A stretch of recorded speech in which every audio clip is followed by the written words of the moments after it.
Chapter begin. Konohagakure no Sato, home to many powerful legends. For starters, the Shodaime Hokage was known to be the only shinobi to ever use Mokutan, wood, element jutsus. This ability was even able to subdue the Bijou. Second is the Shodaime's most powerful enemy and founder of the Uchiha clan and the wielders of one of the World 3 Dojutsu, technique, the Sharingan. And this man's name was Uchiha Madara, and was the only Uchiha to ever possess the eternal Mangekyo Sharingan. His eyes had the ability to control the Bijou. Third is the Nidaime, second, Hokage, the Shodaime's younger brother, and he, like his brother, also had a special ability.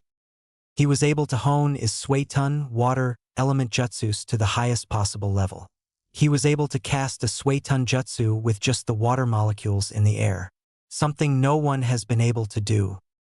Fourth is the three legendary Sannin, Tsunade, Jiraiya, and Orochimaru. There has only been one shinobi that has been able to beat them 3-on-1. A man by the name of Hanzo the Salamander, and funnily enough, it was this man that gave them the title Sannin. After he beat them, of course. Fifth is the Yondaime, fourth, Hokage, also known as Kiroi Senko, Yellow Flash, and he was the inventor of the famous Hiraishin, Flying Thunder God, and the equally famous Rasengan. Of course, who could forget that he was a seal master? After all, he would have to be one enabled to use one of the most powerful seals known to the world, Shiki Fuin. Last is Uzumaki Kushina, Minato's wife, the Red Death, prankster queen, ramen freak, and pregnant? Konoha village location, Konoha Hospital. Uzumaki Kushina was bored, pregnant, but bored. Her water broke 30 hours ago, so you could imagine how bored the hyperactive ramen freak actually was. Sure, she was bored, but she was angry too. Angry because her husband, Minato Namikaze, hadn't come to visit her yet. Being Hokage and all, he was stuck at his desk dealing with the all-important bane of every Kage's existence. Yep, paperwork. She was also angry at the fact that Tsunade Sannin had just informed her that the characters in Jiraiya's latest ICHA book were in fact based of her and her, Kushina, and Minato. Add to that, the sex scenes in said book were also based of her and Minato as well. And that brings us to... What? Wait, Tsunade, how do you know that? Kushina asked. WLY, you know Jiraiya's MIT teammate, and I have to support him with our reading his books. Tsunade replied with really noticeable sweat pouring down her face. If Tsunade, I think you enjoy reading how Minato-kun and I have sex.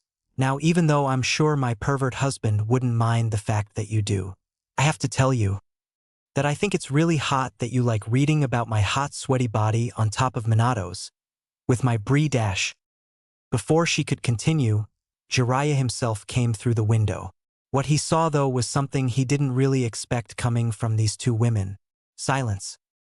Tsunade had a tomato-sized blush on her face, with a small nosebleed. Kushina, on the other hand, was shaking, trying to suppress the urge to laugh. Ladies, what's going on?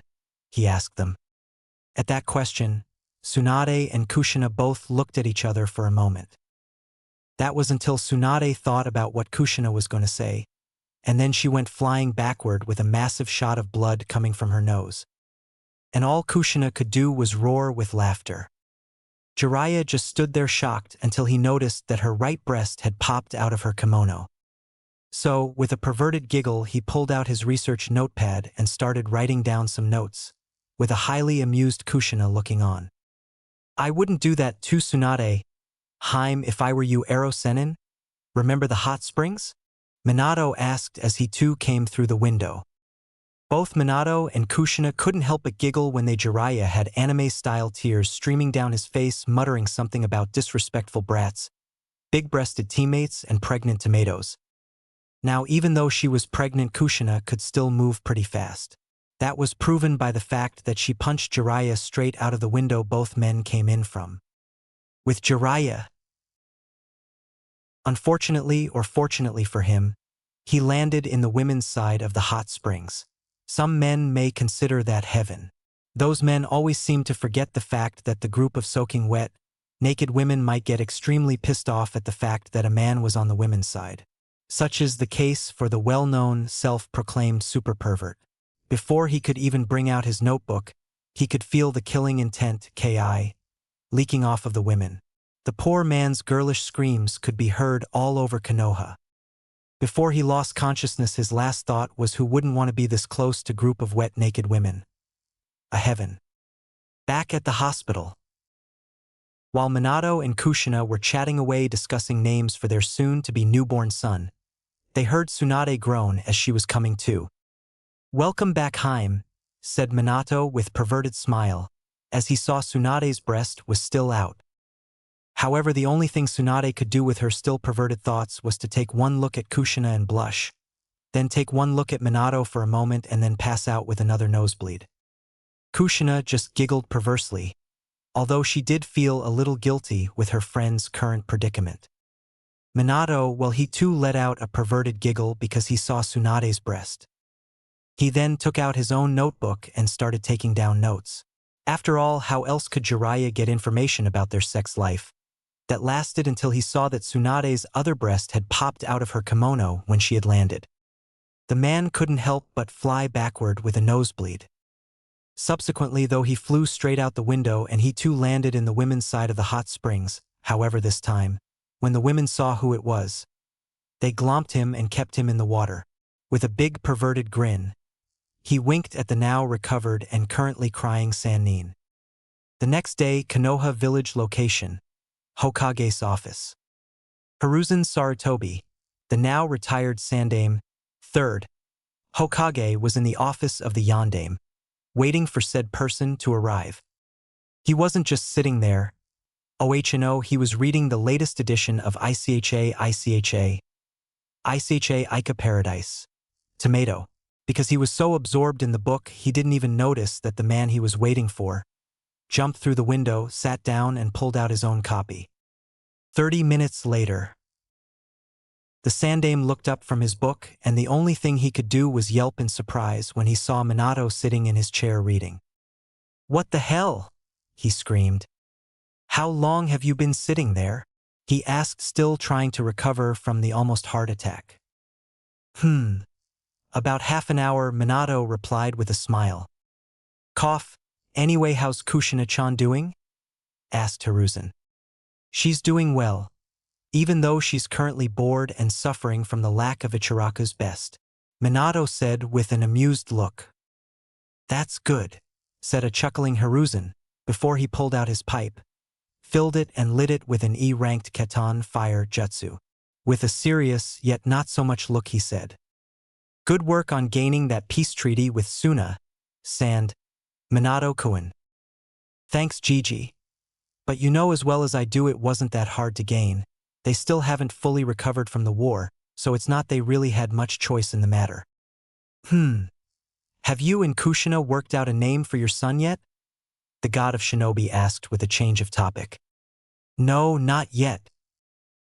"May I suggest a name then?" Jiraiya asked as he came through the window and face-planted, all thanks to a well-placed chair from Hiruzen that he tripped over still in mid-air. "Why not, Sensei?" Minato shrugged. "How about you name him Naruto?" "You mean like that character from your first and only non-perverted book?" asked Tsunade as she came through the door like a normal person. However, everyone noticed that when looked at Minato, she couldn't hide the blush on her face. Hiruzen was the only one, though, who didn't know what was going on, so he came to the only logical, to him, conclusion. Something perverted happened. Jiraiya just smiled knowingly. Minato, however, winked at her, and she couldn't help but turn a deeper shade of red. However, it was at that moment that both Jiraiya and Minato both remembered seeing Tsunade's breasts, and they too sported blushes. When Tsunade saw them blush, she remembered that her breasts had popped out at the hospital, so she decided to punch Jiraiya through the wall he was leaning on. When she turned on Minato, she took one look at him and blushed. "Don't worry, Yondaime-sama," she said seductively, as she arched her back only to cause Minato blush as her breasts jiggled a little. "I won't do the same thing to you. That is if you come drinking with me tonight, she said with a smirk as she saw the blush. Okay, Haim, was his intelligent reply as he was still staring at her chest. Hey, how come he can call you Haim, but every time I do, you punch me? Asked the miraculously recovered Jiraiya. The next morning, October 10th, a day to be remembered for 4 particular reasons. Minato woke up with a half-naked Tsunade cuddling up to him. Jiraiya managed to get a few pictures and some research notes on the sensually and sexually done striptease that Tsunade had performed for Minato the night before. Naruto was finally going to be born. Knock knock, Yandame-sama, please come to your office. It's an emergency. In the office 10 minutes later. How sure are you about this information, Tenzu-san? Minato asked, holding his head, feeling the effects of the hangover. Very sure, Hokage-sama. I even went to the location to confirm it. The Kyūbi no Yoko is on its way here, and it will get here tonight. Right at that moment, despite the serious situation, he couldn't help but smile as he remembered what happened the night before, which caused the entire room to look at him like he had just grown a second head.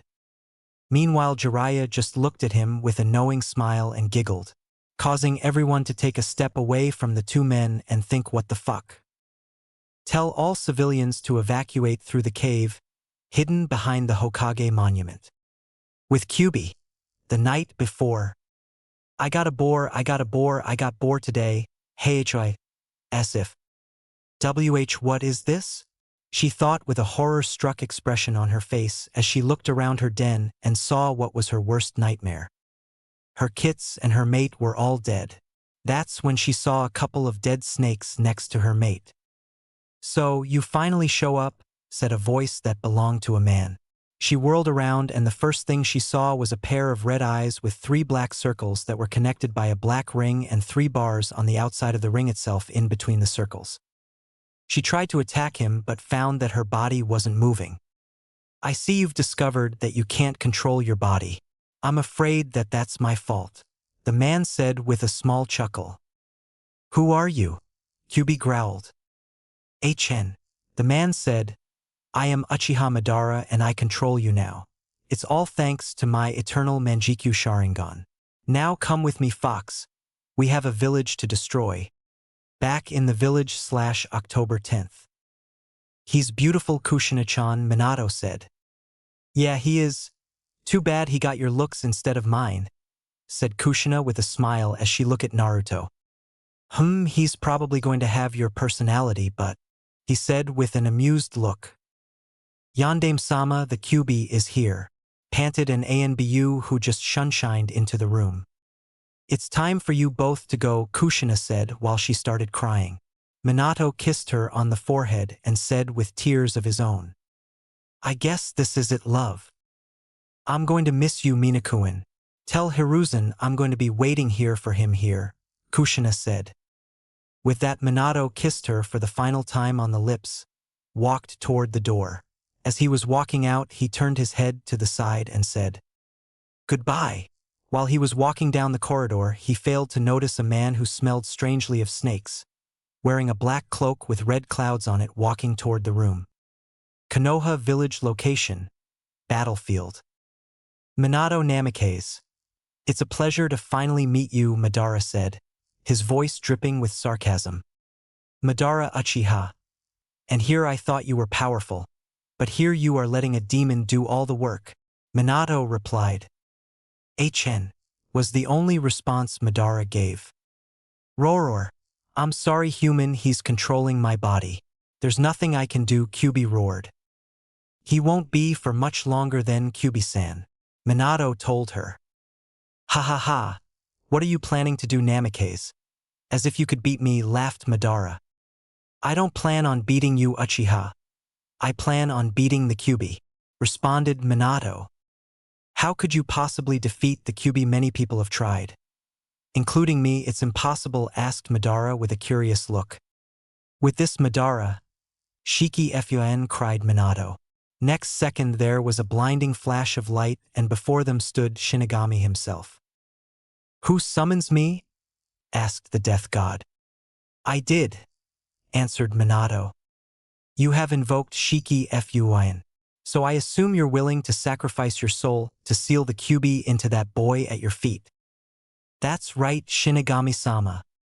Very well, let's begin. Wait! Screamed Minato. He then went down to his knees and looked at Naruto, and as he felt his soul leaving his body, he said, Naruto, listen. To your motor-mouth mother. He told his son, not knowing that she had just been killed. But what happened was definitely something that not even the death god could have expected. Instead of only sealing Kyūbi inside of Naruto, he sealed both Kyūbi and Madara, who was still riding onto of Kyūbi, into Naruto as well. Aw man. Kami-chan is going to have my ass for this damn paperwork. With a second blinding flash of light, Shinigami left the now crying Naruto to his own devices. When Hiruzen finally made it to the battlefield, all he saw was a flash of light and Naruto just lying there next to his father's lifeless body crying. There Naruto-chan, I'll take you to your mother, he said as he picked the boy up. Konoha village location. Konoha Hospital. What? What do you mean she's dead? Screamed Hiruzen. Unfortunately, Sarutobi-sama, said the scared **** doctor. After the birth she started hemorrhaging. When I came in the room to check up her, it was already too late. There was nothing I could do to stop the bleeding. Very well, thank you, doctor. You are dismissed. Before I leave, I should tell you that Tsunade-sama has apparently disappeared. The nurses tell me that she just walked out of the hospital. And with that, the doctor left, leaving behind a shocked Hiruzen. The man shook his head, disappointed in his student. Although he couldn't really blame her for leaving, it was the fact that she left Naruto here by himself. Although she probably didn't know that Kushina died. She probably would have left if she knew anyway, he mused. It looks like you're going to be living in an orphanage from now on, little Naruto, he said. I don't envy the poor man who has to deal with all paperwork, he said to himself with a smile. Imagine the look on his when he found out he had to do it. Council meeting the next day. That's absurd, Hokage-sama. The demon should be dead, not living in the orphanage where it will kill the children, screeched a civilian council member, with many on the civilian side agreeing, while a number on the shinobi side narrowed their eyes, but said nothing. No, screamed Hiruzen. The boy will not be executed. Anyone found attempting to do so will be given to a Biki, and the fact that he is a Jinchuriki will not be told to the public. As if was the thought of many people on the civilian side of the room. Chapter 1. Konoha Village. Location, village center. For years later. The demon. Kill it. Kill the demon. That was what people in the village center could hear. It was October 10th, one of the most significant dates in Konoha history. The majority of Konoha was enjoying the annual Kyūbi. No, it's not some cult thing. They're celebrating the day that the Yandames saved the village. There it is, shouted a woman. It ran into that alleyway. Haha, for a demon it's pretty dumb. That's a dead end, shouted a man. Many cheers went up as they all knew they would finally be able to kill it. So there he was, 4-year-old Uzumaki Naruto, back against the wall, crying, nowhere to go, no one coming to save him. Or so he thinks. Any last words, demon? Asked an Uchiha with his Sharingan flaring. Why? Asked Naruto through his tears. Because you killed my brother, someone yelled. And my wife? Someone shouted. You killed a lot of people 4 years ago, demon. Someone shouted from the back of the mob. Kill? He asked with obvious confusion. It wasn't me. How could it have been me? You can't fool us, demon. You may be in the body of a 4-year-old child. But we know it's you, said the same Uchiha from before. Before Naruto could respond, that's when it began. Kicking, punching, stabbing, and a couple of katan jutsus thrown in for good measure. The last thing he remembers before everything went black was seeing pink hair. Drip. Drip. Drip. Naruto woke up. No pain, nothing. He saw dripping pipes and water on the ground that came up to his ankles. As he continued to look around, seeing pretty much the same thing.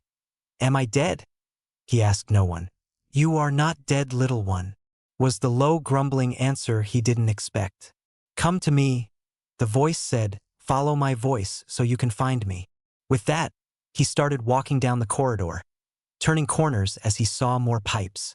He pasted closed doors he couldn't open, no matter how hard he tried, until finally he came into a room, where the first thing he saw was a rather large cage with a piece of paper on it. He couldn't read what the piece of paper said because he couldn't read. No one had taught how to.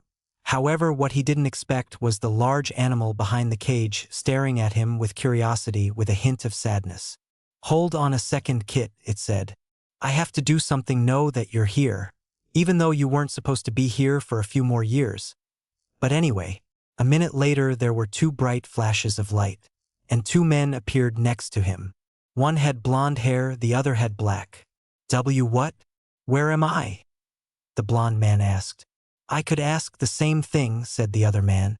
The two men looked around the room, noticing the little blonde boy, the large cage with what appeared to be a giant fox behind it, and then each other. Recognition instantly dawned on them as they yelled Namikaze/Uchiha at the same time. "Ahem. As amusing as this is, we do have visitor," the fox said as looked toward Naruto.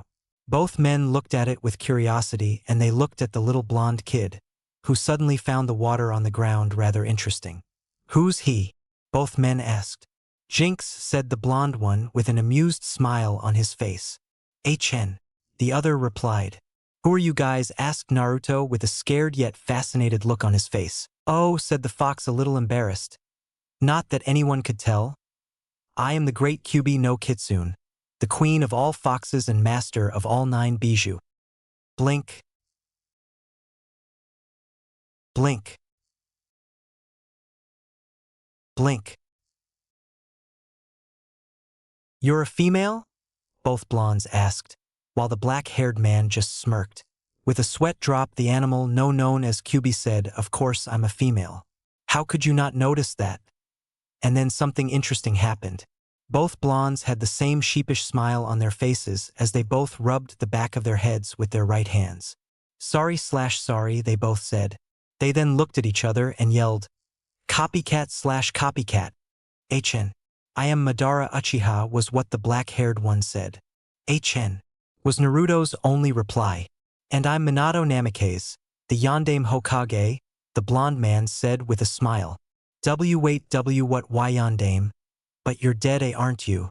And you killed her, didn't you?" Naruto asked as he pointed toward the fox. "Am I dead?" he asked again.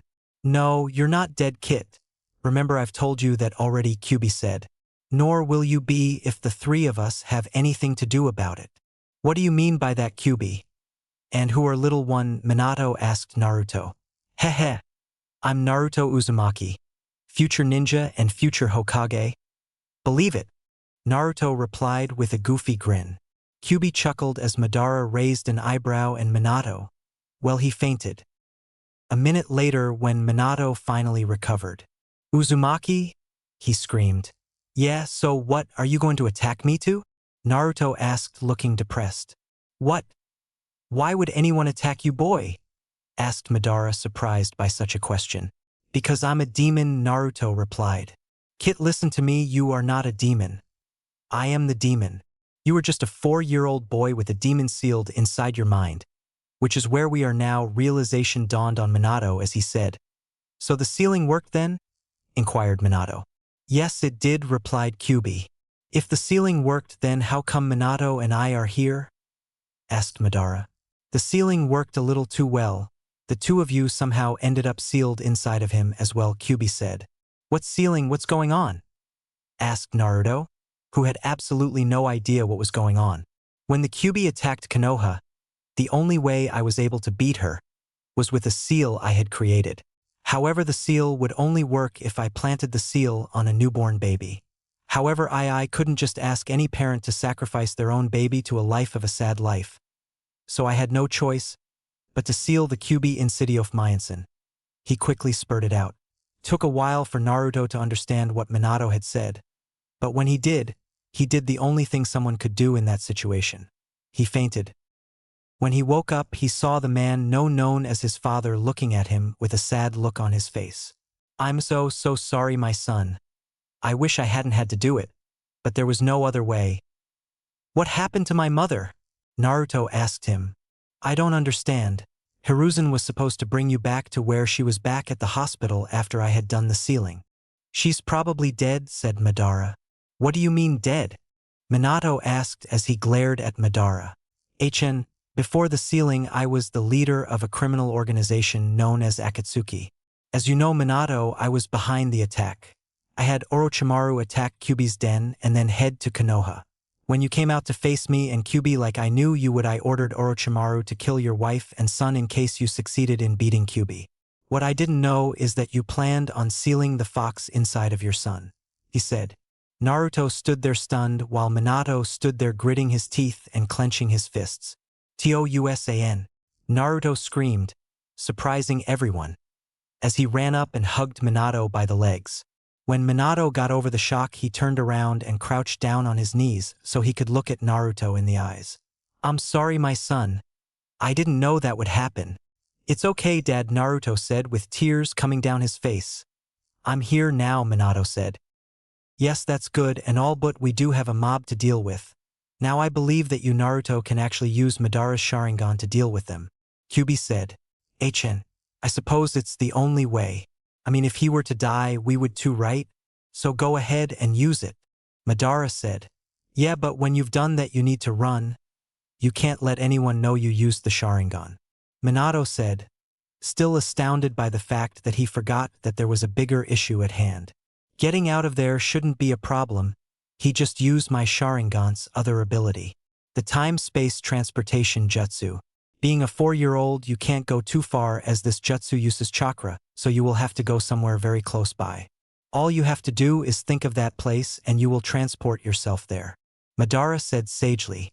"Okay," was all Naruto could say as he disappeared. The real world. Everyone was shocked when they suddenly felt the sickening Ki coming from Naruto. The civilians crumpled over struggling to breathe, while the shinobi were faring a little better. But they too fell to the ground as the burnt and bloodied form of Naruto rose up and stood there and stared at them all with Madara's Sharingan started spinning fast. "Now say Amaterasu," Madara said inside of Naruto's mind. "Amaterasu," he said. That's when black flames suddenly appeared and attached themselves to wherever he looked, mainly the mob in front of him. "That's enough, son. Now get out of there." Thinking about where he wanted to go, he disappeared in a swirl. He reappeared a second later. About 200 meters away, he could hear the screams coming from the mob. Thinking about what he had just done, he suddenly realized that it could not have been a good thing. Before he could think more on it, Kyūbi said, "You can think on it later, Kit. Right now you just need to get away from here. Just go to your apartment and everything will be okay." 10 minutes later, he finally arrived at a rundown apartment building. He opened his door and stepped inside only for Madara to say, "This is where you live, Kami?" "Hey, it's not that bad," he replied as he saw a cockroach run past him. The next morning, Naruto woke up thinking about what he was told the night before. Flashback. "Hey Naruto, come in here for a minute. We need to talk to you," said Minato. "Okay, how do I do that?" he asked. "Just close your eyes and think about us and you will be here," Kyūbi responded. A few seconds later, Naruto appeared in his mind in front of the cage. "Listen, Naruto, we wanted to talk to about what happened earlier," Minato said with a sad smile. Before he or the others could say anything else, Naruto asked, "I killed them, didn't I?" Seeing them all nod, he said while tears started coming down his face. "Then I really am a demon then." "No/no/no/no," they all shouted. "You're not a demon, Naruto. You were my son and you did what you had to do to survive," Minato stated. "He's right, boy. Look, you said you wanted to be a shinobi, correct?" Seeing Naruto nod, Madara continued. "Well, one of hard facts of a shinobi's life is the fact that as a shinobi, in order to protect and save all the people that are precious to you, you will need to kill your enemies in order to keep them safe. Do you get used to it? Will I end up enjoying it?" Naruto asked. It does eventually get a little easier as time goes on. And I really hope the day does not come when you enjoy killing Sun. Because if you do, it is then that you will become a demon. Minato stated. Naruto just stood there with determination flashing through his eyes. They kind of looks like Guy's eyes whenever he starts to talk about the flames of youth. Minato thought as a shiver ran down his spine. Oblivious to the man's thoughts, Madara started to talk. Now boy, onto the Sharingan. Now as you can see, the Sharingan grants an Uchiha with certain powers, like the Amaterasu and the time-space transportation jutsu. You're gonna have to let me talk to you about those later though. Anyway, there are 3 types of Sharingan out there. 1 is the normal Sharingan that appears in every Uchiha. They get what appear to be commas in their eyes. They get a maximum of 3 commas in each eye. When that happens, it means the Sharingan is fully developed. With this type of Sharingan, you will be able to see your opponent's moves before they come at you. You will also have the ability to copy any jutsu apart from the Kekkei Genkai or Bloodline Jutsu. 2nd is the Manjikyu Sharingan that an Uchiha can only get if they kill their best friend. Naruto was absolutely shocked at that. Why would someone kill their best friend? He asked. Power, Madara said with a depressed yet nostalgic look on his face. In order to use Amaterasu like you did, an Uchiha needs the Manjikyu Sharingan. Why you killed your best friend? Naruto asked. The next type of Sharingan is, Madara went on, seemingly ignoring Naruto. The truth is, he just didn't want to talk about it. The eternal Manjikyu Sharingan. This particular Sharingan is only obtainable by taking your brother's eyes. He paused, letting the information sink in. Before you start, let me say that, no, I did not kill my brother. The truth is he was dying, and he discovered that the only way to save me from dying because of the Manjikyu Sharingan was to give me his eyes. So, before he died, he did just that. Now know this, boy, we will not give you the Manjikyu or the eternal Manjikyu Sharingan until all 3 of us think you are ready for them. Naruto stood there taking all the information in. As long as I don't have to kill my best friend to use them, I don't care. Seeing everyone smile, Minato said. The other reason we wanted to talk to you is about your shinobi training. Seeing Naruto instantly perk up and smile, he continued. We will start your training tomorrow. For starters, I'm going to teach you the academy basics. Henge, Kawarimi, and Bunshin. Now I want to get some sleep. Tomorrow is going to be a long day. But before that, just one question. Do you know what happened to Tsunade and Jiraiya by any chance? Naruto tilted his head to the side in confusion and asked, Who? Sai, never mind. Just go get some sleep. Flashback end. Okay, Naruto, now that you're awake, eat some breakfast because we're going to start training you, Kyūbi said. With that, Naruto devoured his instant ramen and ran out of his apartment toward a training ground that his father said was close by. But when he got there, he saw a black-haired man sitting on a rock watching a boy who also had black hair doing what looked like training. When the man sitting on the rock noticed Naruto standing there, he said, "Ohio, little boy. What are you doing over there?" Embarrassed, Naruto replied, "Ohio, I was just about to start training when I got here." "Who are you?" he asked. With a raised eyebrow, the man said, "I'm Uchiha Itachi, and the boy over there training is my little brother Sasuke." "An Uchiha, huh? Interesting," Madara said. "What do you mean by that?" he thought. "It's a long story. I'll tell you about it later." "Maybe," shaking his head, Naruto asked Itachi, "Hey, could you maybe help me train? I mean, I'm just starting to, but I don't really know where to begin. But I was hoping that you could teach how to do a henge." Itachi, although showing no emotions on his face, was looking at him quizzically, thinking about it for a moment before he said, "Very well," was all he said. "The seals are dog, boar, and ram. Do those seals while applying chakra and you should transform into whomever you chose." Naruto made a mental note of the hand seals and went to work dog, boar, ram. While applying chakra, he did the seals, and instantly inside a puff of smoke was exact copy of Itachi before he transformed back into Naruto. Meanwhile, Itachi was sitting there with his eyebrows raised. "Wow, I never thought that he'd get it on the first go. I wonder if it's got anything to do with the fox," he thought. "Good work. Now why don't you go practice that and come back tomorrow? When you do, I will teach you the Kawarimi, Assuming that you don't know that already know it, seeing Naruto shaking his head meaning no, he just nodded and turned back to watching Sasuke train. Time skip. Over the next few months, Naruto learnt the Kawarimi, Henge, and he even learnt the Kage Bunshin. Not to mention a couple of other things. Flashback. Bunshin. When Naruto looked to his right, he saw a deformed version of himself lying half dead on the ground. Again he whined, you may not be able to do this jutsu because it requires smaller reserves. With you though, since you have rather large reserves thanks to the three of us, you need better control. Kyūbi said, there is a way around that though, Naruto. It's a jutsu called Kage Bunshin. Minato said. Normally a 4-year-old would never be able to do this jutsu as it requires a lot of chakra. But, with you, you should be able to learn it with no problem. If you do learn, it will even teach you the secret behind this technique. Continued Madara. This jutsu only needs one seal, the tiger seal. Go ahead and try it. Minato went on. Naruto placed his hands in the way of the tiger and shouted, Kage Bunshin no Jutsu. This time when Naruto looked to his right, he saw a perfect copy of himself standing there smiling. End flashback. Naruto was standing in a field taking a short break from training.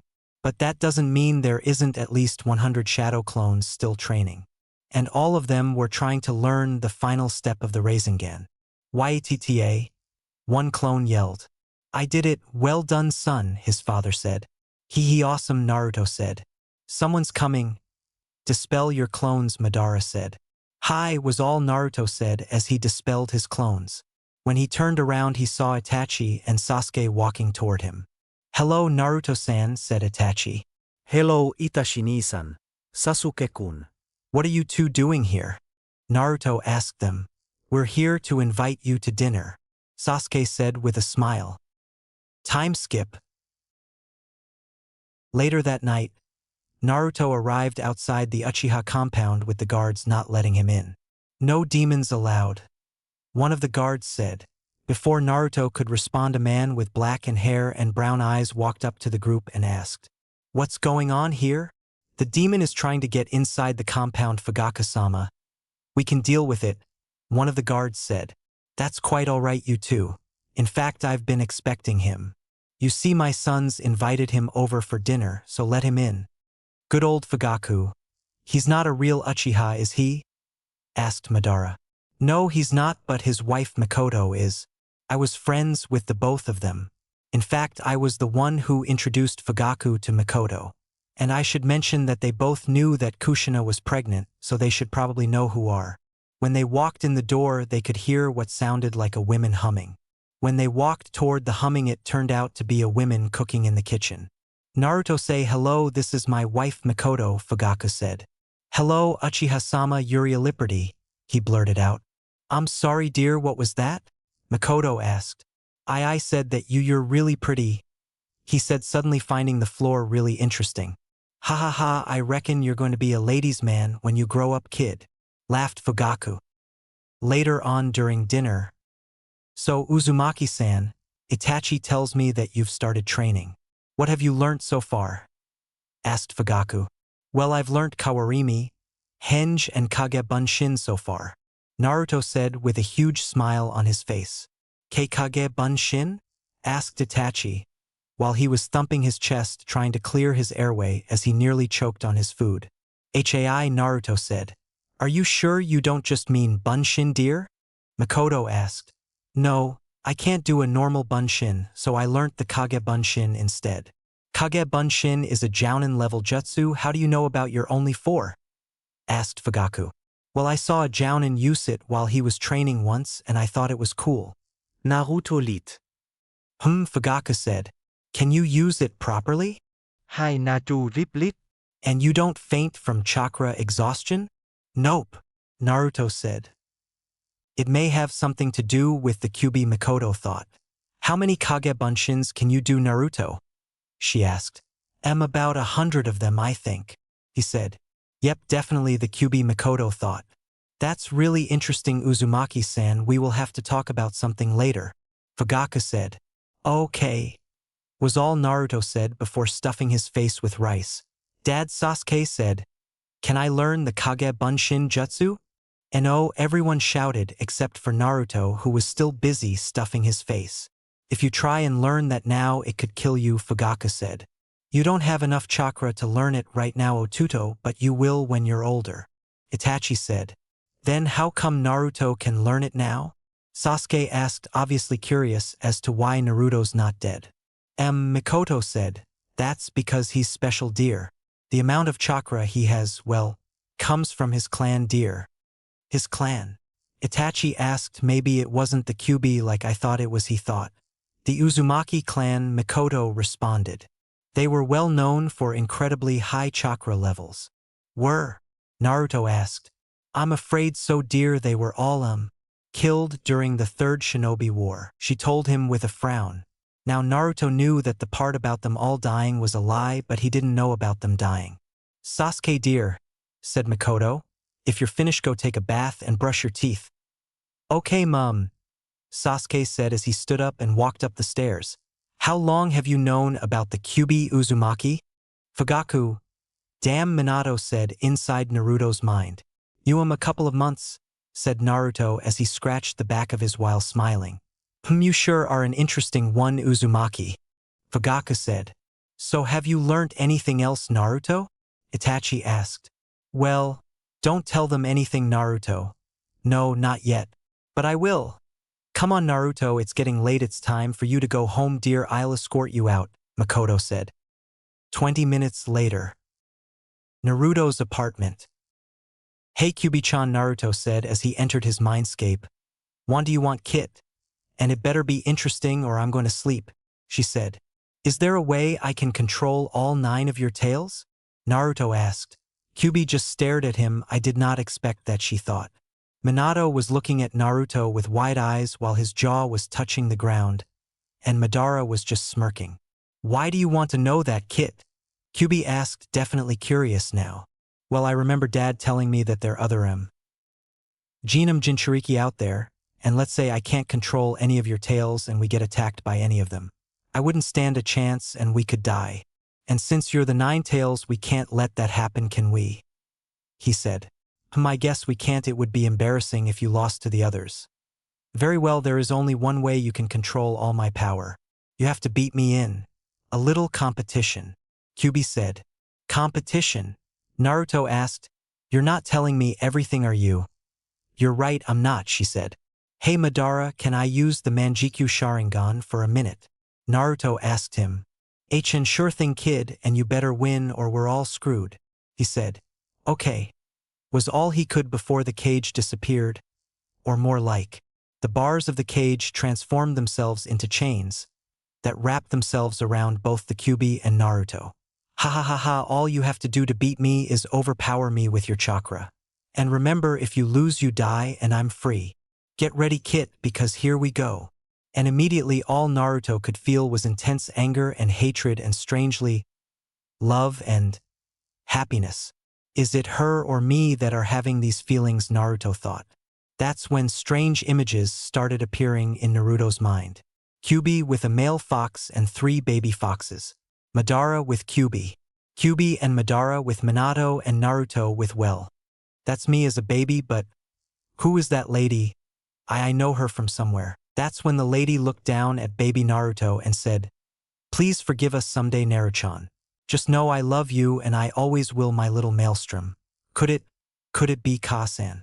When Naruto snapped out of it, he looked at his hands and he saw that they started to turn into claws and his teeth were getting longer and sharper. "Naruto, what are you doing? You need to fight back," Minato screamed. Naruto started to focus on what was going on. He then started to pour his chakra through the chains. "I love you too, Kasan." His chains started to shake violently and the light coming from his chakra was getting brighter and brighter to the point where no one could see what was happening. "What's going on?" Naruto yelled. "I don't know, Naruto. Just keep pouring your chakra, boy," Madara said. So he did. That's when the chains stopped shaking and the light started to die down. The next thing anyone knew, the chains surrounding Naruto broke apart and fell to the ground. Meanwhile, the chains surrounding Kyūbi stayed where they were. It looks like you win, Kit." "Really?" Naruto said, a little sleepy. Yatta, he said before he fainted. Meanwhile, at the Hokage's office. That chakra. It felt like, oh no, Naruto, he said standing up and shining out of the room. When the Sandame arrived at Naruto's apartment, all he saw was Naruto on the floor. Let's get you to the hospital, he said to the unconscious Naruto. The next morning, Naruto woke up to a bright white ceiling. Where am I? He asked nobody. Suddenly the door opened and a woman entered. Oh good Naruto-kun, you're awake. She said, Ohio Kagome-chan. Naruto said, what happened? The Hokage found you unconscious in your apartment. She said, how are you feeling now? I'm fine, he said as the door opened and in came the Hokage followed by two men and a woman. The first man had black hair and a mask on his face that looked like a weasel. He was wearing a gray ANBU vest with a black shirt underneath it, black shinobi pants and black shinobi sandals. The second man was wearing the same thing except he had silver hair and his mask looked like a dog. The female was also wearing the same thing except she had long purple hair that was tied up in a ponytail, and her mask looked like a cat. Ohio Nico-chan, Inu-san, Itachi-san, Gigi. Naruto said, Ohio Naruto-kun. They all said, here Naruto, I bought you this teddy bear, said Nico. Arigato Nico-chan. Naruto said, taking the bear.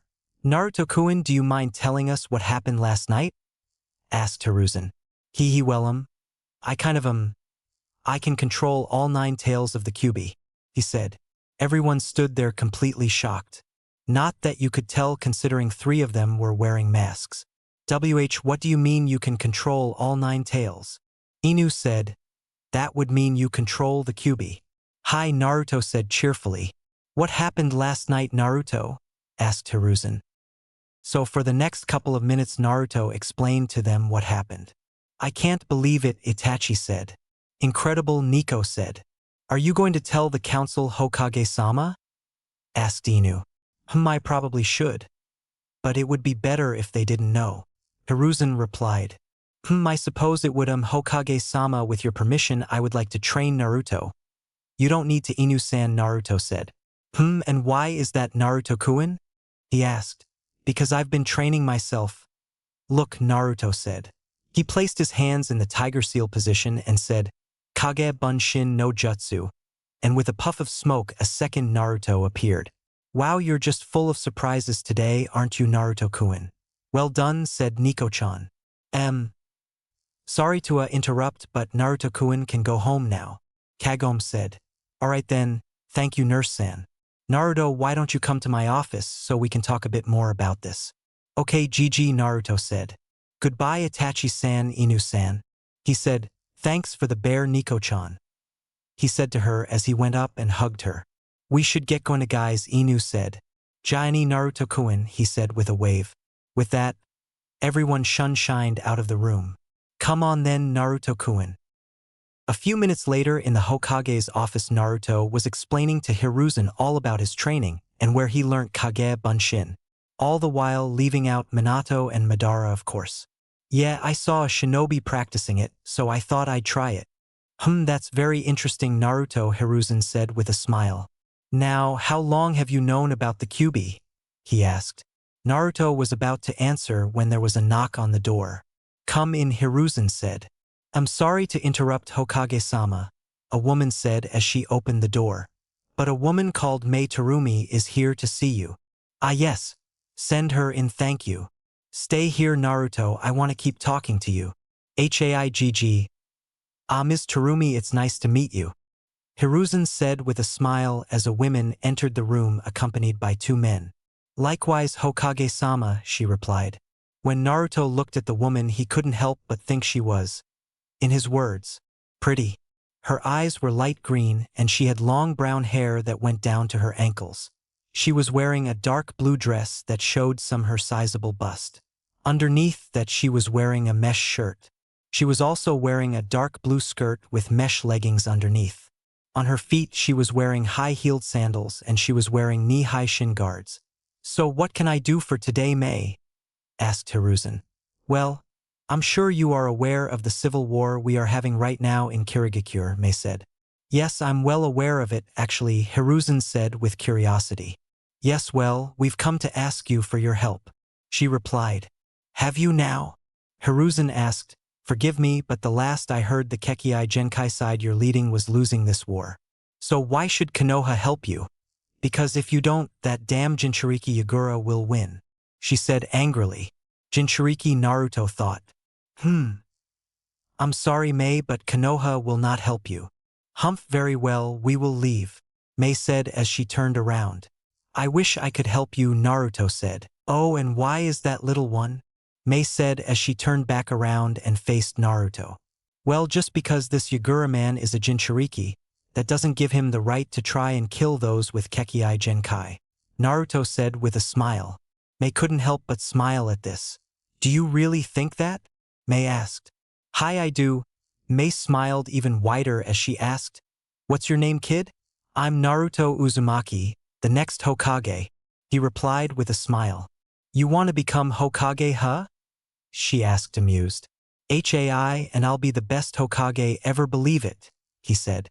You sure are a cute one, Naruto-kun, she said with a giggle. And you're really pretty, Mei-chan, Naruto said with a grin. You really think so, huh? She asked. Hi, Naruto replied. Well, thank you, Naruto-kun, she said right before bent down and gave him a kiss on the cheek. As Naruto sat there a little stunned over what just happened, Mei turned to the smiling Hokage and said, Thank you for your time, Hokage-sama, but if you're not going to help us, then we should be leaving.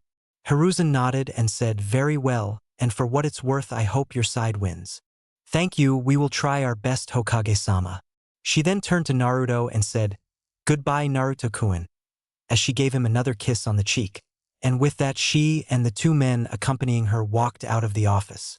As they were leaving, one of the men said, That kid sure was interesting. He certainly was.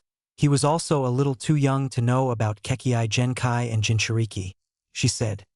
I wonder who he is. Back inside the Hokage's office, Hiruzen said, Naruto, I just remembered I'm supposed to go to Sunagakure tomorrow to discuss the Chunin exams that are being held there with the Kazekage.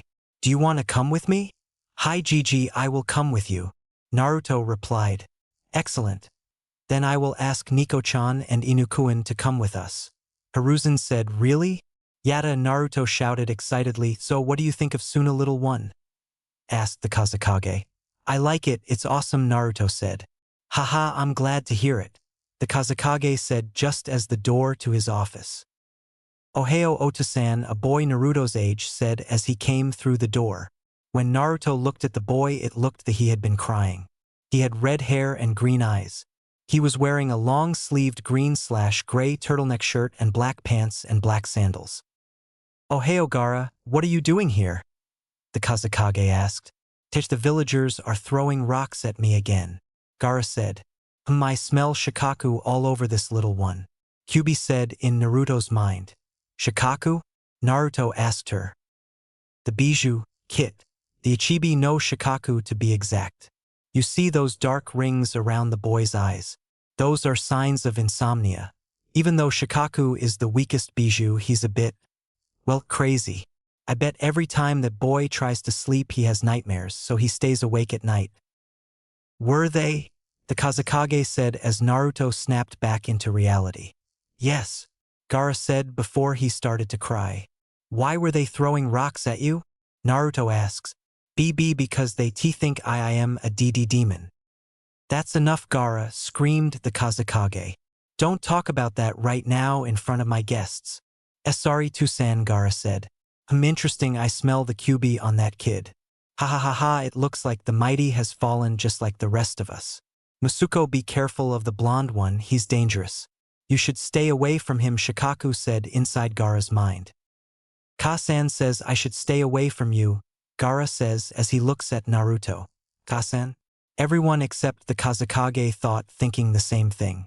Shikaku's crazy, remember? He's probably pretending to be this kid's mother, Kyūbi told Naruto. Why should you stay away from him, Gaara? The Kazekage asked, now curious. Tell him I don't like blondes, Shikaku said. Because Kasan says she doesn't like blondes, Gaara said. Hey, it's not my fault I'm blonde, you know, Naruto said while pouting. Seeing him pout, the woman known as Nico had to suppress the urge to glomp him and scream kawaii, because she thought that was the cutest thing she had seen him do ever since she was ordered by the Hokage to watch over him. He's so cute, she thought. Cough went the Hokage as he saw they were getting off track. I never really liked sand, I just want to get this over with. But not too quickly, I hope. Damn paperwork, Hiruzen thought. Yes, well, let's get down to business, shall we, Kazekage Dano? Hiruzen said. Yes. Gaara, why don't you go and play with your siblings? Okay, Tusan. As Gaara turned around and started walking toward the door, he turned around and looked at Naruto and said, It was nice meeting you. It was nice meeting you to Gaara. Naruto responded with a huge smile on his while he was bouncing up and down on his feet. Kawaii, Nico thought again. With that, Gaara turned and walked out the door. Nico-san, Inu-san, Hiruzen said, Why don't you show Naruto around Suna while the Kazekage and I talk? Hai Hokage-sama. They replied in unison. Come on, Naruto-kun, let's go, Nico said while taking Naruto's hand in hers. And like Gaara, they too walked out the door. Later that night, while everyone was sleeping, Naruto was sitting on the roof of the hotel that he and everyone else was staying in. I wonder if all Jinchuriki are treated the same way like Gaara and I. From what I can remember, they are the ones I'm not too sure about are the Hachibi Jinchuriki, since he was the son of the Raikage, and Yagura the Sanbai Jinchuriki, and the current Mizukage of Kirigakure. Speaking of Kiri, I really wish I could help them, Naruto said, or rather thought. Me too, but you're too young to do anything about it. I mean, you're only 4 years old, Minato said. A 4-year-old Jinchuriki who can control the power of the Jinchuriki, not to mention, if need be, he can use my eternal Manjikyu Sharingan, Madara reminded him. Yeah. He's the most powerful 4-year-old in the world. Not to mention the fact that he's not even a shinobi yet, Kyūbi told them. And I still think I should go to Kiri and stop that Yagura guy, Naruto told them. I know you do, but I still say you're too young, Minato said. I say we put it to a vote, Madara said with a smirk. All those in favor of going to Kiri say aye. All but Minato said. Sorry, Blondie, but it looks like we're going to Kiri, Kyūbi said. Then go pack your stuff, we're leaving tonight then, Minato said, a little disappointed. Wait, someone's coming, Kyūbi said. That's when Naruto heard footsteps. When Naruto turned around to see who it was, it turned out to be the ANBU Nico, still wearing full ANBU gear. Naruto-kun, what are you doing up here? It's late, she asked him. I couldn't sleep, so I came up here.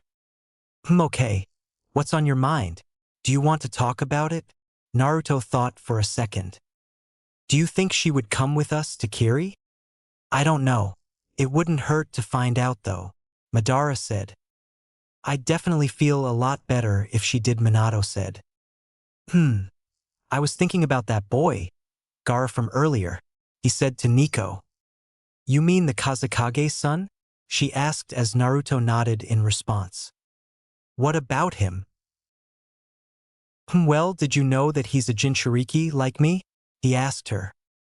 Yeah, I kind of figured that out when he said that they were calling him a demon, she said as remembered what happened earlier that day.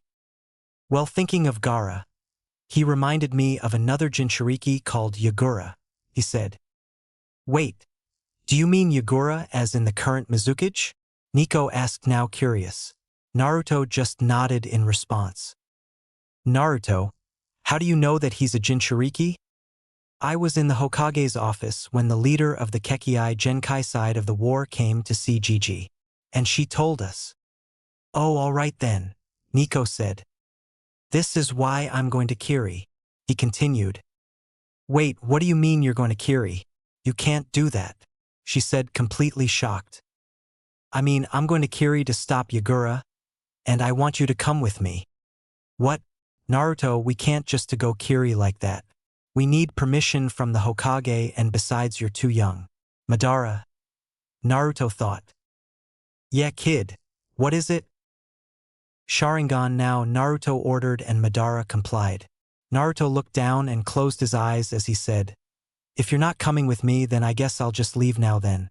He then looked up at Nico and opened his eyes, revealing the eternal Manjikyu Sharingan. The woman known as Nico was now thoroughly confused and completely shocked. Dujitsu? He doesn't have a dujitsu, does he?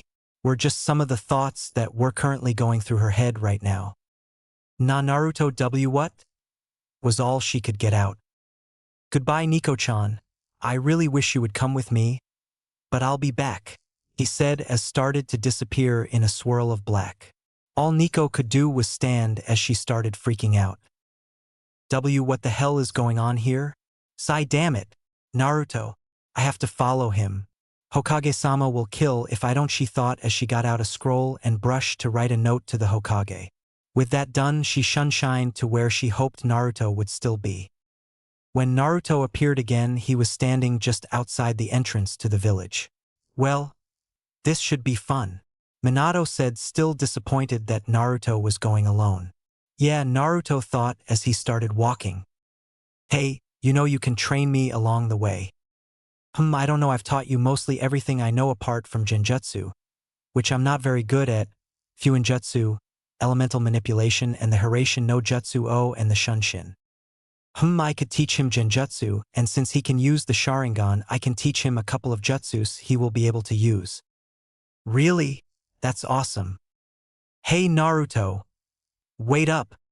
Huh? He said as turned toward the voice only to find Nico running toward him. When she reaches him, Naruto asks her, "What are you doing here, Nico?" With obvious confusion on his face. "I'm coming with you," she said. "How come?" Naruto asks. "Because there is no way I could face the Hokage if I let you go alone." "Yatta!" Naruto screamed as he hugged her. "All right, Naruto-kun," she said, hugging him back slightly. "Let's go, shall we?" she said. "I'm just gonna have to lie to the Hokage. At least this way I can get some answers," she thought. "Okay," he said with a big smile on his face as he let go of her and started walking again. He said as he just realized something. "What is it, Naruto-kun?" Nico asked him as she turned her head to look at him. "Well, it's just, how do we actually get to Kiri?" He asks, everyone face faults while Kyūbi just chuckles.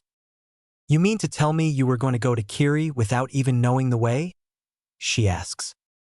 "Yep," he said, "but now that you're here, you can show me way," he said with a goofy smile on his face. The next morning, back in Suna, Hiruzen and the man known as Inu woke up to find both Naruto and Nico gone. They were currently reading the note that Nico left. Hokage-sama. When you find this note, no doubt you'll find that both I and Naruto-kun are gone. The reason being is that, last night, while you and Inu-san were sleeping, Naruto was talking to me about Jinchuriki and how he wanted to do something about the civil war in Kiri and the Sanbai Jinchuriki Yagura the Mizukage. He told me he was going there, and before I could stop him well, I guess he shunshined. I'll have to explain later. It was then I decided to at least go with him. I did try to convince him not to go, but he wouldn't listen. So we may be gone for a while. Nico-san. Damn it, Naruto, Hiruzen thought. What is he thinking? He's only 4. Sure, he can control all the power of the Kyūbi, but Yagura is a Kage-level shinobi, Inu said. I know, Inu-san, but since they're gone, we can only hope that Nico-san can convince him to come back. Or at least keep from doing anything stupid. Hiruzen said, "Sai, hopefully she can convince him to come back. If not, then I pray to Kami that she keeps him safe." Hiruzen thought. Time skip. 2 days later. As they were traveling to Kiri, the woman known as Nico decided that because it's just starting to get dark, it would be a good idea if they stopped at the river they came across. Currently, Nico was trying to catch some fish, but failing miserably. "Damn it!" she screamed. "Stupid fish," she shouted as she to try again. "This is so funny to watch," he thought as he watched her try again. And she definitely looks good with most of her clothes off and covered in water. "What do you mean?" Naruto asks him. Ahem, Minato interrupts before Madara can answer Naruto. "Why don't you go practice your water walking and taijutsu?" Confused, He agreed and took off his clothes until he was wearing nothing but his boxers. As he started walking on the water, Nico decided it was time to take a break. When she went to look at Naruto, she saw him standing on the water. Wait, water what? Naruto-kun, how long have you been able to water walk? She asked in surprise. No 4-year-old should be able to do that. For a couple of months now, I guess, he answered, shrugging. Who taught you how to do that? She asked. She never saw anyone training him. In fact, she had never seen him train. What have I been doing while I've been watching him? She asked herself before bringing her attention back to Naruto. No one. I saw this shinobi practicing it once, so I thought I'd try it. He lied. But as far Nico knew, he was telling the truth. Hey Nico-chan, have you caught any fish yet? Naruto asked, deciding to change the subject. No, not yet, stupid fish, she said, looking at the river.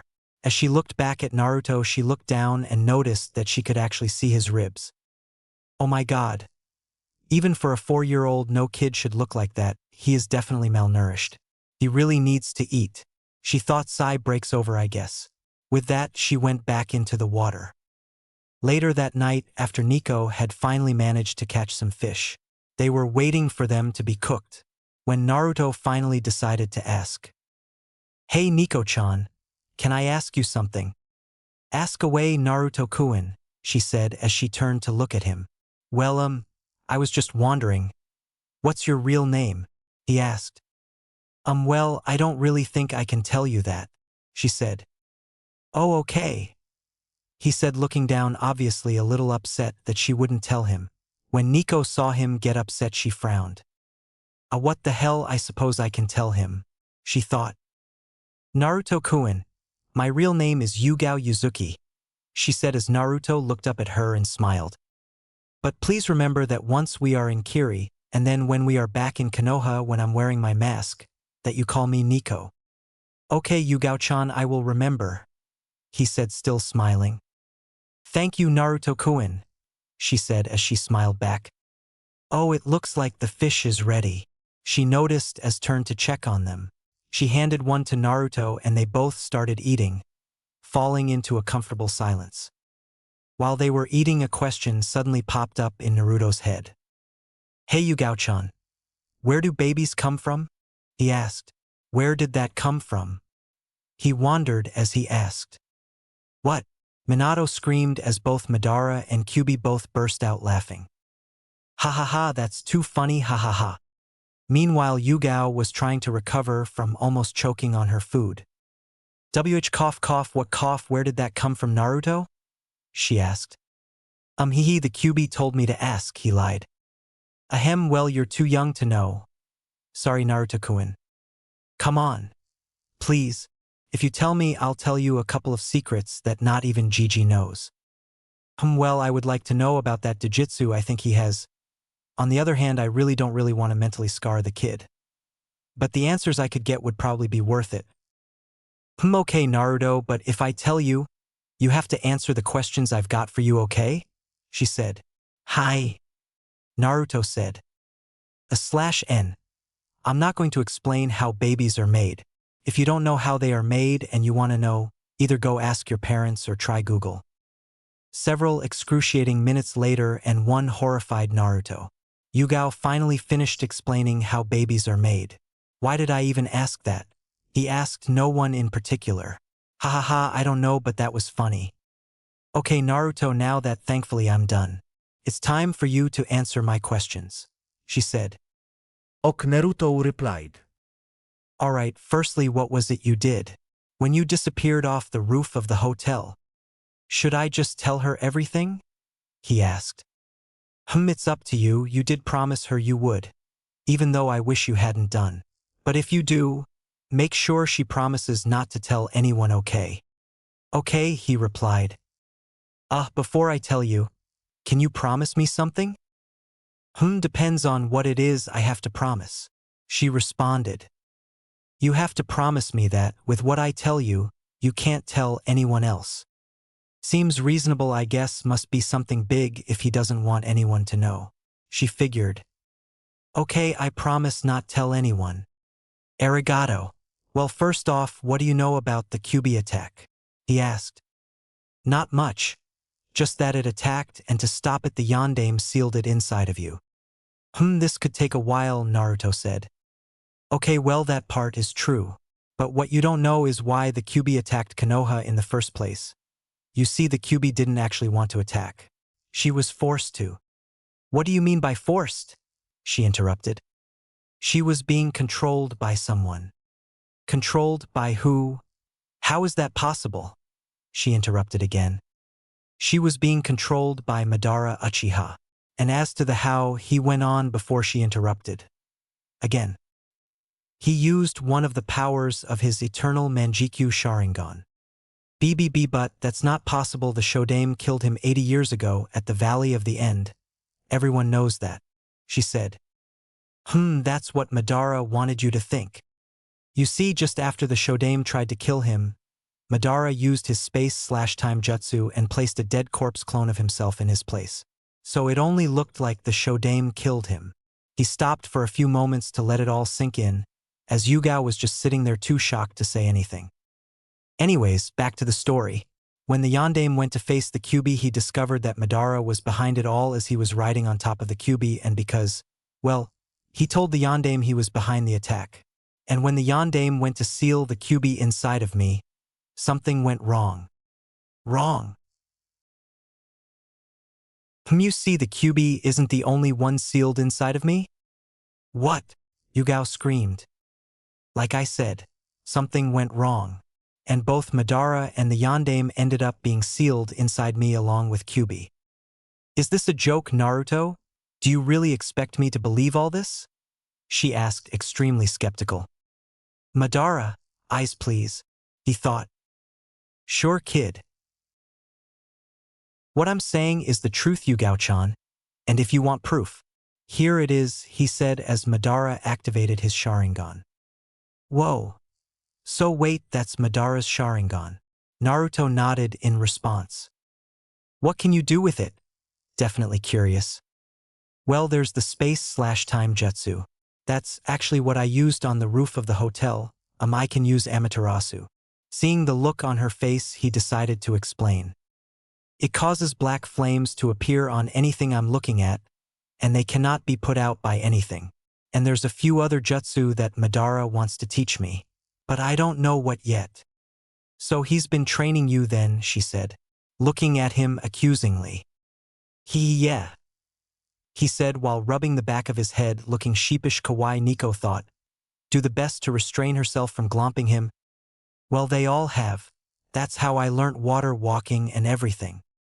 Really, what else have they been teaching you? She asked.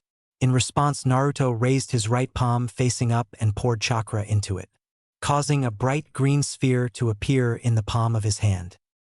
Ra Sengang. She gasped. Yep, he said with a smile. How long have you known that for? A couple of months, he responded. Yugao didn't say anything as she looked up at the moon. Amazing. He could easily become the most powerful shinobi in all the nations. That's when an idea struck. Hey Naruto-kun, she said, turning back to him. How would you like me to teach you kenjutsu? Really? She nodded. That's awesome, Yugao-chan. Thank you, he said as he hugged her. All right, Naruto-kun. Now that we finished eating, I think it's time to go to sleep, she said as she stood up and started walking over to her sleeping bag she had previously set up. Hey Naruto, ask her if she has any elemental affinity paper, Minato told him. Okay. Hey Yugao-chan, do you happen to have any elemental affinity paper on you by any chance? He asked. Elemental affinity. Man, those three either want to make extremely strong or they want to kill him. She thought, I suppose I should just say no. But this is getting interesting. I don't know, Naruto-kun. Let me check my pack. A minute later, she returned. Here you go, Naruto-kun.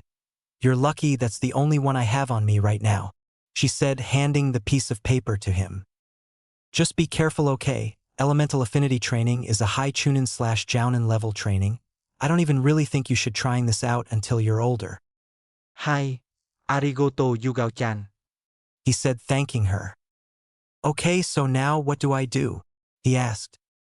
All you have to do is channel your chakra through the paper, and it will show you what your elemental affinity is.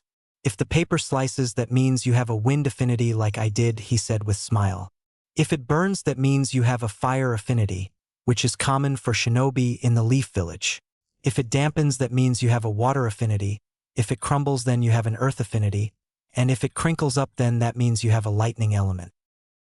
So Naruto did what he was told and channeled chakra through the paper. As soon as he did, though, something happened that no one expected. At first, the paper sliced itself into 4 squares. The first square crinkled up, and then all 4 squares started burn until Naruto had to drop the square he was still holding. Yugao, who was watching him, was shocked for what felt like the 100th time tonight. TT3 elements, Kami-sama, he's only 4 years old. Who the fuck is this kid? She wondered. So I guess I have 3 elements then, Naruto said. Eichin. It's not really surprising though, is it, not to mention a very powerful fire element.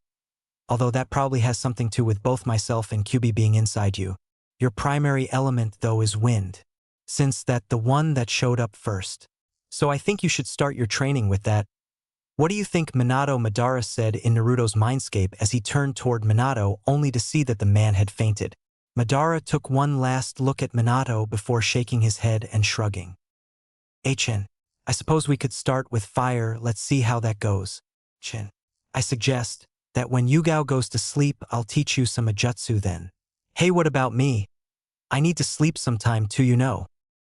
No, you don't, Kit, at least not really. In case you've forgotten, I have healing abilities, so healing you of your lack of sleep shouldn't be a problem. Really? That's awesome, Naruto replied. Unbelievable, Yugao said, snapping Naruto back to reality. 3 elements. Only highly skilled jounin have 3 elements and some still only have 2. As she looked at Naruto, still shocked beyond relief. Yon, we'll talk more tomorrow, Naruto-kun, she said as she stood up and walked to her sleeping bag. As she was getting into it, she said, good night, Naruto-kun. Go to sleep soon, okay? Ok, good night, Yugao-han, he said. However, due to wanting to learn a fire jutsu, he didn't want to go to sleep. So instead he stood up and went to go find a quieter place to train, so as not to wake Yugao up. A couple of minutes later, Naruto was still walking along the river. Eichin, here should be good enough. Now listen closely as I'm not going to repeat myself. He paused to make sure Naruto was paying attention. The jutsu I'm going to teach you is a C-rank jutsu called Katan, Gokakyu no Jutsu, or Fire Style.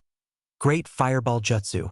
Now the hand seals are horse, tiger, ram, monkey, boar, horse, tiger.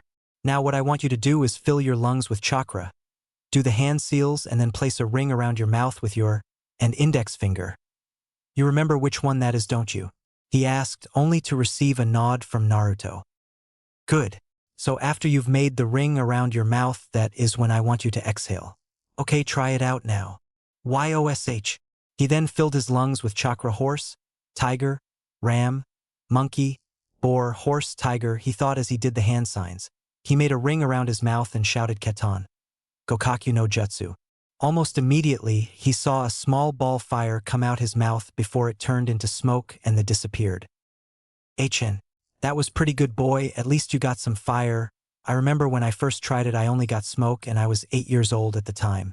Keep practicing that, and I'll try to wake your father up, Madara said, only to roll his eyes when he looked at the still unconscious form of Minato. Yash, my throat is burning a little though, Naruto said. Don't worry about that for now, Kit, I'm already healing it, Kyūbi said in response. Thanks, Kyūchan, Naruto replied with a smile, before he started building up chakra in his lungs. Time skip. 3 days later. Mei Terumi and her 2 bodyguards, Ao and Chojuro. Ao was wearing a talisman in each ear with the kanji for a humble form of to hear written on them twice on each side. He was wearing a striped shirt and pants with seemingly the same pattern, with a green robe over them. His blue hair was short at the back and long and spiked up the front. Chojuro was wearing square, black-rimmed glasses connected to what appeared to be headphones, a blue pinstriped shirt and camouflage pattern pants.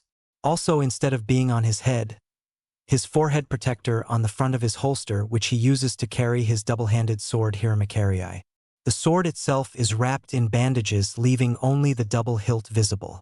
He also has shuriken holsters strapped onto each of his legs. They were walking through the forest just outside of Kiri. They were about to meet with a trusted informant who supposedly had some important regarding Yagura. "Are you still sure we can trust this guy, Terumi-sama?" Chojuro said. "I believe so, Chojuro-kun," she responded with a smile. "Well, what if we are wrong? This guy could have brought an ambush along," Chojuro said. "What, are you scared, kid?" the man known as Ao said, causing said man to glare and the woman to snicker. "We're almost there. Even though I trust this man, it wouldn't hurt to keep a lookout and your guard." As the three of them walked into a clearing, there was a man already waiting. Upon seeing him, Chojuro asked, "Is that him, Mei?" "It certainly is, Chojuro," she replied. "Ohio Eiji-san," Mei said. "Ohio Mei-san," the man known as Eiji said. "So what's this information you've got for me, Eiji-san?" That's when a small smirk graced the man's lips. This didn't go unnoticed by the others. "Unfortunately, I've got nothing for you, except for this." At that very moment, about 50 shinobi jumped into the clearing and surrounded them. They were all standing there snickering, when one of them shouted, "We have our orders, men. Kill them." Mei was the first to react. She immediately did some hand seals and shouted, "Yotan Yogen Gyurobu." She opened her mouth and several globs of lava came out of her mouth, headed straight for the enemy shinobi, instantly killing 5 of the unlucky ones who didn't even try to get out of the way, as the rest of them dodged out of the way. She took a quick look at Ao and Chojuro and saw that they were holding their own. As she was about to go through more seals, a couple of enemy shinobi came up to, and just as they were about to stab her with their kunai, she pulled out her own and managed to block both before stabbing one, instantly killing him. The other one swung low and tried to get her in the stomach, but luckily she saw it coming and managed to block it with her kunai and then punched the shinobi in the face. Before he could recover, she stabbed him in the heart. When he fell to the ground, she quickly went through some hand seals and shouted, "Yotan Yogen Kanketsusen."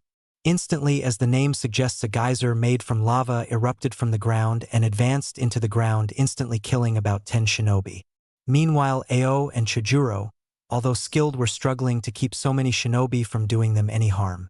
As more and more shinobi kept trying to stab, kick, or punch them, Chojuro, even though he was highly skilled in kenjutsu, was the first to realize they didn't stand a chance. No matter how talented the three of them were, they were most likely going to die.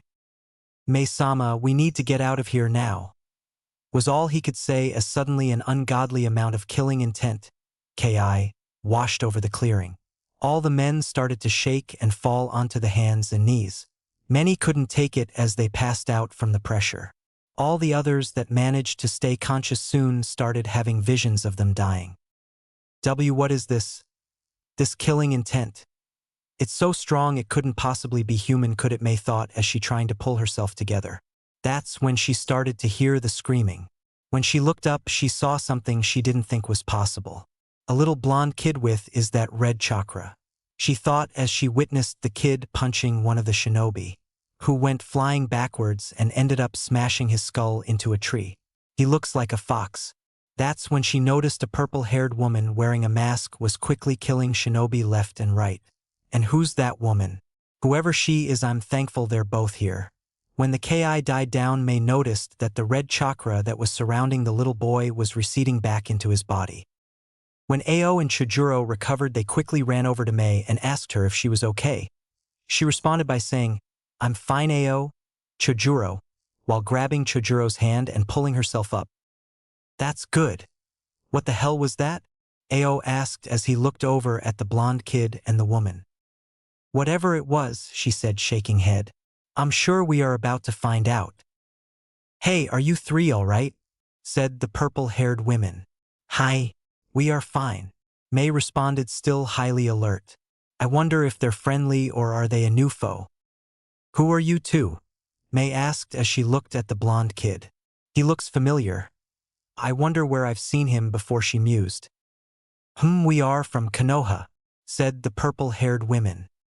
"Konoha? Why are you all the way out here?" Mei asked. "We've come to help you," said the blonde kid who was bouncing up and down on his toes. I hope she remembers me, he thought. My name is Naruto Uzumaki. And this, he said pointing toward the purple-haired woman, is my friend. You can call her Nico-san. Nico-san? By the look of her, she's definitely a member of Konoha ANBU. And Naruto Uzumaki. I've heard that name before. Wait, May thought, taking another look at the blonde kid, particularly his whisker marks. I remember now. Naruto Uzumaki, I remember you. You were that kid who wanted to become Hokage, she said with a smile as the blonde kid, now known to her as Naruto, smiled at her and nodded. Hi. I'm glad you remembered, Mei-chan, he said with a smile. Hi, now do you two mind explaining to us what you're doing here? We were told Konoha wasn't going to help us, Mei said as she eyed them suspiciously. Konoha isn't going to help, Terumi-san, Nico said. We're not even supposed to be here. But, she said as she looked at Naruto. She pointed at Naruto. Ran off because he wanted to help you, and I didn't really have any other choice but to follow him. Naruto-kun, Mei said as she looked at him. Why did you come here? You're only 4 years old. You have no place in a war, Mei said. That's where you're wrong, Terumi-san. Even if Konoha won't help you, Naruto-kun is all that you will need to win this war. All you have to do is trust us. You'll be amazed at what Naruto-kun can do, Nico said. You see, he may be only 4 years old, but he's actually rather talented. Not to mention powerful, Nico said. Ha ha ha ha, you're joking, right? This little snot-nosed brat. Powerful, ha ha ha ha. Hey, Naruto shouted. I happen to be a Jinchuriki, instantly shutting the man up. Well, that explains the chakra and the killing intent, Mei thought. After a few more seconds of awkward silence, and glaring done by Ao and Chojuro, Yugao decided to speak up. Turning her attention to Naruto, she said, Naruto, why did you tell them that? Because Nico-chan, I wanted them to know that I came here to beat the Sanbai Jinchuriki. Easily. He finished in his head. TCH, you're just a kid. Yagura has plenty of experience over you and full control of the Sanbai's power, Chojuro said. Ano, who says that I don't have full control of the Kyūbi's power? Naruto asked him. You couldn't possibly have full control of the Kyūbi's power. You're way too young for that. That's where you're wrong, Chojuro-san. I do have full control of Kyūchan's power, and I also have a Kekkei Genkai. Even thought he lied about that. They didn't need to know that. This information definitely surprised the 3 Kiri shinobi. Why you have a Kekkei Genkai? Ao asked. However, it was who answered first. That's not really surprising. Konoha does pride itself on their Kekkei Genkai. Hi, but I don't just have any Kekkei Genkai. I have the Sharingan, he said. Madara, getting the hint, activated the Sharingan, revealing to everyone a fully evolved Sharingan with 3 tomo in each eye. So that's Konoha's famous Sharingan. Mused Mei. Okay, so you have a Kekkei Genkai, Chojuro said. That still doesn't prove to us that you have full control of Kyūbi's power. Well, there is only one way to prove to you that I have full control, but I can't do it unless you want to see a 50 feet 9-tailed demon fox running around, Naruto said with a smile. No, I don't, Chojuro responded, his left eye twitching slightly. Is there a place, a little more private, that we could talk? Yugao asked. Of course. Nico-san, was it? Mei asked, only to get a nod in response. Come with us, she said as she turned around and started walking away. A few minutes later, they were walking through the forest and Naruto was having a conversation. I really wish you hadn't told about the Sharingan, Naruto. You know, I've told you that a shinobi never reveals all of his secrets, Minato said. I actually think it was a good idea. When he showed them that he had a Kekkei Genkai, it showed them that they could trust him, at least a little, Madara said.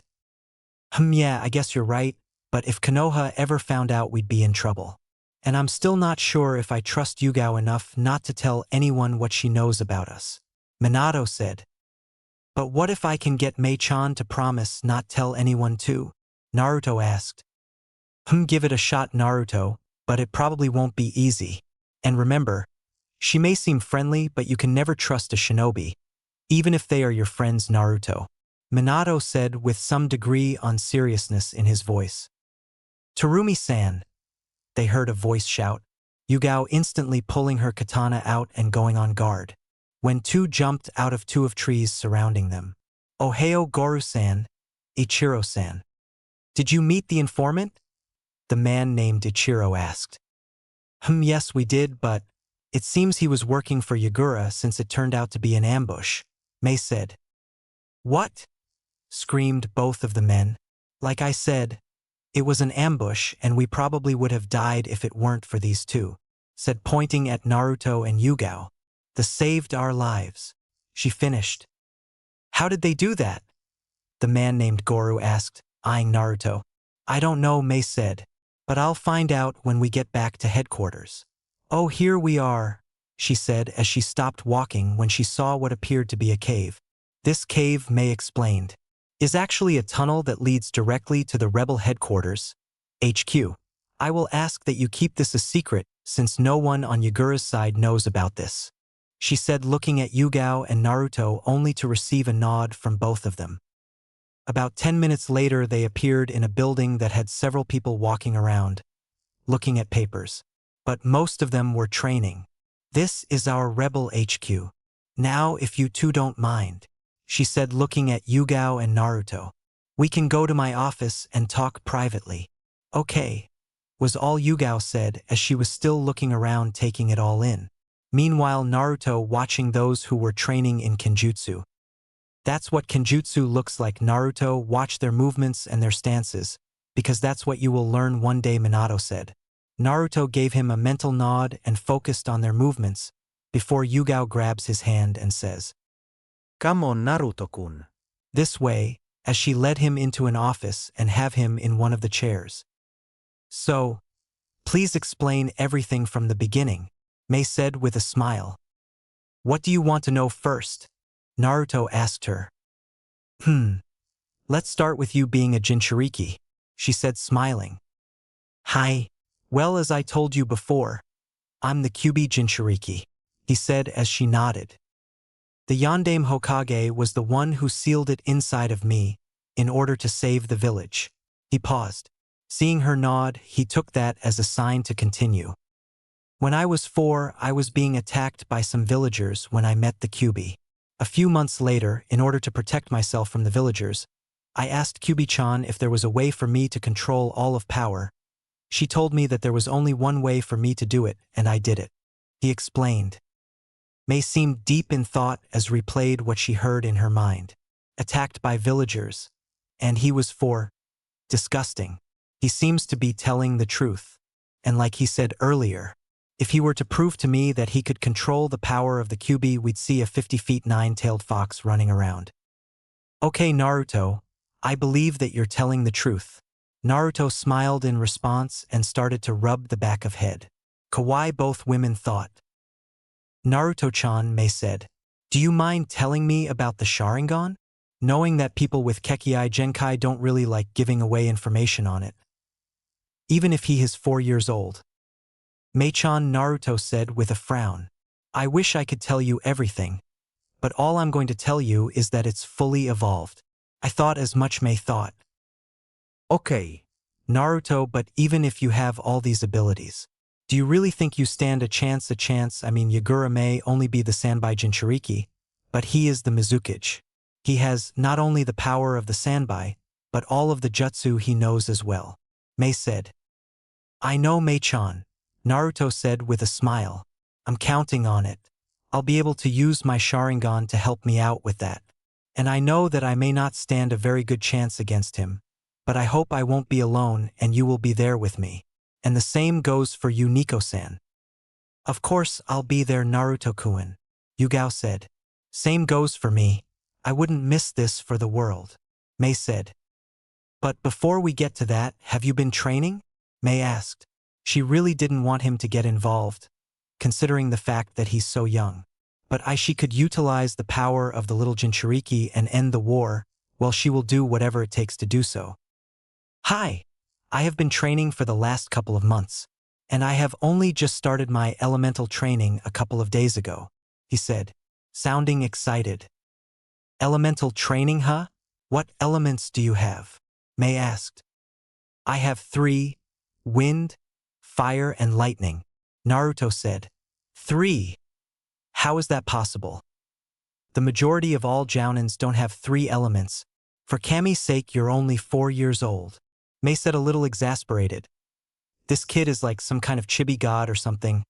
Who the hell has been training him? Shaking her head of her thoughts, she asked. So what element are you currently training in? Fire, Naruto responded.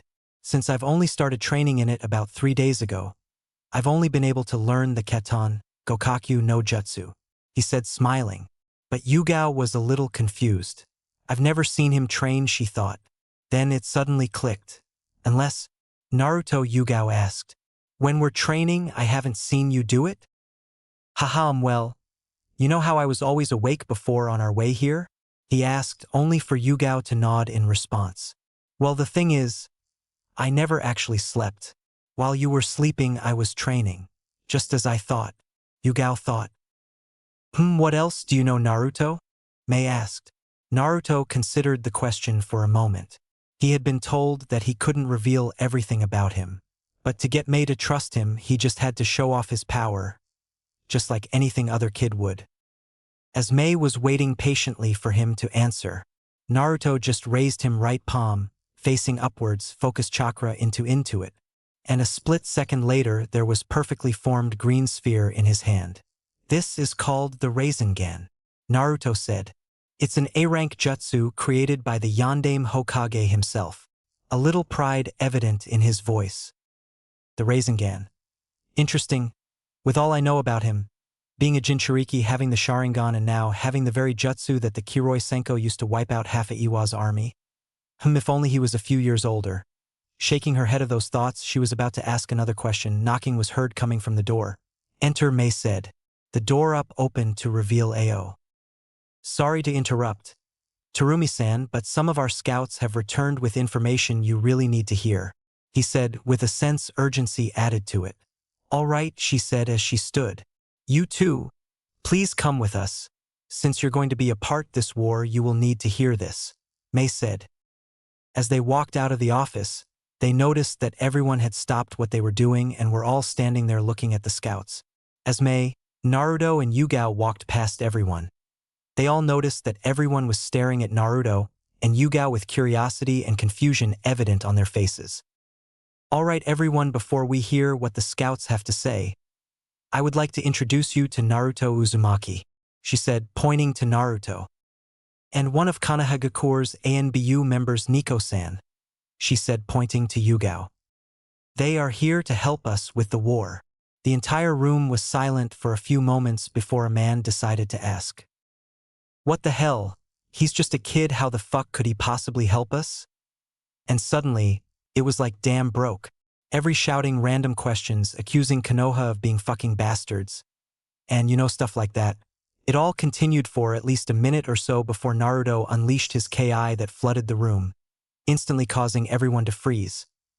A few of them even fell to their knees. Naruto continued unleashing his Ki for a few moments before Minato told him stop. He instantly stopped, and everyone took deep breaths. Mei was the first to speak.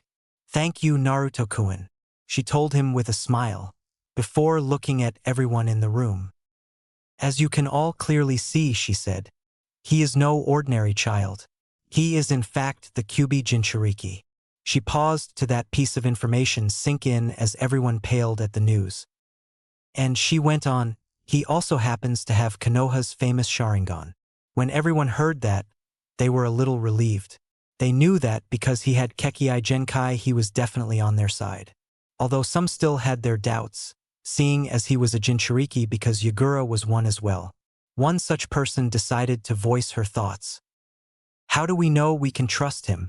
I mean, he may have a Kekkei Genkai, but he's a Jinchuriki just like Yagura. The woman said, many nodding in agreement with her. I am not, Naruto said with a childlike defiance plastered all over his face. I'm totally different, he said, waving his arms around in a comical fashion. I will never be like him. I could never be like him, he said with emphasis on the words could and never. I may be like him, but I do not like what he is doing, and I will put an end to it, he said. When he finished speaking, everyone had the same thought running through their heads. Such maturity and conviction does not belong to a 4-year-old. Now then, let's listen to what the scouts have to say, shall we? May said, and then a woman stepped up. Yes, well, as per our assignment, we met up with our informant in the northwest sector of the city. He told us something rather interesting. He told us that when Yagura sent his own scouts to the area where Terumisama, Ao, and Chijuro were supposed to be ambushed, he found out that all 50 of his men were completely wiped out. The woman said. Everyone in the room gasped at the news, but everyone remained silent. You can thank these two for that, May said, pointing at Naruto and Yugao. Our informant also told us that Yagura is gathering all of his shinobi, and he plans to attack us in 2 days' time from the southwest. She finished. As May looked around the room, no one said anything. They knew that in 2 days' time the war would end. They knew that in 2 days' time they would either live or die. We should run then, a man at the back yelled out so everyone could hear him. Everyone in the room gasped and turned toward his direction. Naruto was the first to speak. No. Everyone turned back to him. You should not run. This war needs to end, and as everyone now knows it will in 2 days' time. If you run now, all of what you have done in the past will have been for nothing, he said. Meanwhile, Yugao was staring at him while a small blush appeared on her cheeks as a single thought ran through her head, Yandame-sama. If you run, all of your friends and loved ones will die for nothing. In 2 days' time we fight for the survival of not just ourselves but for the survival Kirigakure. In 2 days' time Nico-san and I, from Konoha, will fight alongside all of you. We aren't even supposed to be, but instead of staying with our loved ones, we came here to help our fellow shinobi in their time of need, he said, pausing to take a breather.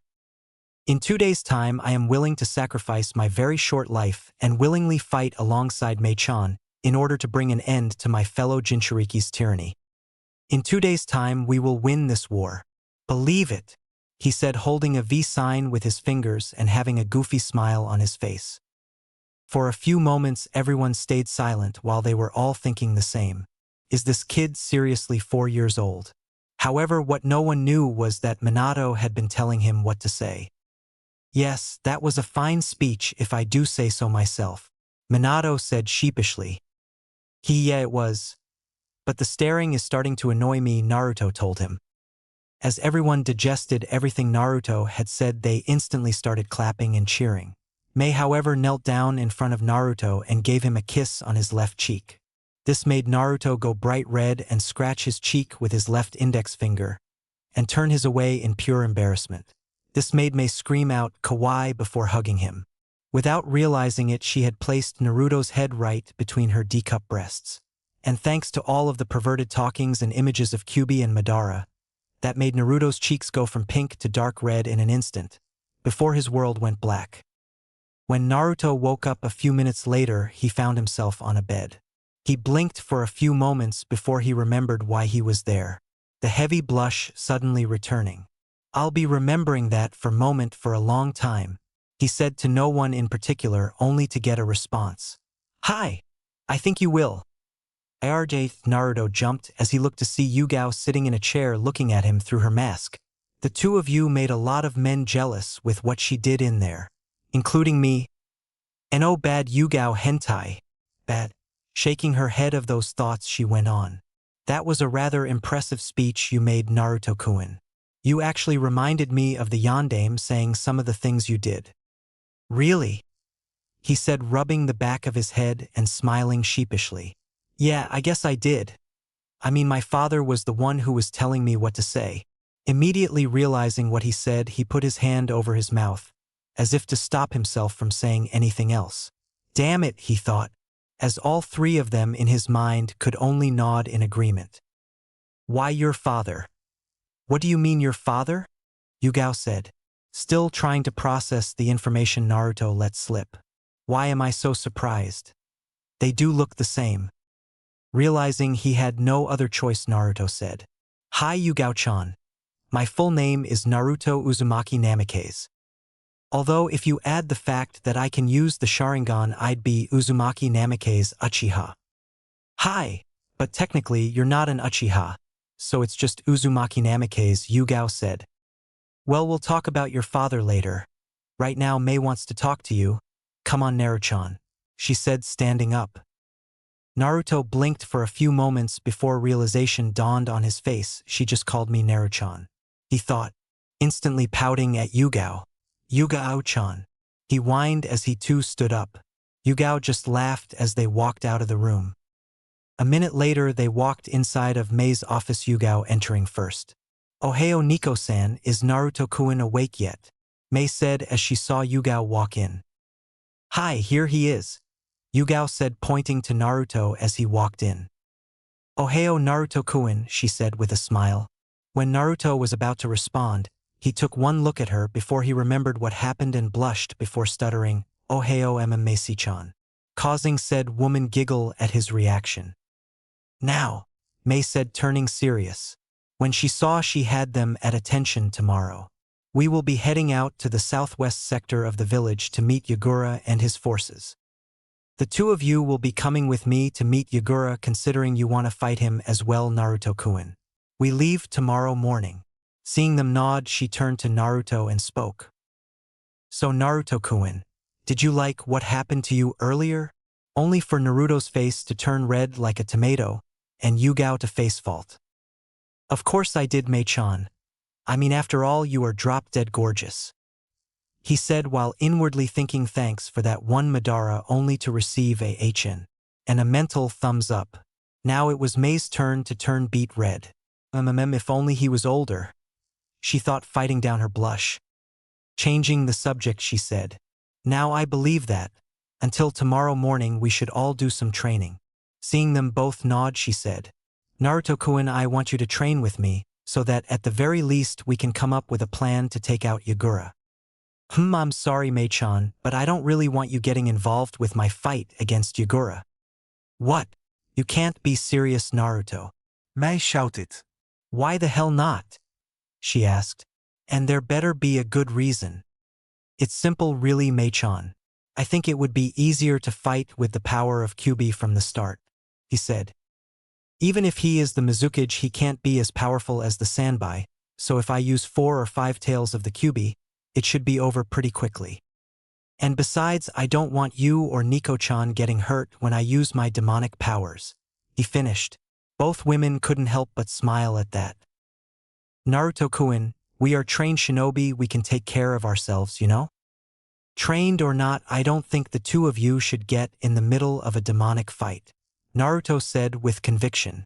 Now, if you'll excuse me, I have to train my Sharingan, he said as he turned around and walked out the door, leaving two very perplexed women behind.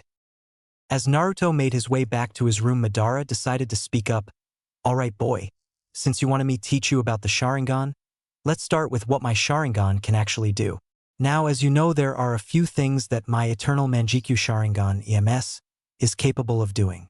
For example, you already know the Space/Time Jutsu and Amaterasu. Now there are 2 other things my Sharingan can do. First is a Jutsu Tsukuyomi. This jutsu is the most powerful genjutsu in existence. Tsukuyomi requires eye contact to be performed. When executed, the technique traps the target in an illusion that is completely controlled by the user. When you use the technique, you can torture the person, all the while changing the perception of time, making the torture last for days when in fact it only lasts a few seconds. Madara pauses to let it sink in. Second is a jutsu called Kamui. By focusing the Manjikyu Sharingan on any particular point, you can force that point to collapse in on itself, ultimately sending it into another dimension. He finished. As Madara finished speaking, Naruto had made his way into his room and was currently sitting on his bed, processing all the information that Madara had just told him. Okay, am I going to learn any of them? Naruto asked, getting excited. HN, You're going to learn Kamui. First of all, what we are going to is obviously activate the Sharingan. A few moments later. Okay. Done now. What I want you to do is look at one of the legs on the chair over there and focus on it. When Naruto found the chair with his Sharingan active, he did what he was told and focused on one of the legs. Now what do I do? He asked, still focusing on the chair. Now say Kamui, Madara told him. Kamui, he said, and instantly everything in his vision except the chair suddenly became blurry. As Naruto was focusing on the leg of the chair, a black spot started to appear in his vision, and he saw that everything surrounding the black spot started to merge with the spot in a swirling pattern. That's when Naruto's Sharingan started spinning. When the jutsu ended, Naruto immediately saw that the chair was no longer there. That was Kamui, Madara said cheerfully. Awesome! He shouted out loud. But then something clicked. Hey, where did the chair go? He asked them. I think Mei's hug affected you more than I thought, Madara said, shaking his head. Remember what Madara said, son. When you focus on one point, it and everything within the vicinity will disappear with it. Minato said. Oh yeah, Naruto told them, causing everyone to sweat drop. Knock knock. As Naruto turned toward the door, he heard a woman's voice. Naruto-kun, it's Mei, can I come in? Hi Mei-chan, come on in, Naruto said, walking over to the bead. When Mei came into the room, she noticed that something was out of place. That's interesting, she thought. I could have sworn there was a chair in this room. Shaking her head of these thoughts, she looked at Naruto, who was trying his best to fight down the blush that was creeping its way onto his face. Kawaii, Mei thought. I take it he liked the hug. Shaking her head of those thoughts, Naruto, it's time we do some training, okay? Mei said. Okay, Mei-chan, where's Nico-chan? Naruto asked. Oh, she's already doing some kenjutsu training.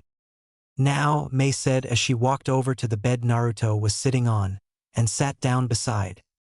For starters, Naruto-kun, can you please give a complete list of all jutsu you know, so I can know what to expect in the fight? Naruto, remember what I've told you. Deception is a shinobi's greatest ally. Don't tell her everything you know, okay? Minato said. Okay, Mei-chan, you already know about the Kyūbi, the Rasengan and Keton, Gokakyu no Jutsu. Naruto said, the only other jutsu I know is Kagebunshin no Jutsu. I suppose he is only 4 years old, so he hasn't been training for that long. And besides, with the Kyūbi, he probably doesn't need to learn much anyway. Well, that's good, she said. When something clicked inside her head. How many Kagebunshin can you do? She asked. Naruto thought for a moment. About 200 of them, he said with a smile. Wow, 200, and that number is only going to grow as he gets older and stronger, Mei thought. Hey, have you tried doing the Rasengan with all those clones at once? 200 clones doing a Rasengan each. Wow, now that I would love to see when we get back to Konoha, Minato said with a goofy grin on his face. Yeah, that would be so cool, Naruto said. No, I haven't done that yet, but that would be awesome, he yelled, throwing his fists into the air. Mei couldn't help but giggle. He may be the strongest kid in all 5 nations, but he's still a kid, she thought. Okay, let's go do some training like everyone else, okay? Mei said. Hai Mei-chan, Naruto said, getting of the bed. 2 days later. Mizukage-sama. Our scouts tell us that the rebel faction is overpowering us. A man yelled. They don't matter, we will win this, he growled to the man, before turning to another. Any sign of Terumi yet? He asked. Hi Mizukage-sama, she's actually the reason we're being overpowered, along with what seems to be a Konoha shinobi and a M. The man trailed off. And a what? Yagura asked impatiently. Well, it seems that there's a 4-year-old boy with them, and he seems to being rather well, for a 4-year-old, hee, the man laughed nervously. A 4-year-old? He asked, disbelieving. Well, if he's on their side, he must have a Kekkei Genkai, but Terumi isn't stupid. Is she? Why would she put a child? A 4-year-old, no less, on the front lines of a war. I was gonna face her anyway. Might as well check him out too. And the Konoha shinobi as well, they will make this even harder, he thought to himself. All right, I'm going out there, he said to his shinobi. You're mine, Terumi. Ha ha ha, he cackled to himself. Whilst in his head you can see a chibi version of himself dancing over a dead Mei. Bloodline War Frontlines. A few minutes later. Katon. Kaki no jutsu. Naruto shouted as a massive ball of fire came out of his mouth, heading directly towards an already wounded Kiri shinobi, instantly killing him. Yotan, Yogen Kanketsusen Mei said, as a geyser of lava came out of the ground, instantly killing a group of unlucky Kiri shinobi. Terumi-sama, we are overpowering them. But there is still too many of them, Ao shouted to her as he was defending himself. Hi, Ao, we just need to hold them off until Yagura comes, Mei said. Tajuu Kage Bunshin no Jutsu, Naruto shouted. 100 clones popping into existence.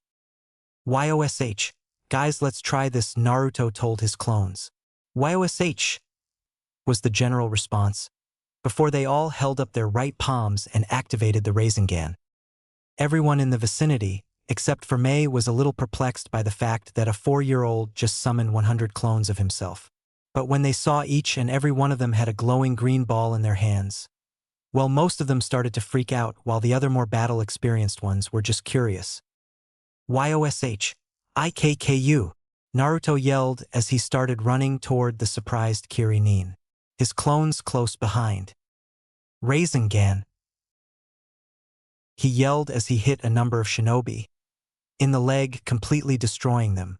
Being 4 years old, he couldn't really hit them high enough to effectively kill them. But that didn't matter, they couldn't move and they would slowly die of blood loss. That's all of them in this area, Mei-sama, Chojuro said. Hi Chojuro-kun. Now all we need to do is just need to find Yagura. So we can finally finish this, Mei said. You will die today, Yagura. She thought to herself before she glanced at Naruto, and if I don't kill you, he will. Terumi-sama, what do we do now? Ao asked, as everyone was catching a breather. Well, obviously, we need to look for Yagura, Ao-kun. Mei replied.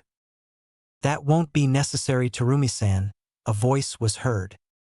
Everyone in the group turned around to see Yagura standing there with 2 bodyguards. You bloodline freaks have stood in my way for far too long, and today that ends, Yagura said with a cocky smirk. Without even thinking about it, Mei leapt into action, going through a set of hand seals and shouting. Yotan, Yogen Gyurobu. And several globs of lava came out of her mouth. Yagura saw them coming and immediately jumped out of the way and started going through hand seals of his own. But before he had the chance, Mei came at him with surprising speed and a kunai in her right hand. Before she could strike, Yagura pulled out a kunai of his own in his left hand and defended the strike that was aiming toward his heart, and threw a punch aiming for her face. Before it connected, Mei blocked it with her free hand and swiped at him the kunai that was still in her right hand. Yagura managed to block it with his kunai. He then thrust his right leg up and managed to kick Mei in the chest, causing her to go backwards. Using the momentum gained from the kick, Mei flipped backwards, and when she saw Yagura going through hand seals, she threw her kunai to interrupt the sequence, causing Yagura to deflect it with a kunai he had hidden up his sleeve. With her speed, she jumped back into battle, throwing a punch with her right hand, causing Yagura to block with his right hand and throw a punch with his left, aiming for her jaw. He missed completely though, as Mei crouched down and delivered a spinning kick, causing Yagura to jump and flip backwards. Mei didn't give him any time recover as she jumped toward him, thrusting her right leg out, attempting to kick him. She missed, however, as he managed to duck down in the nick of time and then jump up, catching her with an uppercut with his left hand, and then gave her a right hook. Using the momentum she gained from the hook, she spun around and tried to deliver a spinning kick to his chest, only for her foot to meet his arms as he put then in an X position to block the kick. But due to the force behind the kick, he ended up being forced backwards. Before he came to a stop, Mei came at him with a kick to his midsection. Yagura managed to knock the kick away and was about to deliver a punch, only for his arm to meet the sharp end of a kunai that ended up cutting him from the wrist to the elbow.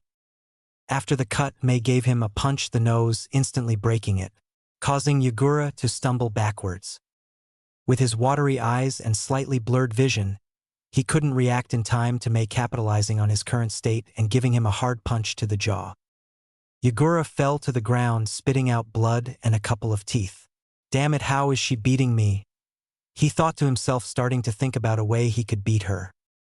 Meanwhile, May was standing over him with a smirk on her face as she started to catch her breath.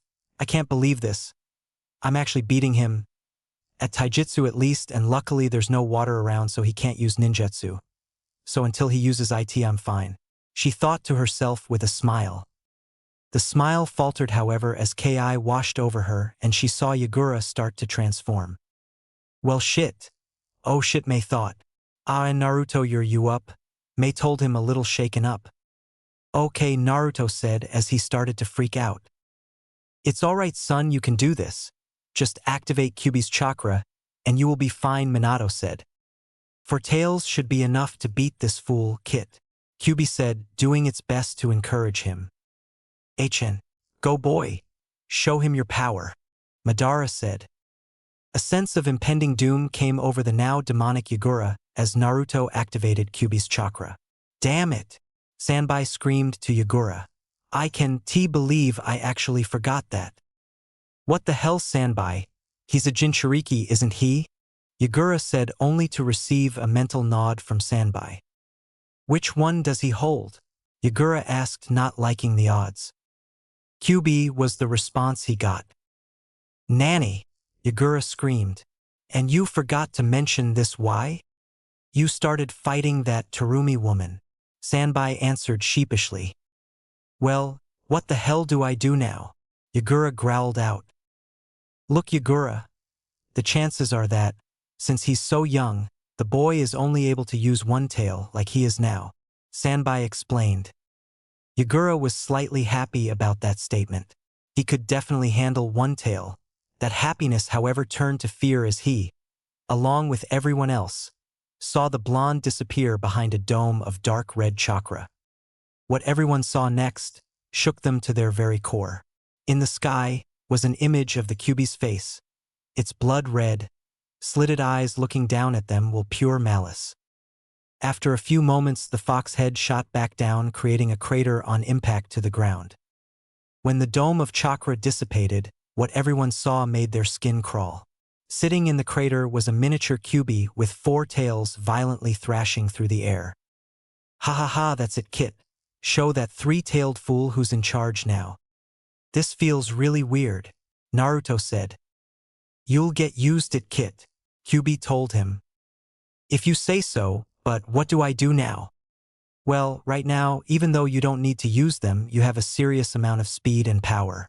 And as you're doing right now, you can also control your tails, she said with a small growl. Hehe, Naruto chuckled. Meanwhile, Yagura was conversing with Sanbai. He's young, you said.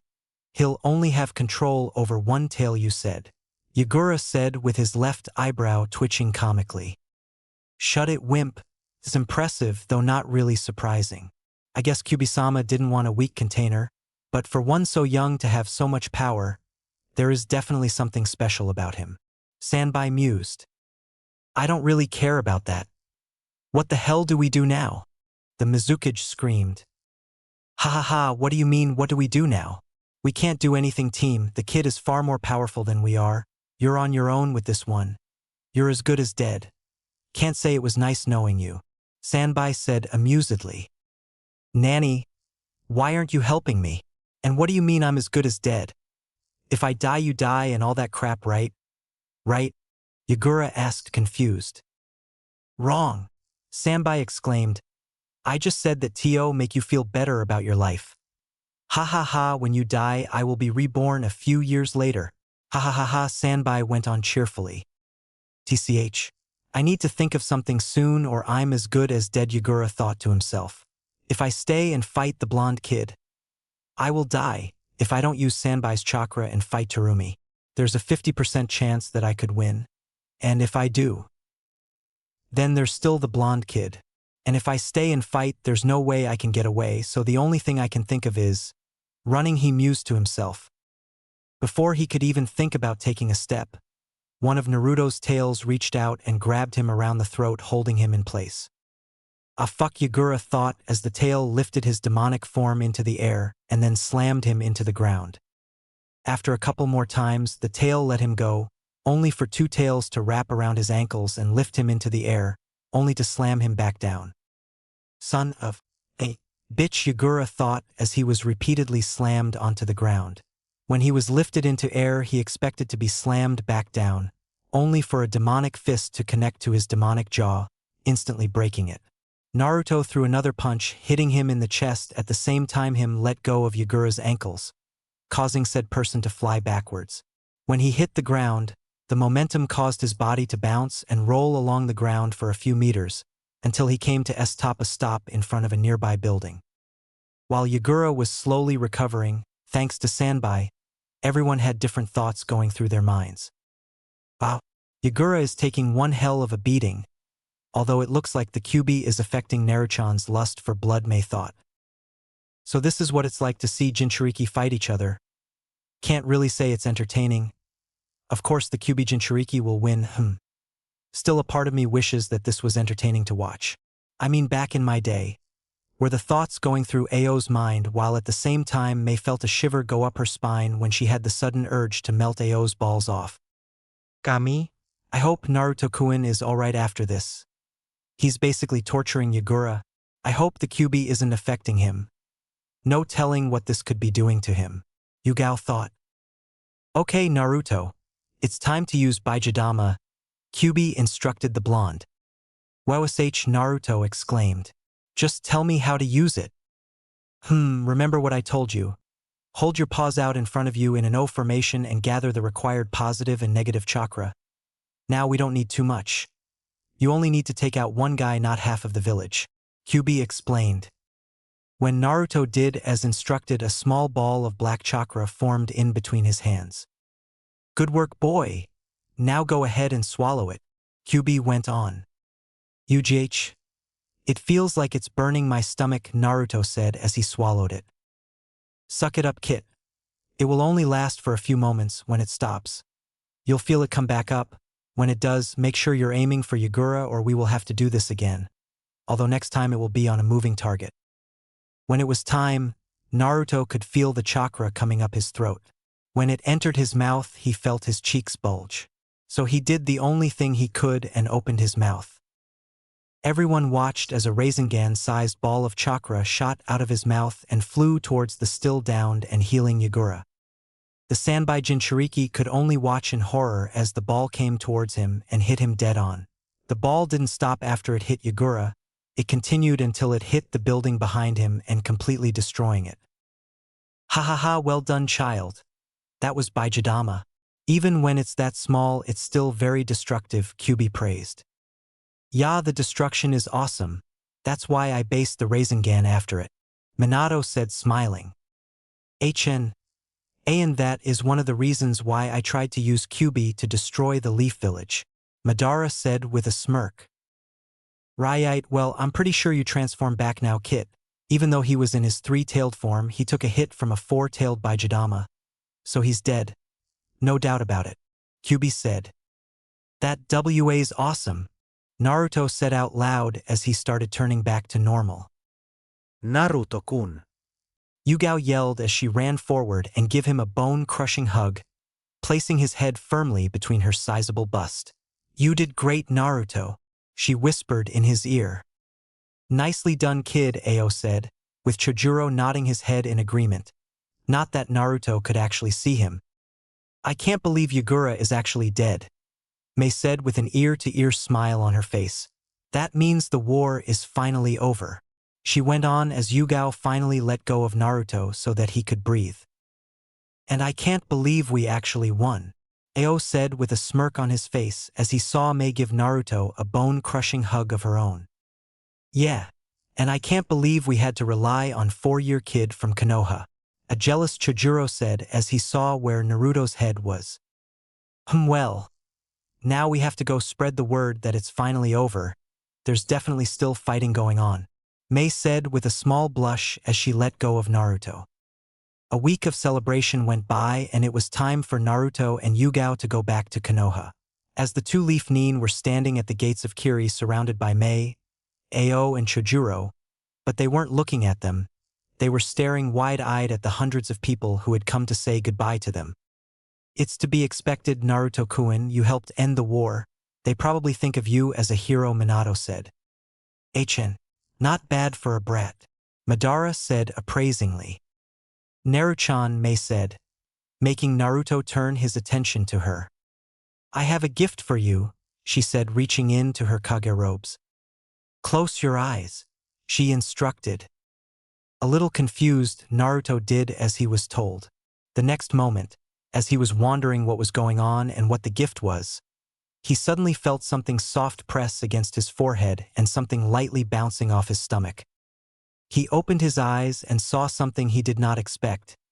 He was looking right at Mei's impressive cleavage. Damn, that's a nice view, Madara said with a perverse giggle, with Minato nodding in agreement.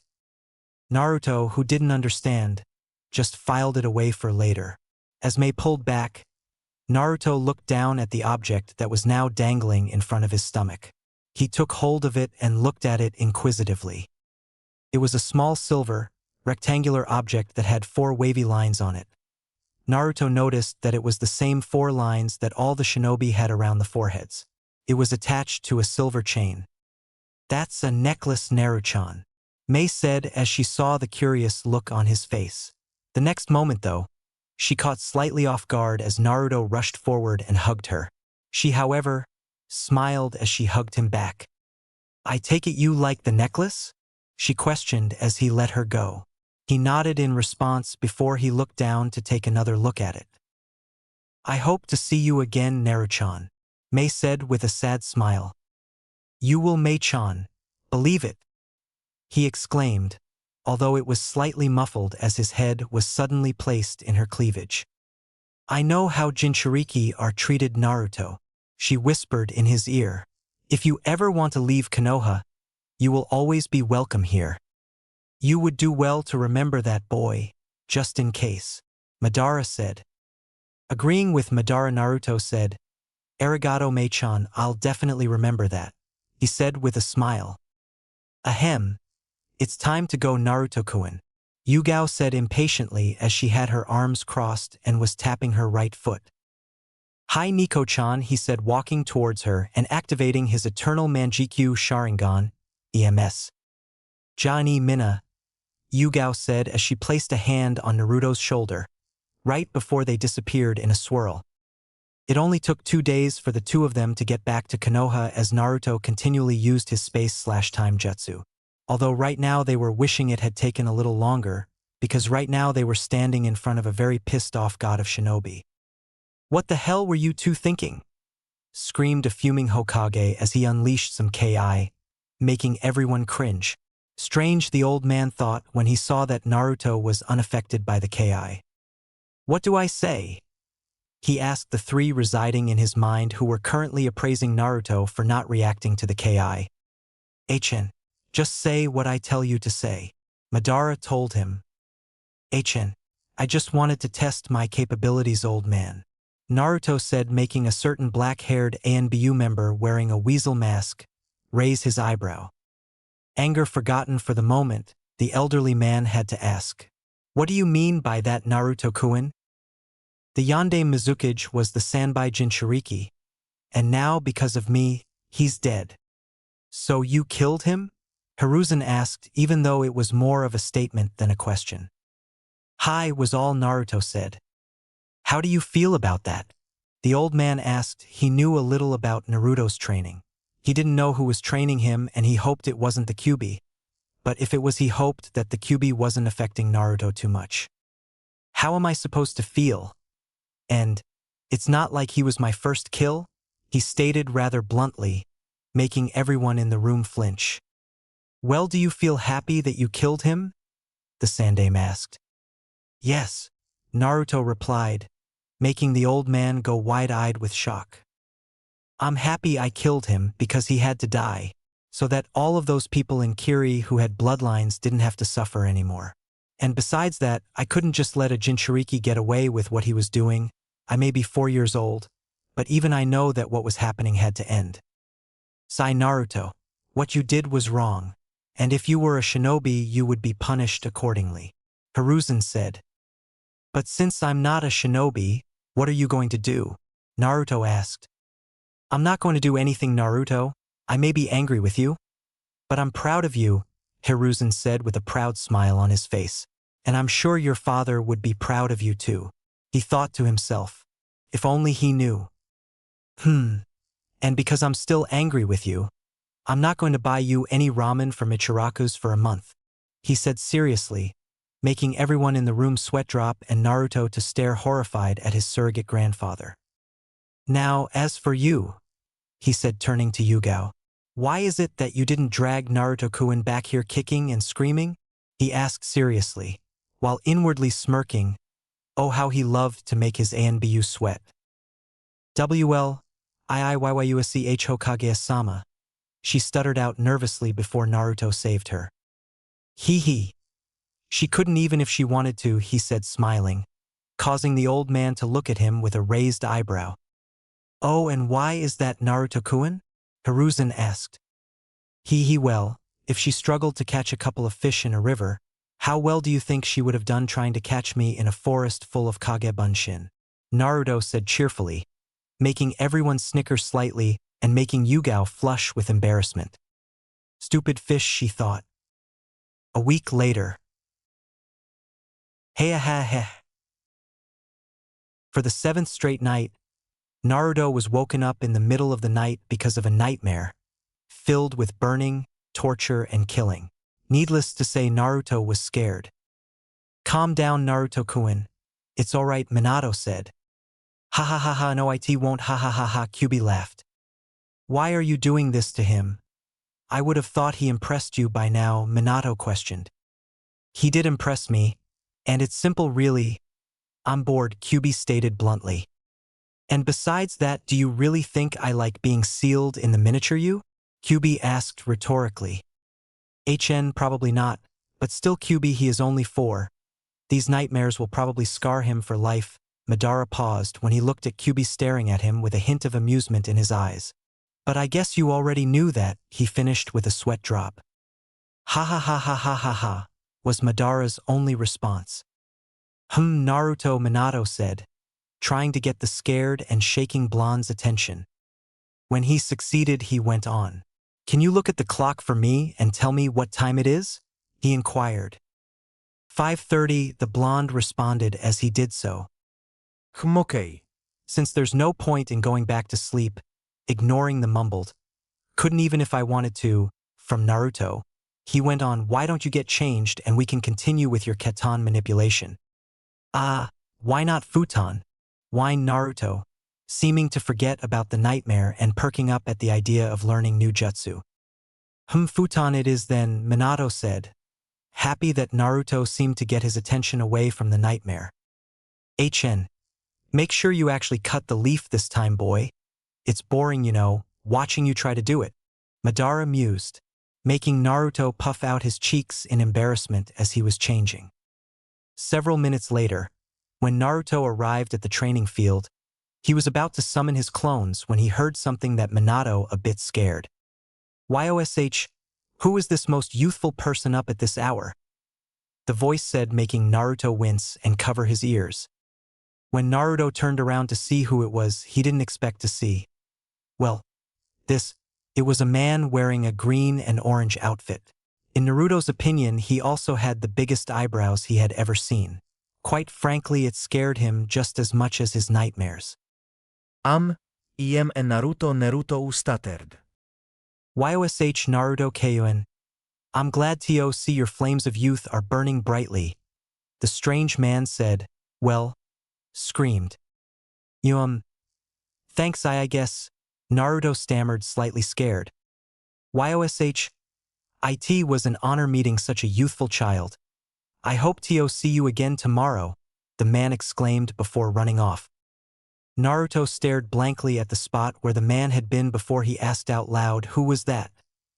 To no one in particular, only to receive a response that made him jump out of his skin because he didn't expect one. That was Mato guy, said a man that appeared behind him. Jh, he screeched. When he turned around, he saw someone familiar. Inu-san, he exclaimed before rushing forward and tackling the man. Fortunately for him, Inu was prepared and steadied himself before he hugged the boy back lightly. It's good to see you to Naruto, the man said, pulling Naruto off him. Now, do you mind telling me what you're doing out here at this time in the morning? The silver-haired man asked rather sternly. I had a nightmare and couldn't sleep, so Kyūbi thought it would be a good idea if I came out here and trained, he said. All right. Training, huh? Do you mind if I watch? He curiously asked. You may get bored though. I'm only trying to cut a leaf, Naruto said. WW chakra. Already? Oh, I have to see this, he thought, looking shocked, not that Naruto could tell. I see. Well, I may stick around and watch anyway, Inu said, reaching into his pouch and pulling out an orange book. Okay, Naruto said, turning around and putting his hands in a familiar seal, Kagabunshin no Jutsu. He exclaimed before 200 clones appeared in a huge puff of smoke. All right, guys, go grab a leaf and get started, Naruto ordered. Wowsh! All 200 copies of him shouted before they went to gather leaves. Remember Naruto picture the chakra being sharp like a kunai. Minato reminded him.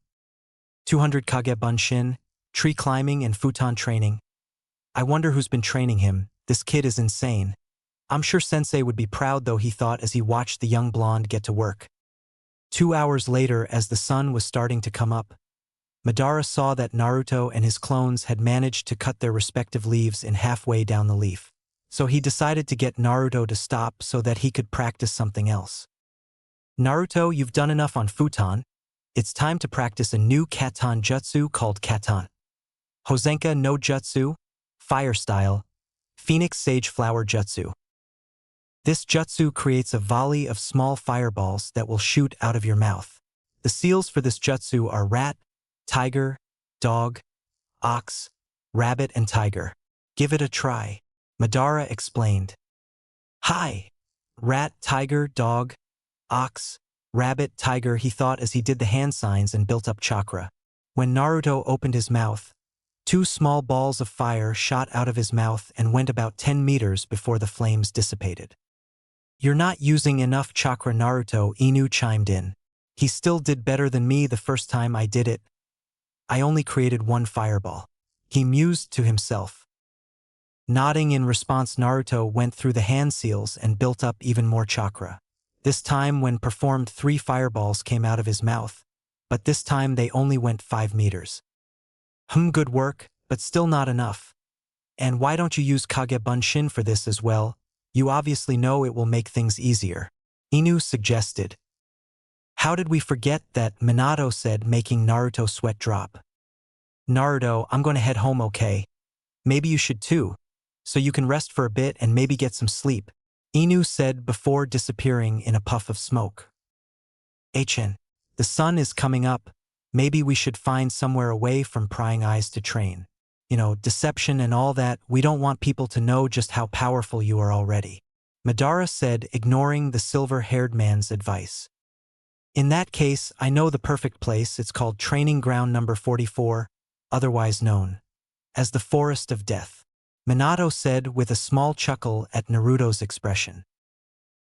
All right then, let's go there, Madara said, and Naruto obeyed, albeit reluctantly, as he started running. Naruto. It's the other way. When Naruto arrived at his destination 10 minutes later, the only he could say was, "This place is scary," Naruto said, staring around nervously at the large trees surrounding him.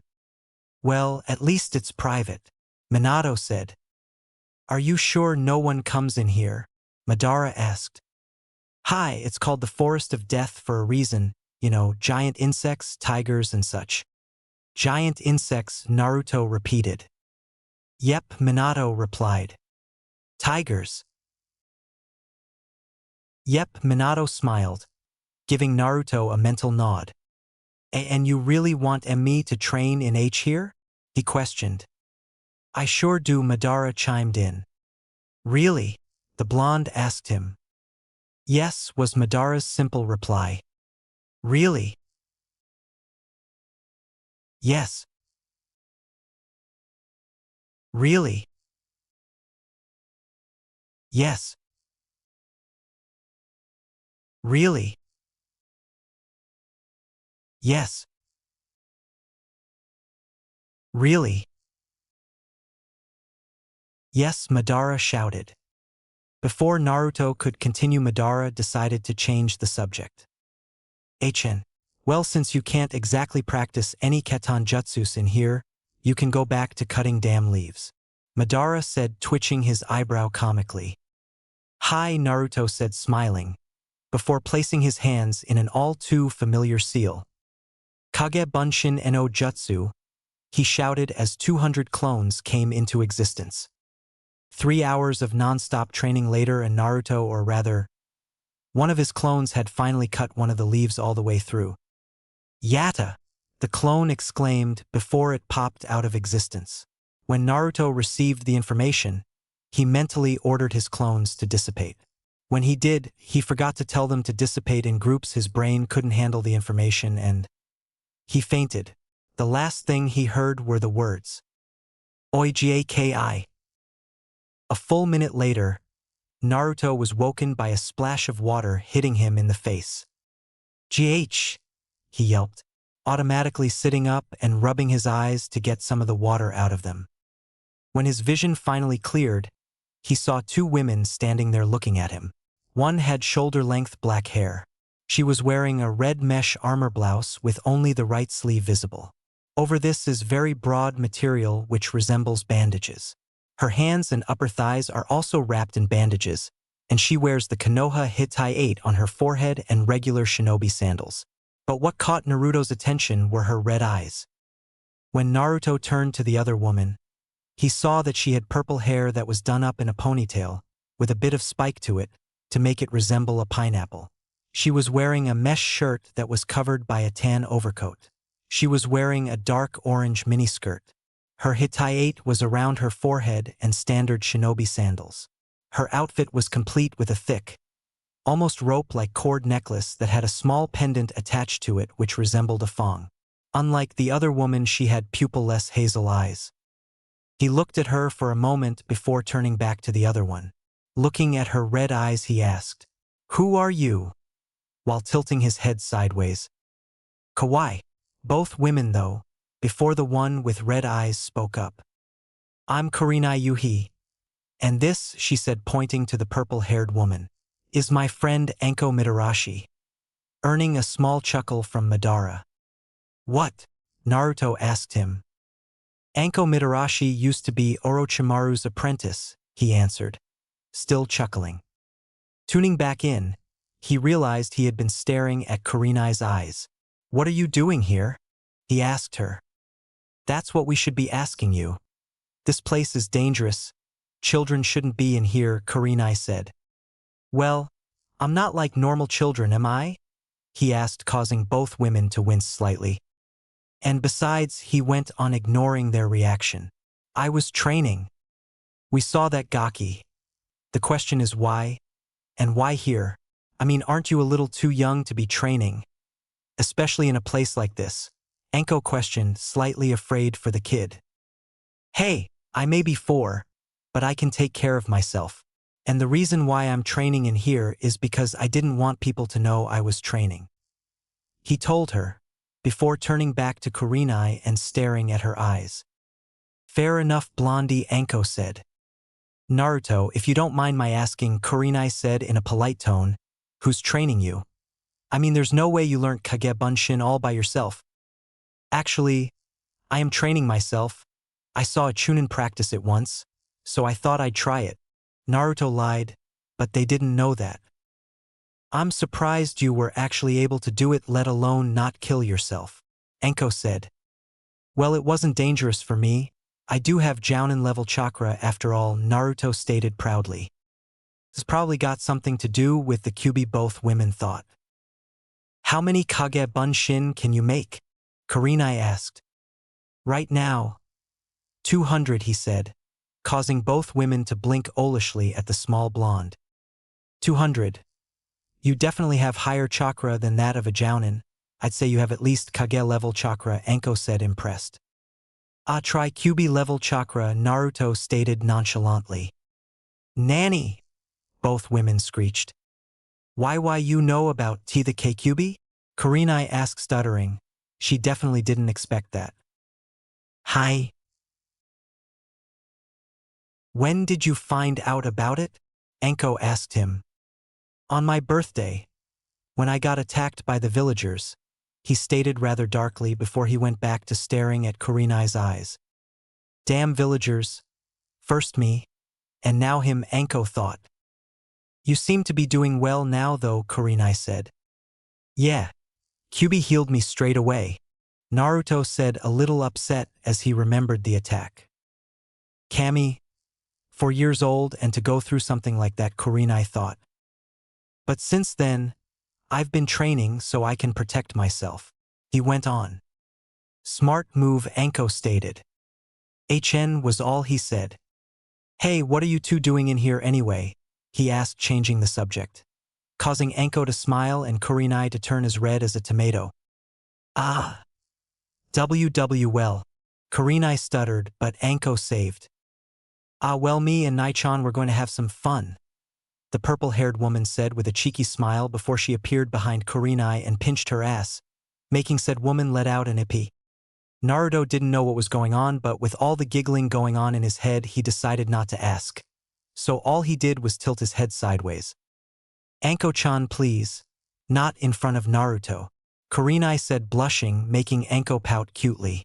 Before Anko could say anything, both women heard a loud grumbling sound.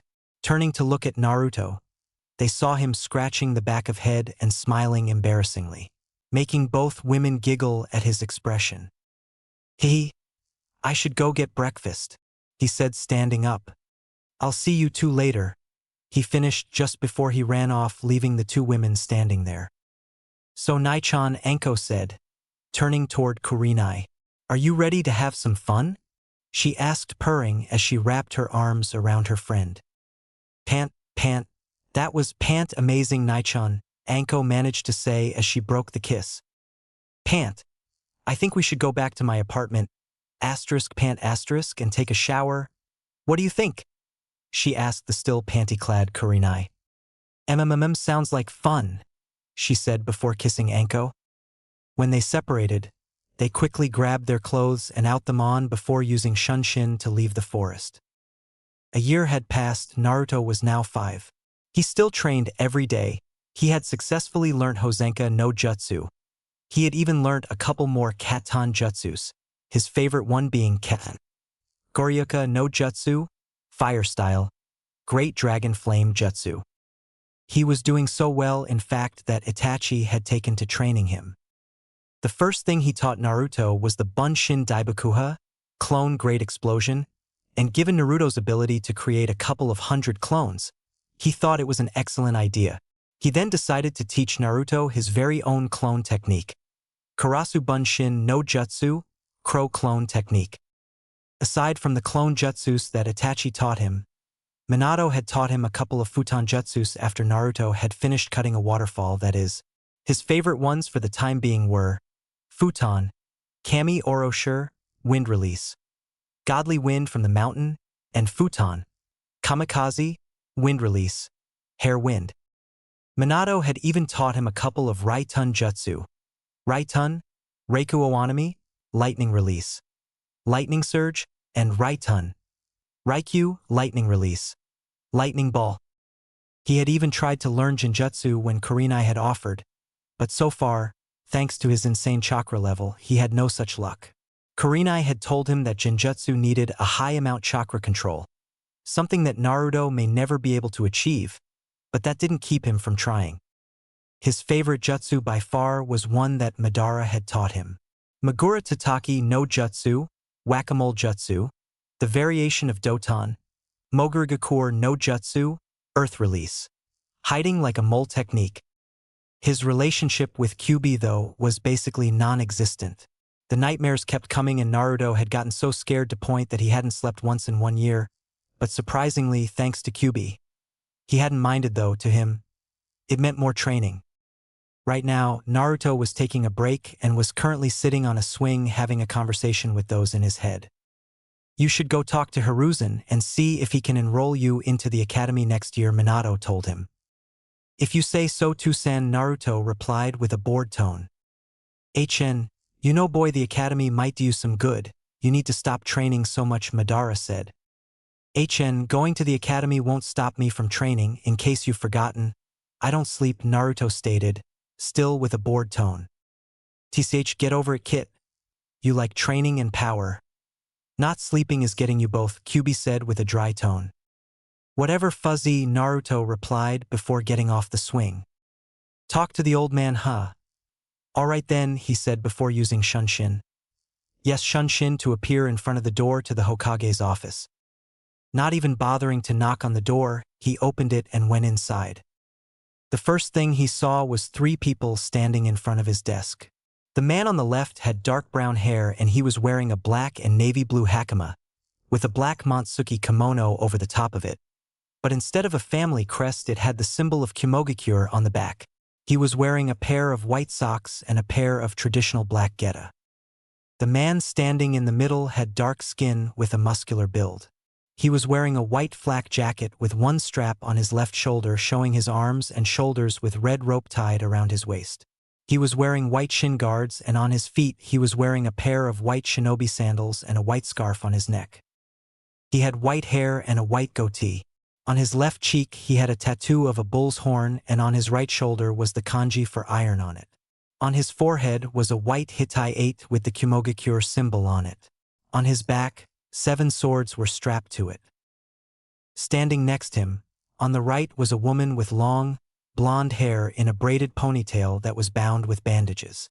She was wearing short-sleeved black and purple blouse, black pants. On her hands, purple fingerless gloves and a chain of white beads wound around her left hand and a pair of black shinobi sandals. On her forehead, she wore a Hitai 8 with the Kimogakure symbol on it. She also wore bandages around her arms and legs as well as a red belt around her waist. The man in the middle smells like Hachibi and the woman on the right smells like Nibi, Kyūbi said.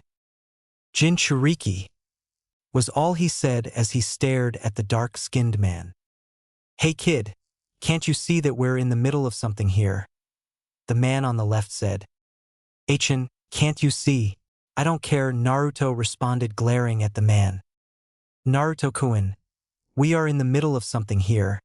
These people from Kimogakure are here for a peace treaty. Hiruzen said, giving the blonde an annoyed look. A peace treaty? Naruto questioned. So why are there 2 Jinchuriki here, making the 2 stiffen noticeably? How did you know that they were Jinchuriki? The now nervous man on the left asked.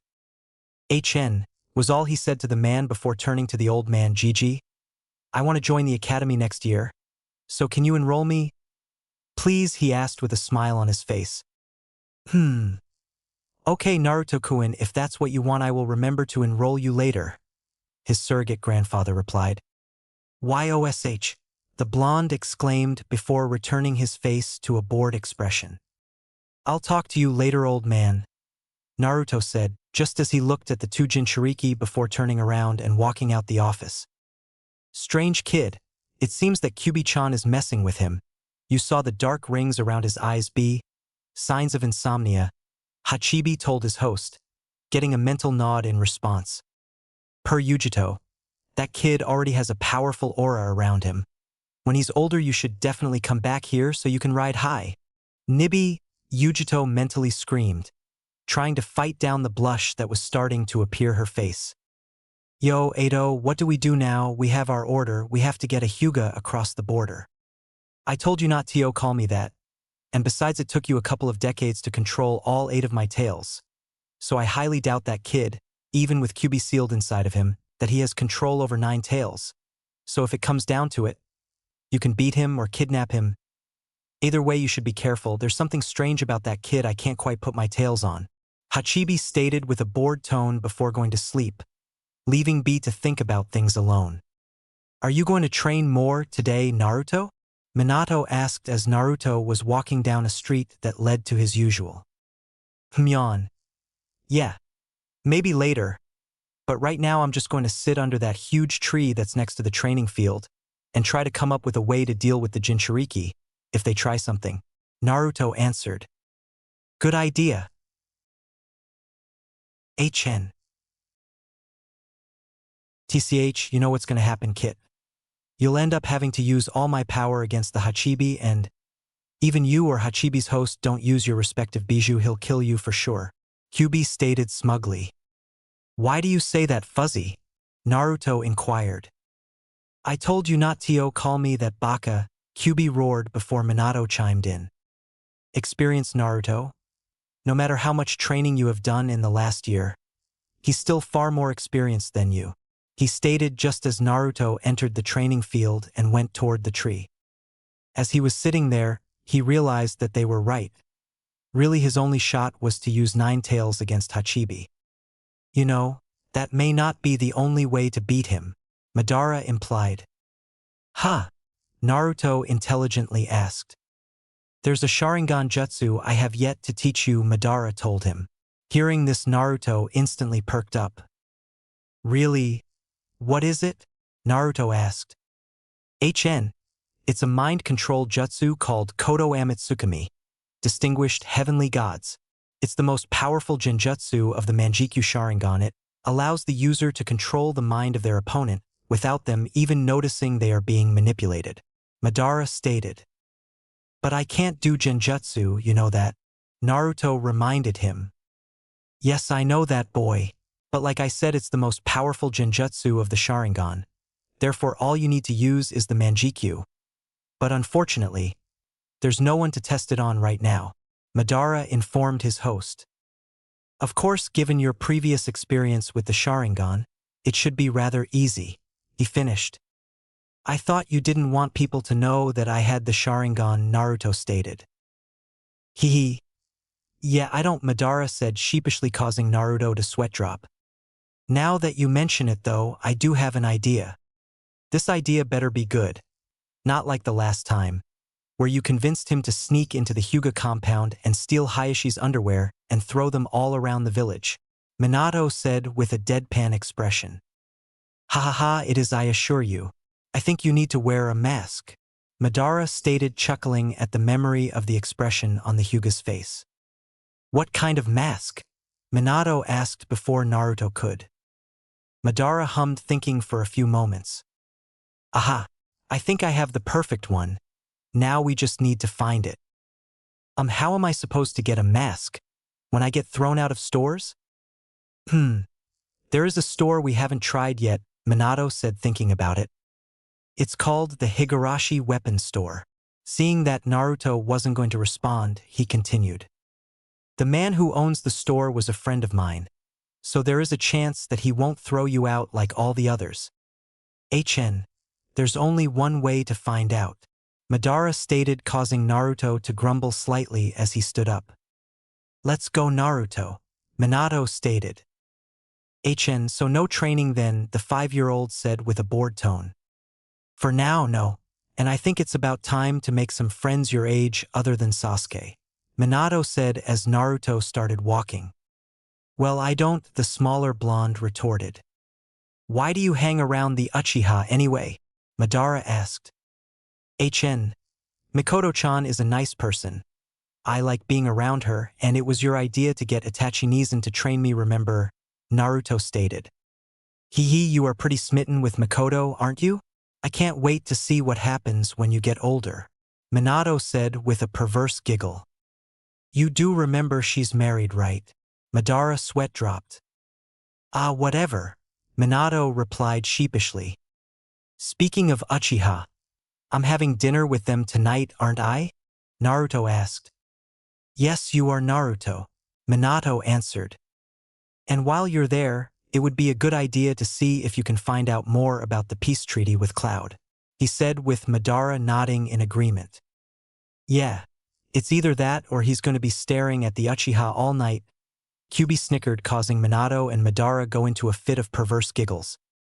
Roughly 10 minutes later, Minato told Naruto that the store was just up ahead.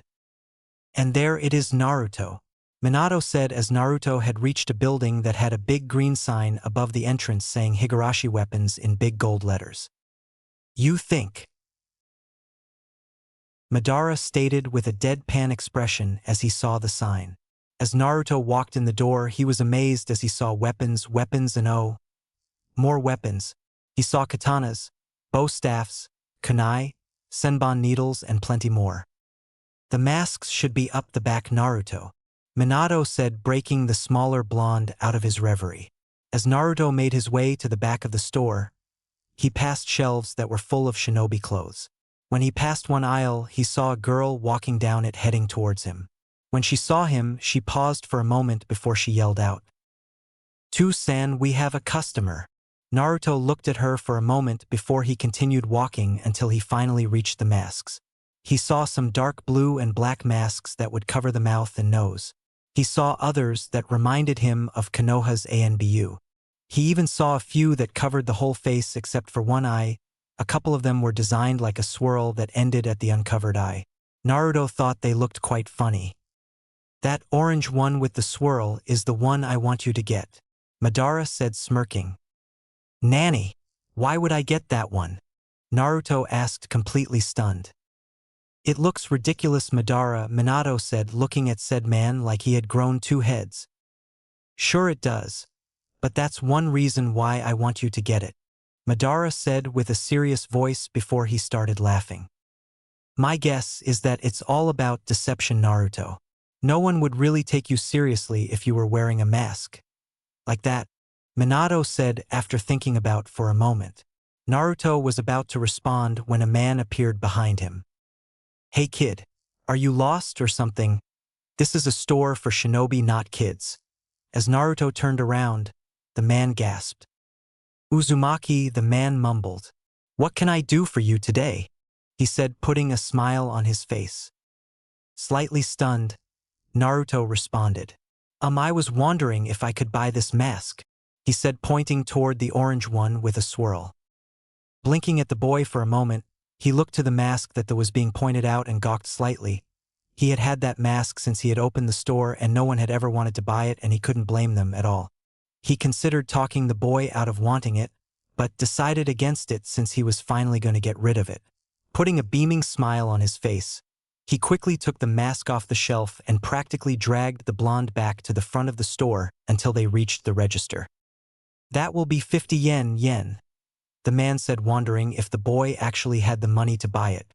But when the boy pulled out his frog wallet and pulled out the money, the man smiled again.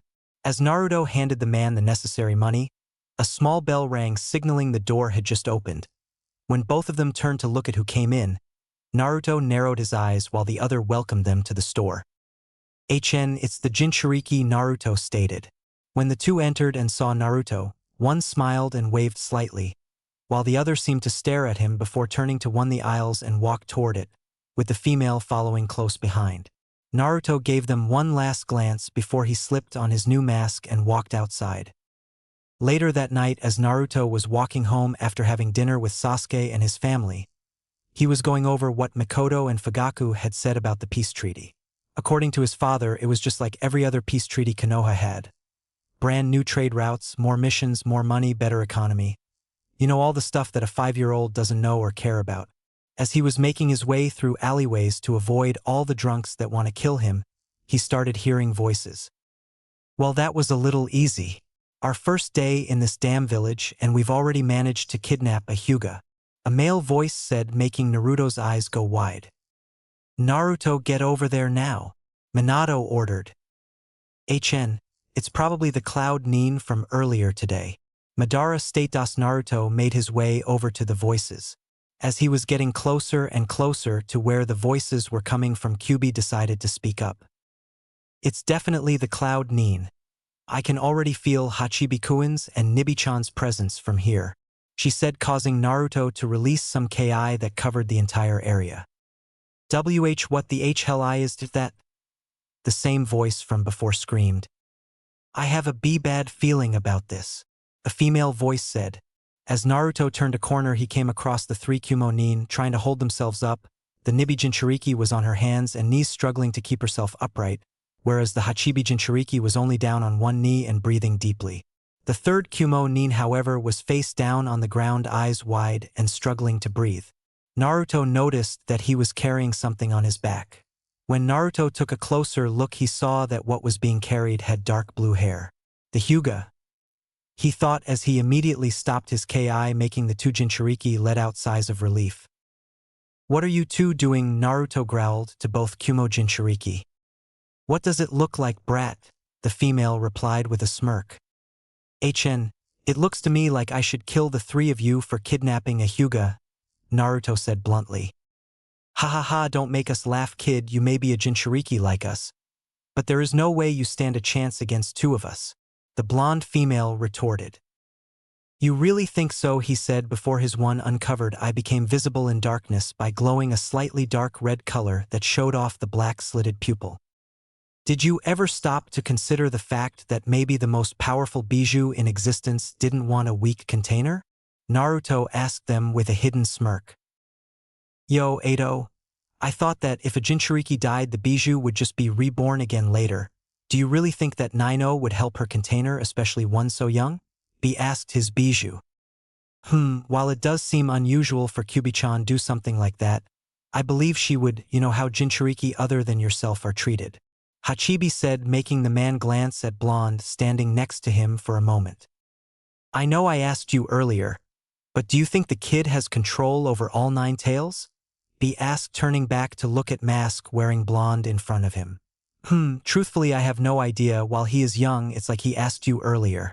Do you really think Kyūbi would want a weak container? Even if he is young?" Hachibi questioned, although it was more of a statement rather than a question. Meanwhile, Yujito was having a not similar conversation with Nibi. "Come on, kitten, purr. Just picture him older and naked, tied down to your bed with you riding his long, thick coat." Nibi Yujito flushed. "This is serious situation here. What should we do?" she asked the demon. "Sai, look, kitten, I doubt the kid has full control over Kyūbi-chan's powers, but I wouldn't take the risk of fighting him right now, not after that Ki he released, which no doubt alerted a few shinobi who are probably on their way right now." "Why shouldn't I fight him? B and I can take on a few shinobi, you know," Yujito questioned. "Maybe because you don't know how powerful he is. He may or may not have full control of Kyūbi's power, and he may or may not have control over more than 2 tails. So B and Chibi-kun will have a better chance. And that's if they fight anyway, which I don't think they will," Nibi explained. "And besides all that, there's something strange about him that I can't quite put my paws on." "What do you mean by that?" Yujito asked. "I'm not sure. It's probably nothing. Just be careful around him, Yujito," Nibi pleaded with her host. Are you two going to stand there all night talking to them, or can I have some fun now?" Naruto asked his Kumo counterparts with a dark tone, causing shivers to up all 3 Kumo nin's spines. "There will be no need for you to be fighting, Naruto-kun," a voice said from behind Naruto, making all 4 of them look toward the man it came from, with only one having instant recognition written on his face, even though you couldn't see it. "Weasel-san," the 5-year-old exclaimed. "Ohio, Naruto-kun, and I are glad you remembered to use my codename this time," the man said, making the blonde rub the back of his head sheepishly. "And thanks to you, my job tonight definitely got a lot easier," the man went on, making Naruto cock his head sideways in confusion. Seeing this, the weasel mask wearing Anbu elaborated. "We were told that the young heiress to the Hyuga clan had gone missing," he said, making the Kumo nin's eyes go wide. At the same time, several Anbu suddenly appeared around them. And with a Kumo nin who had just left the Hyuga compound 20 minutes ago without his Anbu escorts. "Well, as you can see, the Hokage was right when he ordered us to look for you," he finished with a blunt tone. "Hand over the girl now, and I promise you that you 3 will only get hurt a little bit," said an Anbu with a familiar dog mask. "Inu-san, the white-haired guy, and the blonde girl had nothing to do with it," Naruto lied, making both Kumo nin look at him surprisingly before quickly schooling their emotions. "How do you know that?" Uzumaki Inu said. "I know, because they were with me before we got here, and they had no idea what that guy was doing with the Hyuga girl," he lied smoothly. "Yo, can you believe this kid, Edo? Why is lying for us?" B asked, surprised. "How am I supposed to know? It may be because you and Yujito are Jinchuriki like him," Hachibi said in response. Good kid, Nibi stated. Why is he covering for us? We're enemy shinobi, it doesn't make sense, Yujito asked. Who cares, kitten? He's saving your ass, so just go with it. Nibi answered before yawning. I suppose that is possible. I'll tell you what, let's go to Hokage-sama and see what he thinks, but they will probably be detained and sent to Ibiki for questioning. Inu said, making all the ANBU in the area shiver slightly. What will happen to them after that? Naruto asked the silvered-haired man with a curious tone. Well, if what you said is true and they really had nothing to do with it, I suppose they will be sent out of the village, but if they are found guilty of kidnapping the heiress, then I suppose they will be executed, he explained. Well, let's go to Hokage-sama first. The man known as Weasel said before he made the dark brown-haired man hand over the Hyuga girl. Hi! All ANBU in the area responded, before everyone including Naruto shined away, only to appear inside the Hokage's office a few moments later. Hokage-sama, we have located the heiress. Weasel bowed before looking up and seeing a relieved and angry Hayashi Hyuga standing in front of him. She was in the process of being kidnapped by the Kumonin. He went on ignoring the Ki coming off both the Hyuga clan head and the Hokage. If it weren't for Uzumaki alerting us to his location, we may not have found them this quick. Please explain what you mean by that, Weasel-san. We were searching the alleyways that led away from Hyuga and Uchiha compounds, sir, when we felt some Ki wash over the area. I recognized it as Uzumaki's, so I ordered that we investigate immediately. Weasel paused to take a breath. When we arrived at Uzumaki's location, we saw that he was standing in front of the cloud, seeming to stall them. He finished. Hi, the same goes for me and my squad, Hokage-sama. Inu said, getting a nod from the old man in response. It has also come to our attention that these two, Weasel said, pointing to B and Yujito, had no idea what he had been doing. He finished by pointing at the brown-haired man. How so?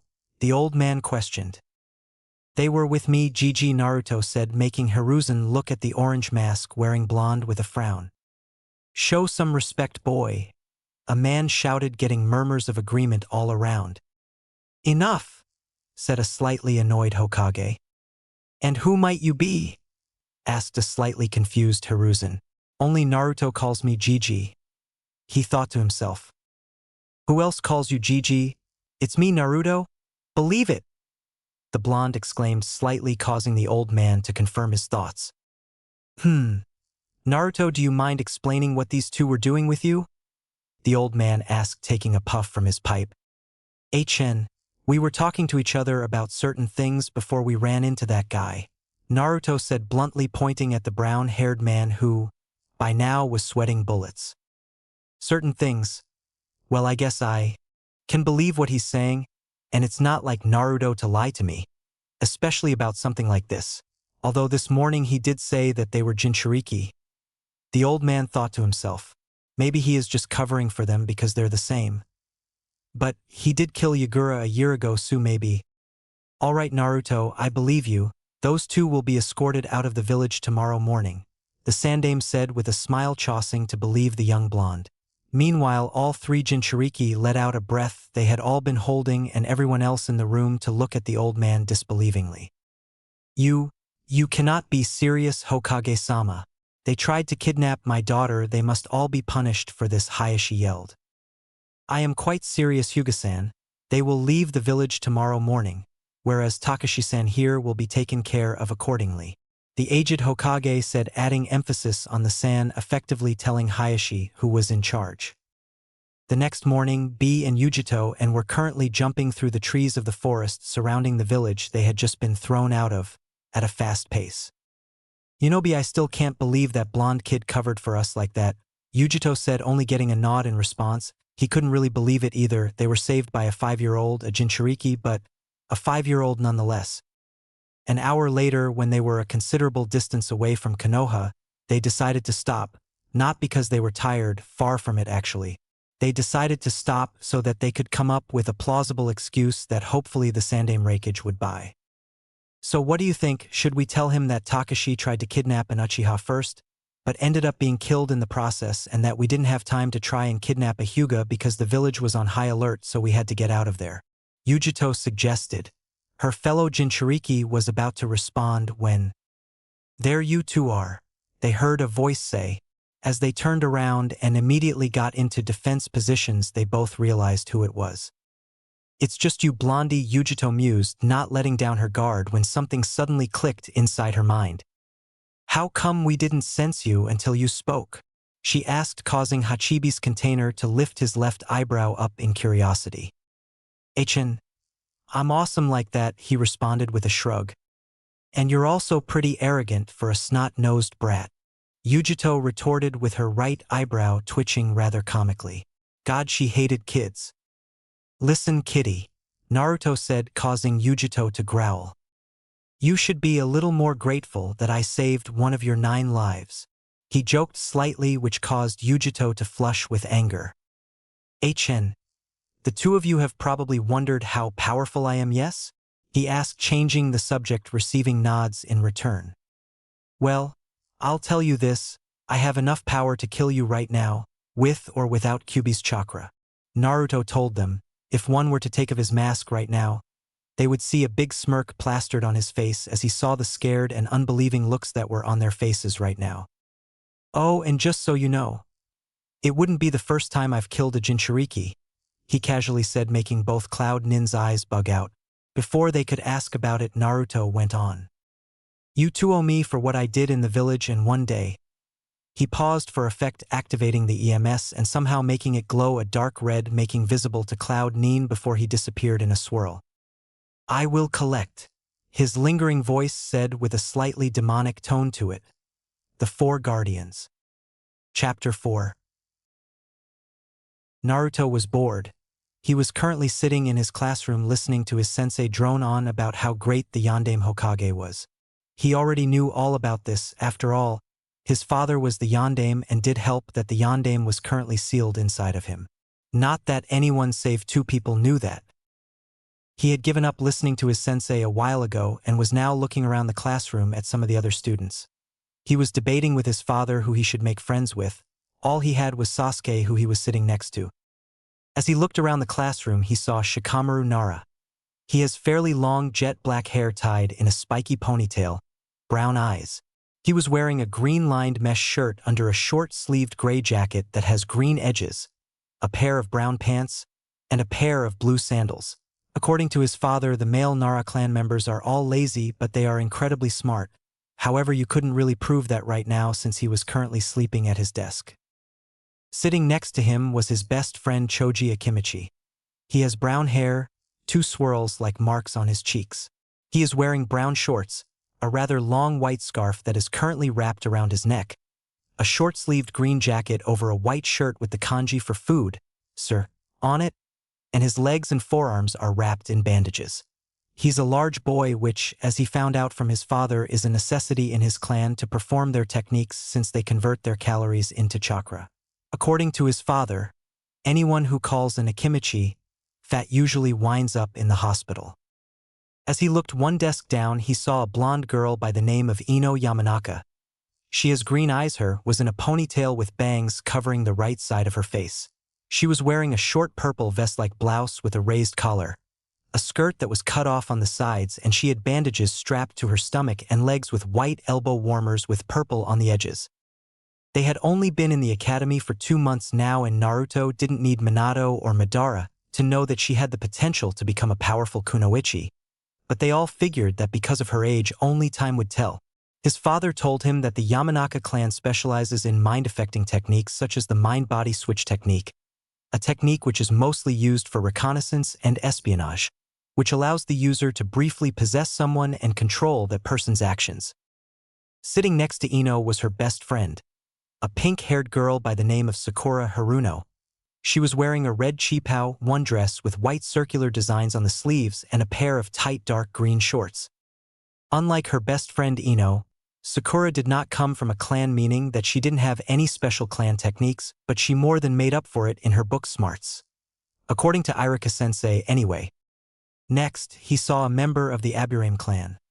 Shino Aburame, a rather pale-skinned boy with dark bushy brown hair. He could be seen wearing a sea-green jacket with a high, upturned collar that covered his mouth and nose, and he was wearing a pair of dark sunglasses. In the past 2 months, Naruto has never actually heard him speak, but from what he learned, all Aburames are quiet as they prefer to communicate with the bugs that inhabit their bodies. Sitting next to him with a dog on his head was Kiba Inuzuka. He has messy brown hair, sharp black eyes with vertical slit-like pupils, pronounced canine teeth, and sharp-looking nails that reminded Naruto of claws. He also has the distinct red fang markings of the Inuzuka clan on his cheeks. His attire consisted of dark gray pants reaching to his calves and a gray, hooded fur-lined coat and a pair of blue sandals. Naruto didn't really think much of Kiba. For a 6-year-old, he was loud, obnoxious, and already had an ego that could possibly rival Kyūbi. "Ah, don't make me laugh, Kit, that puppy could never hold a candle to likes of me," Kyūbi said, earning a slight audible growl from the blonde, surprising the raven-haired Sasuke Uchiha who was currently sitting next to him. "What's up, Naruto?" Sasuke whispered to his friend. Kyūbi was talking. The blonde whispered back, which made Sasuke raise an eyebrow and chuckle slightly. Over the past year, Sasuke had discovered the fact that the Kyūbi was sealed inside Naruto when he had accidentally overheard his father and brother talking about Naruto. Flashback. "How is Naruto-kun's training going?" Fugaku asked. "Well," Itachi replied with his usual monotone voice, gaining an eyebrow twitch from his father. He really should be used to the way his eldest son acts by now. But something about it was so unnerving he couldn't help but react to it, and sometimes he swore that Itachi would actually give the slightest of smiles whenever he did react to it. "What of the Kyūbi? Any chance that it's affecting him?" he questioned. "Kyūbi?" Sasuke thought, confused as he listened in from around the corner. He then decided he would ask his friend about it later to find out what was going on. "The Kyūbi is not affecting him in any way," Itachi answered, still with his monotone voice. "Unless you count the whole not sleeping thing and the fact that he has the Sharingan," he thought to himself. Flashback end. Oh yes, Itachi knew about the Sharingan. He had discovered it when he was sparring with the blonde. Naruto had advanced so well that he was forced to activate his own Sharingan to defend himself. It was only then he saw the fully developed Sharingan staring at his own. Naturally, he asked about it, and the then 5-year-old had told him that it was a gift from the Kyūbi. Of course, Itachi knew that Naruto was lying, and that there was more to it than just being a gift from the demon, but he decided to leave it until later. When Sasuke had told Naruto about the conversation and asked Naruto about it, the blonde had, after telling him it was an S-rank secret, and made him promise not to tell anyone about it, told him about how he had the Kyūbi sealed inside of him. "Still not letting you sleep?" Sasuke asked, a little amused. "No, she's not," Naruto responded, shaking his head. Taking a look around the room to make sure no one was trying to listen to them, he was about to say something else when he noticed something. "Tisich, Hinata is staring at you again," he whispered to his friend. When Naruto heard him, he couldn't help but grumble as he turned around and saw that Hinata Hyuga was indeed staring at him again. She had been doing it since day one of the academy. It had confused him at first, but when Mikoto had explained to him that it was Hinata who he had saved from the Kumonin and that was the reason as to why she doing it, he understood. Speaking of Mikoto, her and the rest of the Uchiha clan were acting strange these days, always having clan meetings and acting in all-out secrecy. He didn't know what to make of it. At first, Madara had told him to try and find out what was going on, and thanks to an ability he gets when he uses his space-time jutsu, it was rather easy to find a clan meeting to listen in on. All he had to do while using his space-time jutsu was to locate a chakra signature he was familiar with and go towards it. When he used it, he located Mikoto and found out something very interesting. It turns out the Uchiha clan, led by Fugaku, were planning a coup d'état. They were planning on overthrowing the Hokage and taking over the village by force. According to the Uchiha clan and backed up by Madara, ever since the founding of Konoha and ever since Hashirama Senju was chosen as the Shodaime Hokage, the Uchiha clan had lost most of their power and they were finally going to do something about it. Madara thought that it was hilarious that they were actually doing something now instead of when he wanted them to do it when he was their leader. Naruto had wanted to talk to Itachi about it, even though both his father and Madara had advised against it, and when Naruto had found him, he discovered that Itachi was acting even weirder than the rest of his clan. He was quieter than normal. He had stopped training with Naruto, and Naruto could always see him entering the Hokage's office when he was off duty. So Naruto decided to take his father's advice and not talk to him about it. But that didn't mean he couldn't find out more. A few hours later, as Naruto was on his way home from the academy, he was passing one of the many brothels that were on the way when he stopped by a woman's voice that rang out. "Naruto-kun, hold on a minute," the woman said. As he turned around, he saw a familiar raven-haired woman walking toward him holding a container. "Ohio Masami-chan," Naruto said with a smile hidden behind his mask. "Naruto-kun, I have some leftover food from lunch if you want it," Masami said. This had been going on for a few months now. Every day either Masami or some other woman from the red light district would either stop by his apartment, which was also in the red light district, or stop him on his way home to give him leftovers. At first he thought that the food would be poisoned or something like that, but to his surprise and relief it never was. "Arigato Masami-chan, of course I want it. Your cooking is the best," he exclaimed, pumping his fists into the air, making the woman giggle at his antics. "You're going to end up ladies' man when you're older if you keep talking like that, Naruto-kun," she said, causing the blonde to cock his head sideways and scratch the back of head in a seemingly confused expression. "Kawaii!"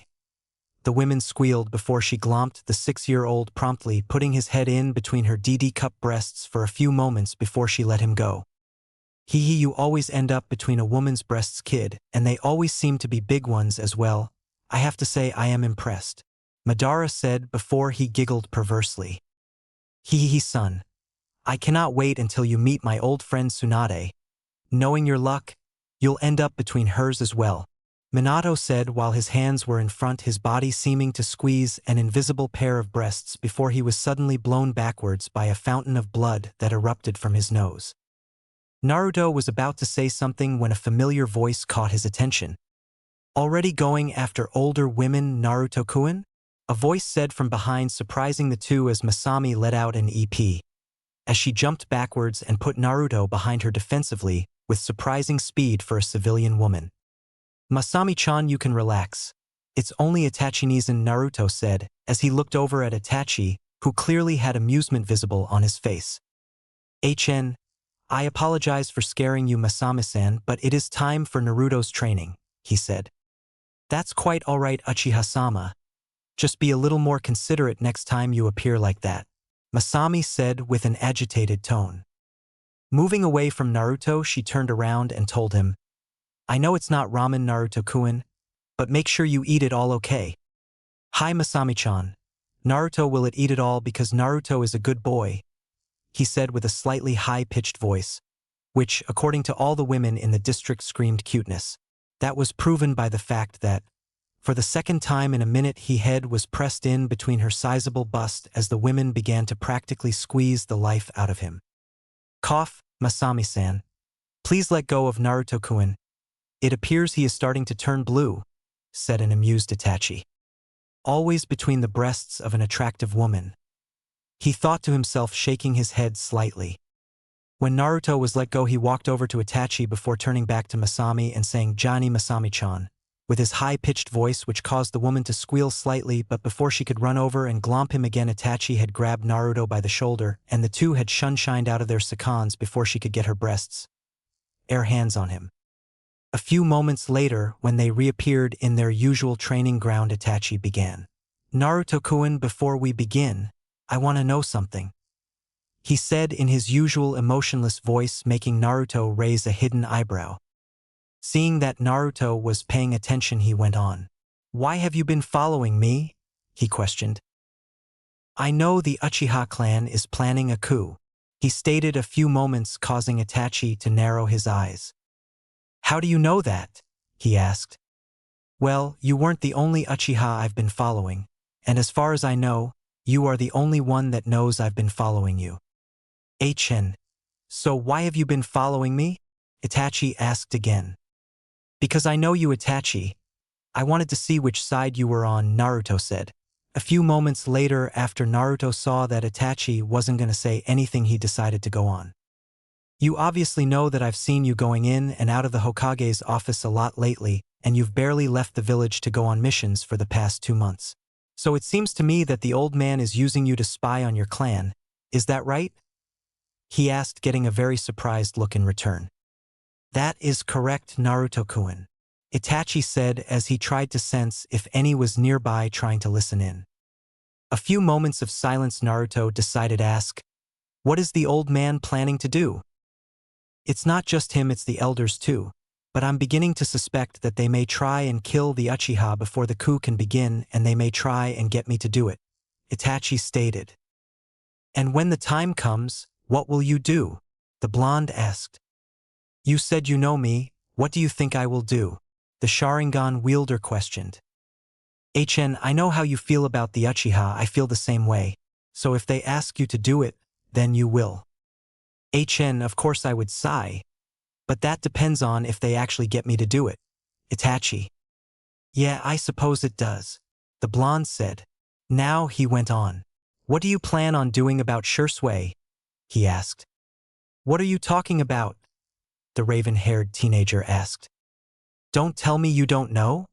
Naruto asked with a raised eyebrow, even though no one could see it. What's going on with Shursui?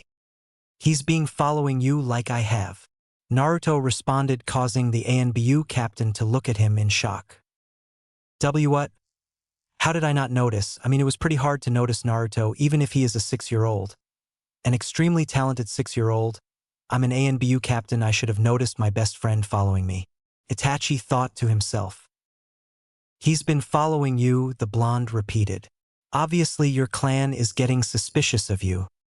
They have always been suspicious of me, Itachi said. True, the 6-year-old said. So what do you plan on doing? He asked again. Nothing for now, Itachi stated after thinking about for a moment. Well, you only have 2 weeks until the coup begins, so you better deal him quickly, Naruto stated. I suppose you're right about that. I'll think of something soon. Now about my training, the mask-wearing blonde said, changing the subject. What are we doing today? He asked. I have nothing left to teach you, Naruto, you know that. You have completed everything I've taught you, from Karasu Bunshin no Jutsu, Crow Clone Technique, to Megan, Kyotenshi Ten, Demonic Illusion, Mirror Heaven and Earth Change, and every time we spar, we always end up in a stalemate, even though we both know you're holding back plenty. I believe it's safe to say you have surpassed me. For now, he added as an afterthought. If you say so, Naruto replied. Not that he was surprised or anything. His father and Itachi's ancestor Madara had both said that he could beat Itachi if he stopped holding back and went all out. So how goes being the class clown? Itachi asked with an amused smile. Tsh, troublesome. It's a lot harder than I thought it would be, trying to sit there all day and play dumb, the blonde answered. Believe it or not, I had to dumb myself down while I was there as well. Not to your extent, of course, just a little bit, and I still managed to graduate 2 years earlier and become an ANBU captain by the time I was actually supposed to graduate. I wonder if I could that too, Naruto mused. If it were anyone else, I would definitely advise against it. But seeing as it's you, you should and at least find a way to make it possible, because we both know that your talent will only be wasted by staying in the academy, Itachi surmised. Yep, it sure will. What I'm being taught now is something I learnt 2 years ago, the blonde said, getting a nod from his older brother figure. I'll tell you what, Naruto-kun, the next time I see Hokage-sama, I'll talk to him about it and see what he says, Itachi said. Arigato Nizan. No problemo tudo. Now go back to your apartment and eat Masami-san dinner before she lectures you like last time, the ANBU captain said. Hi Nizan, the blonde said before he started doing the hand seals for the Shunshin no Jutsu. He did not want to suffer through a third 10-minute lecture about how he would never gain the affection of a beautiful woman if he was nothing but skin and bone. The first one came when he refused to eat anything other than ramen, and the second one came when he refused to eat his vegetables. This lecture also happened come a small whack to the back of the head with one of her rubber dildos. She mistakenly grabbed that instead of the rolled-up newspaper that was sitting next to it. Needless to say, she was seriously embarrassed by it, even more so when she had to explain what a dildo actually was. While Naruto was on his way home, Itachi was on his to the Hokage's office to inform the old man what Naruto had to him about Shursui. A shunshin later, and the raven-haired teen was in front the village leader. "Pardon my interruption, Hokage-sama," Itachi said while bowing. "You're forgiven, Itachi-kun. Anything to get away from my paperwork," Hiruzen said with a small chuckle, not even reacting to the Uchiha's appearance. "Now why are you Itachi-kun? We do not have a scheduled meeting, and you are not supposed to report to us for 2 more days. So this better be important." "It's not really that important, but I felt it necessary to inform of something," Itachi stated. "Well, what is Itachi?" the Sandaime asked with a raised eyebrow. "I have been informed by someone that Shursui Uchiha has been following me recently," Itachi said.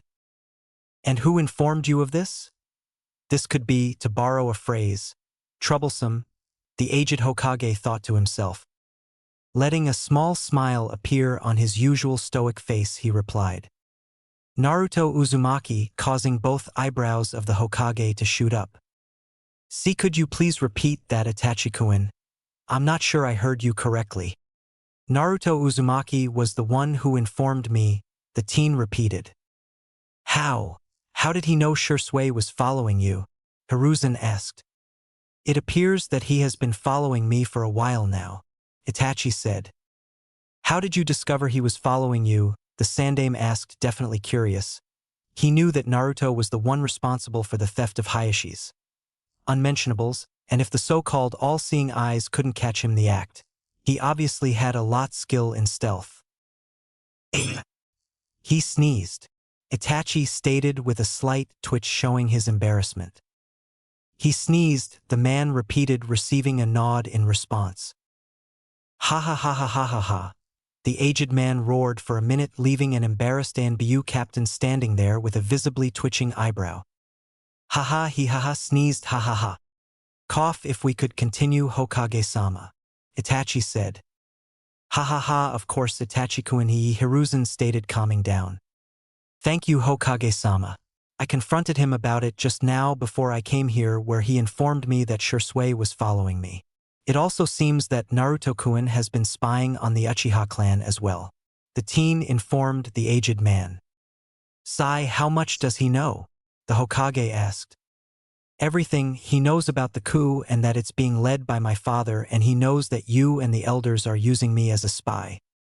"Sai, this is troubling. If he knows that much, then who's to say no one else does?" the old man says. "Could you retrieve Naruto-kun for me, please, Itachi-kun? I need to speak to him about this," he requested. "Of course, Hokage-sama, but perhaps it would be wise to wait until he has finished his dinner," Itachi said with a smile. "Oh, and why is that?" the Sandaime asked. "You know how Masami-sen gets when he doesn't eat her cooking?" the teen replied, gaining a snort of amusement from the aged Hokage. "Ah yes, how could I forget?" Hiruzen said with a chuckle. In the meantime, Itachi said, changing the subject. "I wish to speak to you about another matter concerning Naruto-kun." "And what would that be, Itachi-kun?" Hiruzen asked. Earlier today, Naruto-kun expressed his interest in graduating from the academy early. Excluding the Kyūbi, Naruto-kun hasn't shown enough skill to warrant early graduation, the Hokage stated. I assure you Naruto-kun is more than ready for it. In fact, if I had to guess, I'd say he was easily ANBU level," Itachi explained, gaining a shocked look from his superior. "How could you be so sure? I mean, I know you have been training him, but I figured that it was just tree walking and all that, plus the academy jutsus," the Sandaime said. "Then you were mistaken, Hokage-sama. Aside from the regular bunshin no jutsu, which is impossible for him to learn, he already knew how to walk on trees and water, plus the henge and kawarimi," Itachi explained. Quickly getting over the shock, the aged man inquired, "You say he's ANBU level already?" "Indeed, Hokage-sama," the ANBU captain answered. "Are you sure about all of this?" "Hi, Hokage-sama. I have sparred with him on numerous occasions and we always end up in a stalemate, even though I know that he is holding back plenty. The Uchiha stated, earning but silence from the Hokage. That's not including the fact he has a fully evolved Sharingan, he thought to himself. Well, to become a genin, as you know, you need to pass a written test, the kunai and shuriken throwing test, the taijutsu test, and then you need to be able to perform the henge no jutsu, kawarimi, and the bunshin no jutsu. But if you say he is as skilled as he is, I'll test him myself. Hiruzen stated. Why, you will Hokage-sama?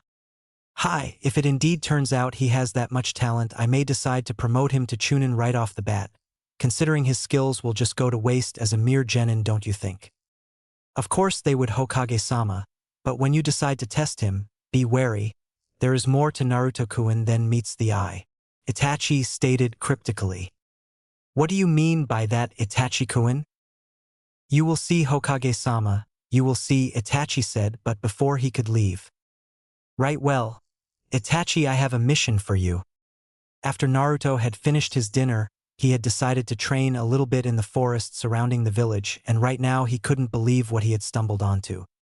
Come Shursui, everything I do is for the good of Konoha, said a man, black shaggy hair. He had bandages covering his right eye. He was wearing a white shirt, with a brown robe over top of it covering from his feet to just over his right shoulder. He also had an X-shaped scar on his chin. He was currently resting his weight on a cane that was being held by both of his hands in front of body. How is taking my Manjikyu Sharingan for the good of Konoha Danzo? Asked Shursui whilst he was spitting out some blood. Admittedly, it all has to with the Kyūbi Jinchuriki, causing Shursui to gasp. You see, with power of your Manjikyu Sharingan, I will be able to control the boy and get him to be my most loyal root member and Konoha's greatest weapon, as he was always meant to be, the newly named Danzo said with a small smirk. Of course he did have other plans for it, but Shursui didn't need to know that. Naruto is a hero to this village, you have no right to turn him into an emotionless weapon, Shursui exclaimed, earning a scowl from Warhawk. Jinchuriki are weapons, and that is all they were made to be. The man growled. You're wrong, Danzo. Unlike the other villagers, the Yondaime didn't seal the bijou into Naruto to be used as a weapon. Danzo, you know as well as I do that Naruto isn't just some random orphan picked out of a line. You know that Naruto is the Yondaime's son. Danzo was about to speak up, but Shursui kept going. I believe the Yondaime sealed the demon into Naruto so that he could have the power to protect Konoha and everyone inside it. He wasn't born to an emotionless tool for you, Danzo. Naruto was born to be the Hokage, something you will never be able to accomplish. Aside from all that, I've seen Naruto around the village. He already knows how to school his emotions, and with the training that Itachi is giving him, he's well on the way to becoming the most powerful shinobi in Konoha. And I'm sure you know about his accomplishment in Kiri, defeating a Kage-level shinobi who also happened to be the Sanbai Jinchuriki. There is no need to try and control him, Danzo. He seems to be doing quite well on his own, Shursui stated. Danzo knew that it was all true. He never really expected to be able to control the boy with a Sharingan. He doubted the Kyūbi would allow that to happen. He also doubted he could get close enough to the boy to even try it anyway, with the 24/7 ANBU guard and the Hokage watching him all the time with that accursed viewing globe of his. Up in the trees where Naruto was sitting during the monologue, he was having a conversation with the resident Uchiha in his mind. There's no need to worry, boy, even with the Manjikyu Sharingan he couldn't control you. My Eternal One is more powerful than the Genjutsu of the Shunshin no Shursui, Madara stated. I will just have to take your word for it, Naruto told him. Yes, well, Naruto, I just want you to know that everything Shursui said was true. My wish was that you would grow up with the power of the Kyūbi and become Hokage one day, all the while protecting everyone precious to you, you know, the will of fire and all that. Minato said. RGGH. Naruto was about to respond when he interrupted by a scream. Tuning back in to what was happening down below, he couldn't believe what just happened. Danzo had just taken Shursui's right eye right out of his skull and started walking away like it was something he did every day. Shall we kill him, Danzo-sama? Questioned a man dressed in all-out ANBU armor with a plain white mask with the Konoha symbol engraved on the part covering the skull. and N engraved on the right cheek side. No, let him be. The Uchiha clan will be dealt with soon enough anyway, Danzo said, taking a jar that was handed to him by another man with the same uniform as the other one. Placing the eye in the jar, he handed it back to the same man who gave it to him before they all left, leaving Shursui by himself crumpled over in pain. Jumping down from the trees and landing on the ground in front of Shursui, immediately putting said man on guard even though he was in severe pain. With his one eye he saw blonde hair and orange swirl design mask. And Naruto what or why? Danzo he. Shursui tried to say before Naruto interrupted him. It's alright Shursui, I heard everything and I have nothing to worry about, Naruto stated calmly. What by my Manjikyu he took it. Shursui stuttered through his pain. Sigh, Shursui, what about to show can never be made known to anyone, do you understand? Hi, Shursui said. Taking off his mask, he gave Shursui a good look at his blue eyes, before he activated his fully evolved Sharingan, getting a gasp in response. Sharingan.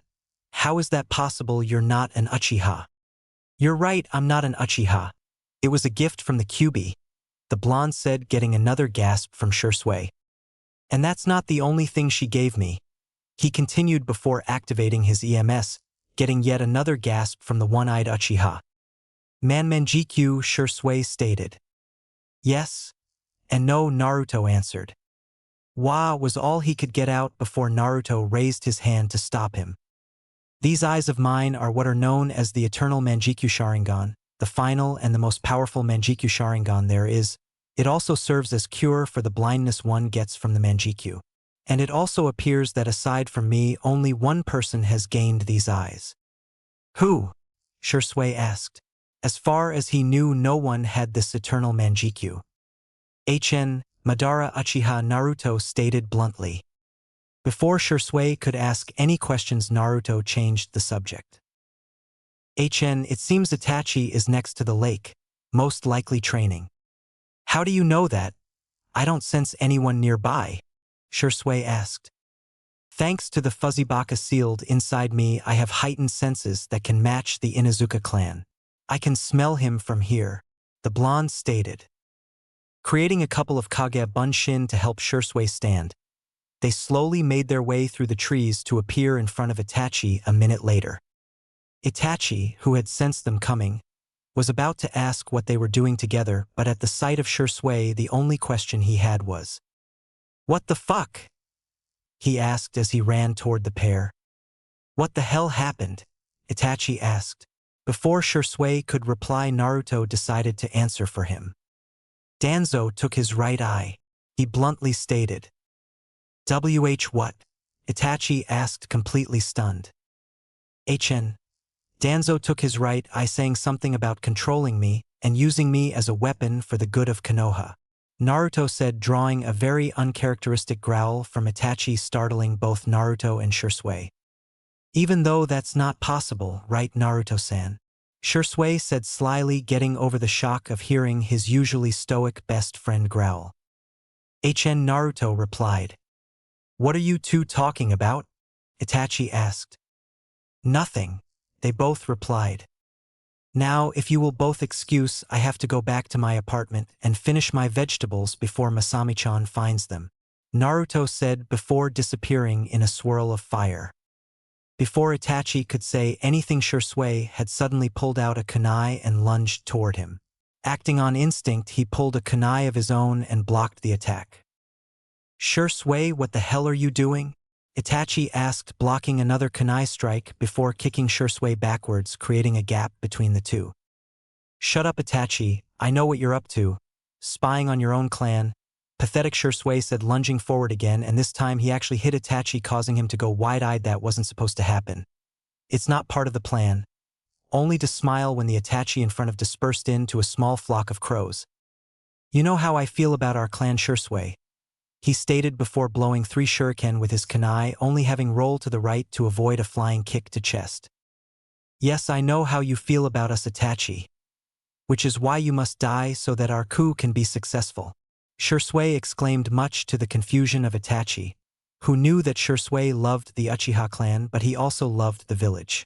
Shursui had never agreed with the coup before stating that it was idiotic and that the Uchiha's arrogance and lust power would eventually lead to the clan's downfall. But he never went against the coup either, following orders. Gather information on this. Spying on that. TCH, stop running Itachi and face me like a man, Shursui growled before getting punched in jaw by Itachi, causing him to stumble back slightly before getting kneed in the stomach, causing him to lurch forward and spit out some blood. Before he could recover, he was punched between the eyes, which caused him to somersault in the air and hit the ground and land on his stomach. Getting back up to his feet, he saw Itachi preparing for another attack. "Hee, that's enough, Itachi," he said, getting a surprised look from his friend.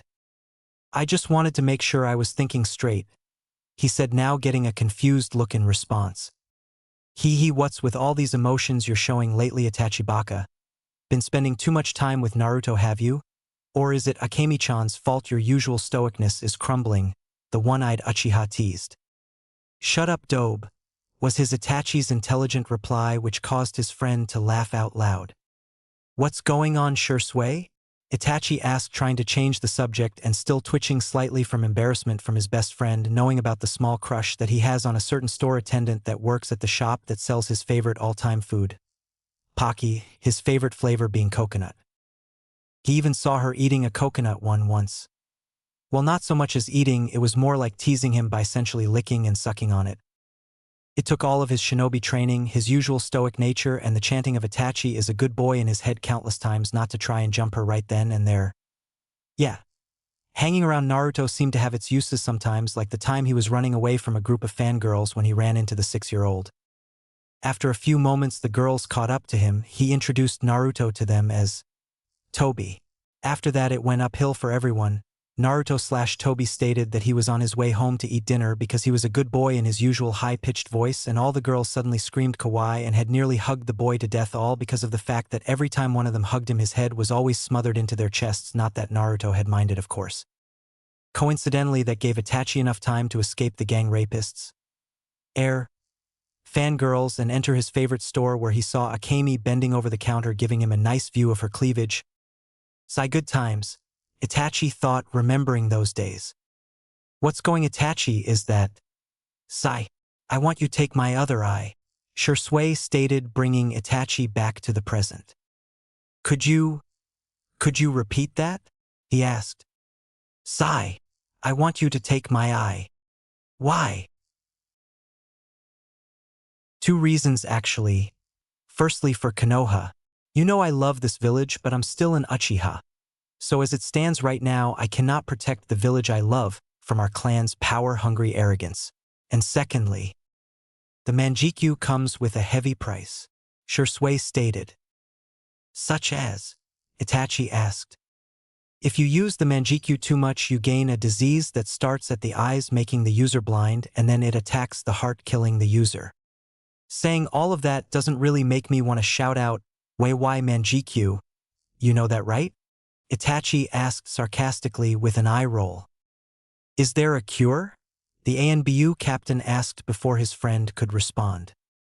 "There is only one," Shursui answered, getting a raised eyebrow in response, which he knew meant, "Please continue." "You need to gain the Eternal Manjikyu, which is the ultimate and final form of the Sharingan." Eternal Manjikyu? Why does that sound familiar? Itachi thought to himself. "How do you gain that?" he questioned. "You need to kill your brother," Shursui answered, getting a look of complete shock from his friend. "Kill my brother? No, I couldn't do that? Could I? But Sasuke, maybe he could." Eventually, were some of the thoughts going through Itachi's head. "Oh, and there's something else I want you to do for me once you've taken my eye." "And what would that be?" "I want you to kill me," he stated. "Why would you want me to do that?" Itachi asked, shocked again. "At this rate, I may have a heart attack. I can't really explain it, but I know that death is the best thing for me." "Why?" "Because when I'm blind, I will be of no use to anyone. But if you take my eye, then that way, even when I'm blind and dead, I'll still be of use to you and Konoha." "Well, if that's what you really want," Itachi stated solemnly. "What, that's it?" Shursui asked incredulously. No trying to talk me out of it or anything like that. Kami, some friend you are, he said amused. Well, you want this, don't you? Itachi asked, getting a nod in response. Then so be it, he stated, plus this will make my mission much easier. He added to himself. Well then, what are we waiting for? Let's get this over with then, shall we, Itachi? It's time for you to take my eye. Itachi nodded and slowly made his way over to his longtime friend until he was standing directly in front of him. Well, here goes nothing, I suppose, he thought to himself as he shakily lifted his right hand and with his middle finger, his index finger and his thumb, he plunged into his friend's socket, and despite the serious situation he couldn't help but think. Ew, squishy. After a few moments he felt his fingers wrap around the back of the eye. Taking a deep breath and trying his best to ignore his screaming friend, he pulled on the eye, yanking it out of the socket, taking the optic nerve along with it. Was I supposed to pull that out along with it? I guess it doesn't really matter though, the teen asked himself as Shursui screamed, falling to his hands and knees. Damn it. That hurt worse than when Danzo did it earlier, and it felt like he pulled out the optic nerve along with it. I don't even think Danzo did that. Realizing he had to put the eye away, he quickly reached into his pouch and pulled out a scroll. When he unsealed it, a katana poofed into existence, seeing as how he didn't need to use it. Yet he let the katana fall to the ground with a thud. He then quickly placed the eye on the scroll and sealed it. Panting, Shursui staggered to his feet. Well, that was painful, he gritting his teeth, getting a sweat drop from Itachi as he was putting the scroll away and picking katana up off the ground. Before we go any further, Itachi, I feel that there's something you need to know about Uzumaki-san. Oh, and what would that be? Itachi asked. Well, it's just that he has the Sharingan, Shursui said, trying to be dramatic. I know he does, the ANBU captain replied. Oh, Shursui said, slouching over slightly. Well, did you know he has the Manjikyu? He asked Itachi. How do you know he has that? Itachi asked. Does Naruto-kun really have the Manjikyu? He asked himself. He showed me, he stated bluntly. And that's not all, he claims to have the EMS as well. How is that possible? You said that to gain the EMS you had to kill your brother. Naruto-kun doesn't have a brother. I don't know how he has it, and I don't know if it's true or not, but he claims to have it. Well, Naruto-kun did say his Sharingan was a gift from the Kyūbi. Even if I knew he was lying, it could be possible he got the EMS from the Kyūbi. Itachi thought to himself. Now I believe you had something else to do, Itachi, Shursui said. You know you're taking this whole I'm about to die thing really easily, Itachi told him, gripping his katana tighter. Yeah, well, I've come to terms with it already. After all, it is the plan I came up with, Shursui said. Well, I should probably tell you that Hokage-sama gave me a mission, the ANBU captain said. Nanny? Shursui asked. He ordered me to kill you. Huh? Why? Because you were following me, Itachi said, getting ready to strike at his friend. How did you find out that I was following you? Naruto-kun told me. Nanny. Well, it seems that boy knows a lot more than he should, Shursui surmised. It's time, Shursui. Sigh. Then, I guess this is goodbye, my friend, Shursui said solemnly. It was then that Itachi plunged his katana through the heart of his longtime friend, silently giving a prayer as tears started streaming down his face. Goodbye, my friend, was his silent goodbye. As he pulled the katana out of his now dead friend, he watched as the lifeless body fell into the stream behind it with a splash. Openly weeping, he decided that it would be for the best if he found in the stream. Maybe he could make it look like a suicide. With the plan decided on, he wiped some of the tears away with his free hand and shined away as his eyes started to sting. Unknown to him though, and Shursui, when he was still alive, Naruto didn't go home like he said he would. In fact, he was currently sitting in a tree in the surrounding area watching the whole thing. Things are about to get interesting, Madara stated, with everyone agreeing with him as Naruto swirled away. It had been 2 weeks since Shirsue's death and Naruto hadn't seen Itachi since the whole ordeal, or rather, it was Itachi who hadn't seen Naruto. Not that he was surprised or anything, Naruto could hide his presence extremely well. And right now said blonde was at the Ichiraku ramen stand enjoying his favorite 20-bowl dinner, and he was currently on his 16th bowl when a familiar monotonous voice nearly made him choke on some noodles. "Hello? Naruto-kun, I have been looking for you," Itachi said as he entered the ramen stand. "Slurp, I noticed," Naruto replied, slurping at some noodles. "HN. Well, where have you been?" Itachi asked, pulling out a box of coconut pocky. "I've been slurp around," Naruto responded. "How goes the Uchiha?" the blonde asked before Itachi could say something. "Sigh. They seem to be avoiding me nowadays. They all think that I had something to do with Shirsue's death," Itachi stated, getting Naruto to look at him like he was stupid. "They have already accused me of forging the suicide note," the teen stated. "Really?" Naruto asked. "Hi. 3 men from the police force came to my family's house and outright accused me of forging the suicide note I left behind for them to find," Itachi said. "Of course I denied everything, but I do not believe they or my father really believed me. But it doesn't really matter now anyway. I have just informed Hokage-sama that the coup is going to happen a week from now." This time Naruto really did choke on some noodles. "Is he absolutely certain, Hiruzen?" Hamura asked. "Hi," was all he said before he took a puff from his trusty pipe. "Are we going ahead with the plan then?" Danzo asked. "Although I wish we could find an alternative, I believe we have no other choice at this point, although he may not be powerful enough to do it by himself," he added as an afterthought. "We shall see what he has to say about that," Danzo said gruffly. "If I ever find out that my suspicions are correct, he may be the most powerful Uchiha yet," the bandaged man thought to himself. "I will inform Itachi after this meeting is over." Now onto another subject. Is there any new develops as to the whereabouts of Shirsue's body? The aged Hokage asked. "Unfortunately, no.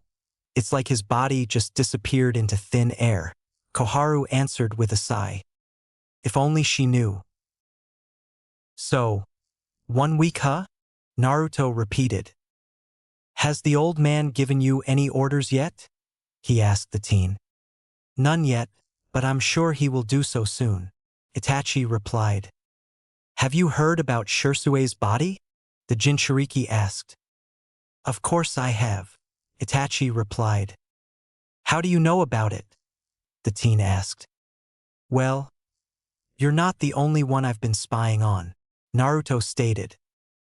"That makes sense, I guess. Then do you know the one responsible for its disappearance?" Itachi asked. "It was me," the blonde replied, shocking the Uchiha. "How?" "It's just one of the many abilities of my EMS," Naruto said. Itachi was about to reply when an ANBU suddenly appeared behind them.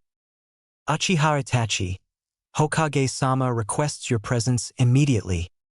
"Sai, we will talk about your eyes some other time, Naruto-kun," Itachi said just before he shined away. At that exact moment, the ramen waitress known as Ayamichiraku handed Naruto his 17th bowl. "Ita de kamasu," Naruto exclaimed before he began inhaling the noodles. "I wonder where Naruto-kun puts all the ramen," the 12-year-old waitress asked herself as she stood wide-eyed watching the blonde. When Itachi arrived at the Hokage's office, he already knew what this was about, considering that not only was the Hokage there, but his 3 advisors were here as well. 2 of his advisors were his old teammates back when he was on Squad 7, Hamura and Koharu, and the last one was his former best friend/rival Danzo Shimura. Before anyone could speak, Koharu all but shouted, "Uchiha Itachi, you are hereby ordered to massacre your clan," she exclaimed as everyone, even the ever-stoic and emotionless Danzo, sweat dropped at her rash bluntness. Quickly getting rid of his dangerously twitching eye, Hiruzen spoke. "Koharu, may I remind you that even though we are friends and former teammates, I am the Hokage, which means that out of the 2 of us, Only I can order my shinobi around, not you. He reprimanded her, getting an embarrassed blush from the woman. Apologies, Hokage-sama, I'm just a little anxious at the moment, Koharu said, sheepishly, gaining a nod in response. Turning back to Itachi, he continues. Now Itachi, what she was saying was correct, considering everything you have told us and due to the fact that have not been able to find a peaceful solution. My advisors and I have finally decided that it is for the best that we eliminate the threat before this village throws itself into civil war. I knew this would happen, Itachi stated bluntly, getting looks of slight shock from 3 of the 4 elderly people in the room as Danzo was as emotionless as ever. Itachi, are you really saying that you knew we were going to order you to do this? Hamura asked. Well, I didn't exactly know that you were going to do it, but it was one of the solutions I came up with, the Uchiha said. Okay, Hiruzen said. For a few moments there was a rather uncomfortable silence and a lot staring going on before Itachi, seeing that no one was going to speak, decided to do so himself. I will only agree to do this on one condition, getting narrowed eyes from the Hokage and his advisors. I will only do this if you spare the life of my brother, Itachi said. Why should your brother's life be spared? Danzo said, finally speaking. Because he is my little brother and I love him more than anything, including my own life, the teen said.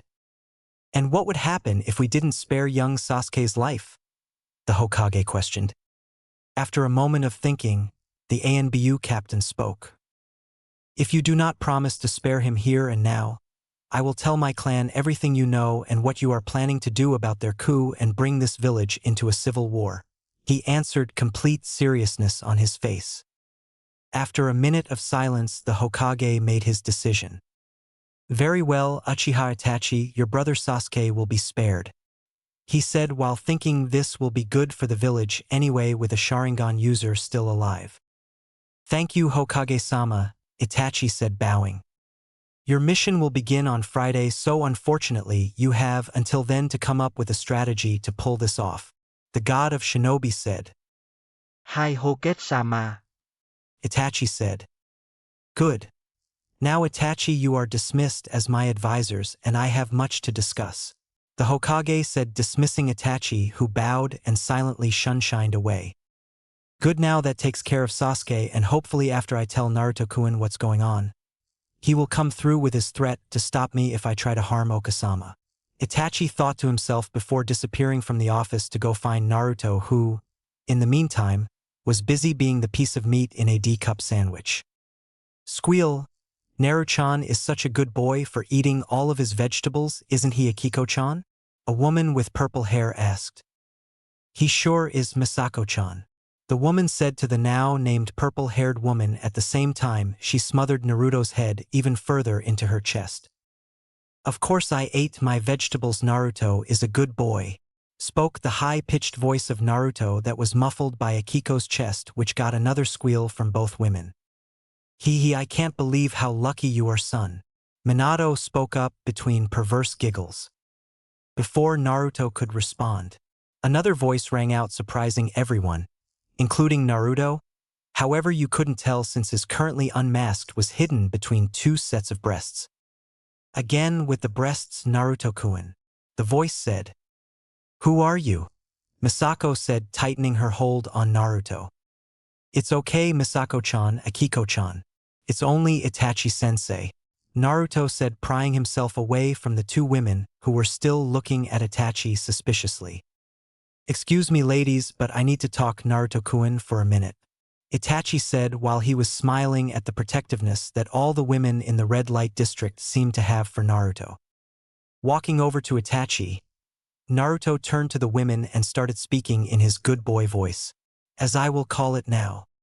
Bye-bye, Akiko-chan, Misako-chan, he said before he grabbed Itachi and swirled away, but not before he heard the 2 women squeal loudly. When Naruto and Itachi reappeared, they were in Naruto's apartment. Hokage-sama has ordered me to annihilate the Uchiha, Itachi said, getting nothing but silence in return. After a few moments, the blonde spoke up. When? He asked.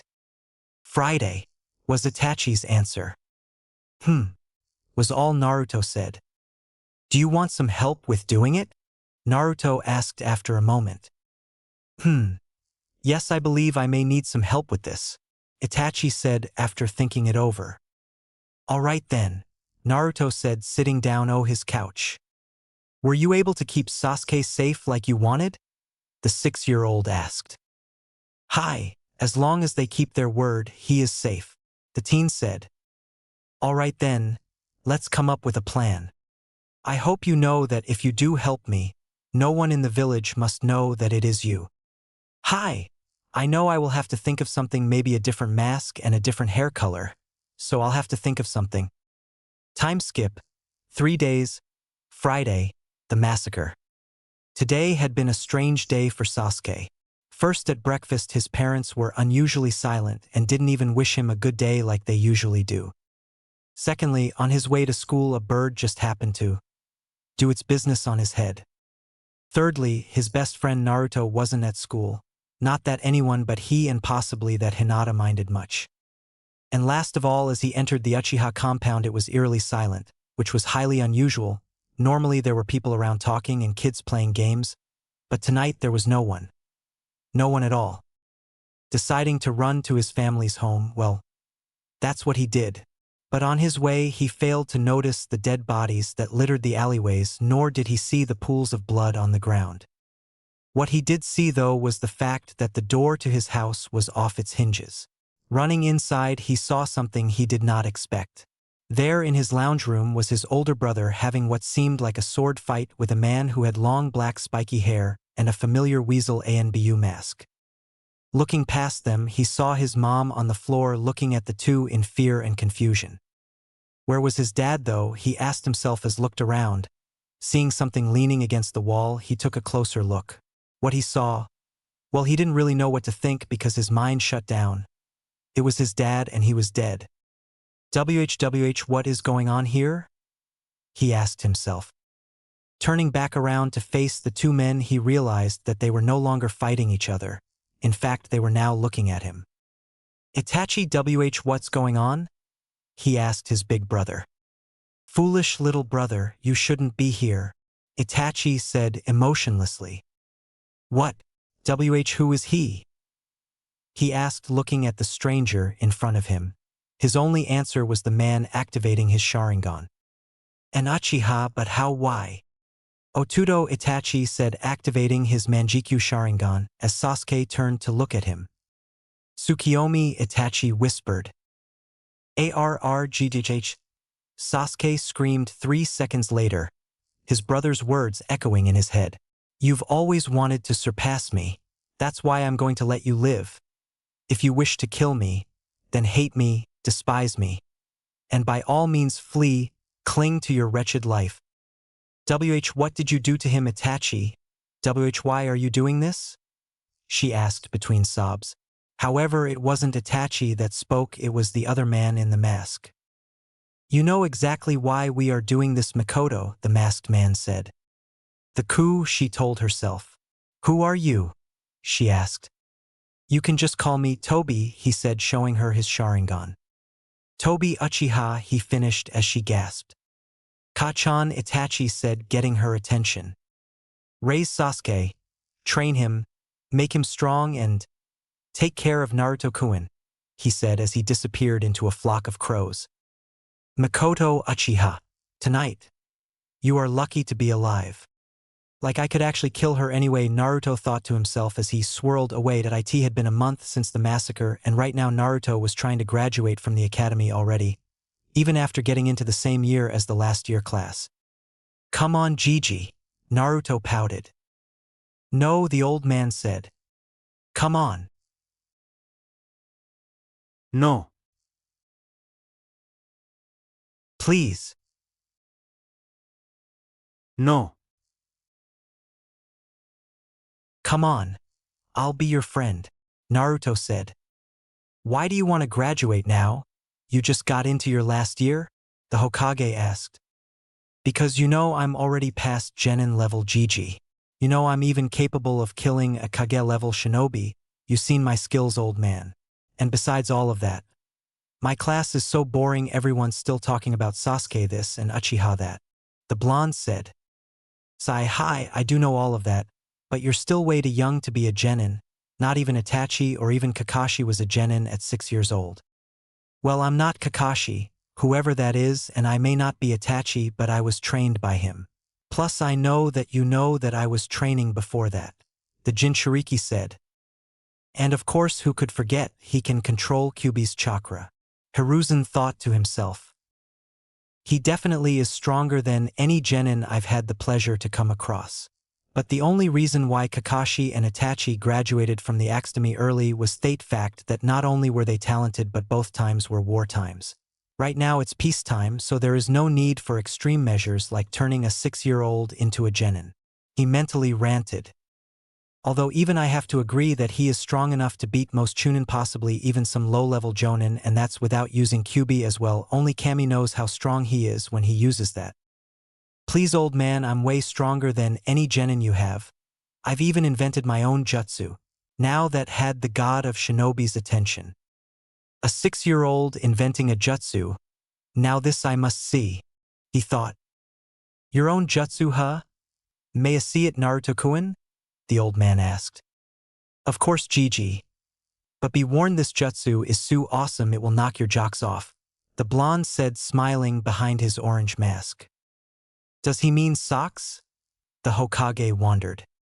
I'm sure it will, Naruto-kun. Now please show me your jutsu, he said, smiling. Okay, Gigi. Here I go, Naruto said, putting his hands together in the ram seal. Oiroke no jutsu. He shouted, disappearing in a puff of smoke.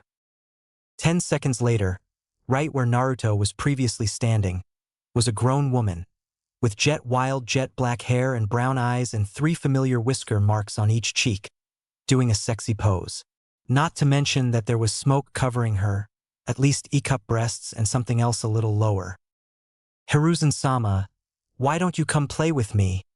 She said, her voice carrying nothing but lust. Maybe he's been spending time with Kakashi, Hiruzen thought to himself before his mind completely shut down, and he shot backwards with a fountain of blood shooting out of his nose like a fountain. It was at that moment when the woman disappeared in puff of smoke and as replaced by the 6-year-old Naruto Uzumaki. Hey, I always knew he was a pervert, Minato remarked. He himself wiping some blood away from under his nose. Kit, that trick you just pulled off was excellent, his resident Bijou remarked, chuckling slightly.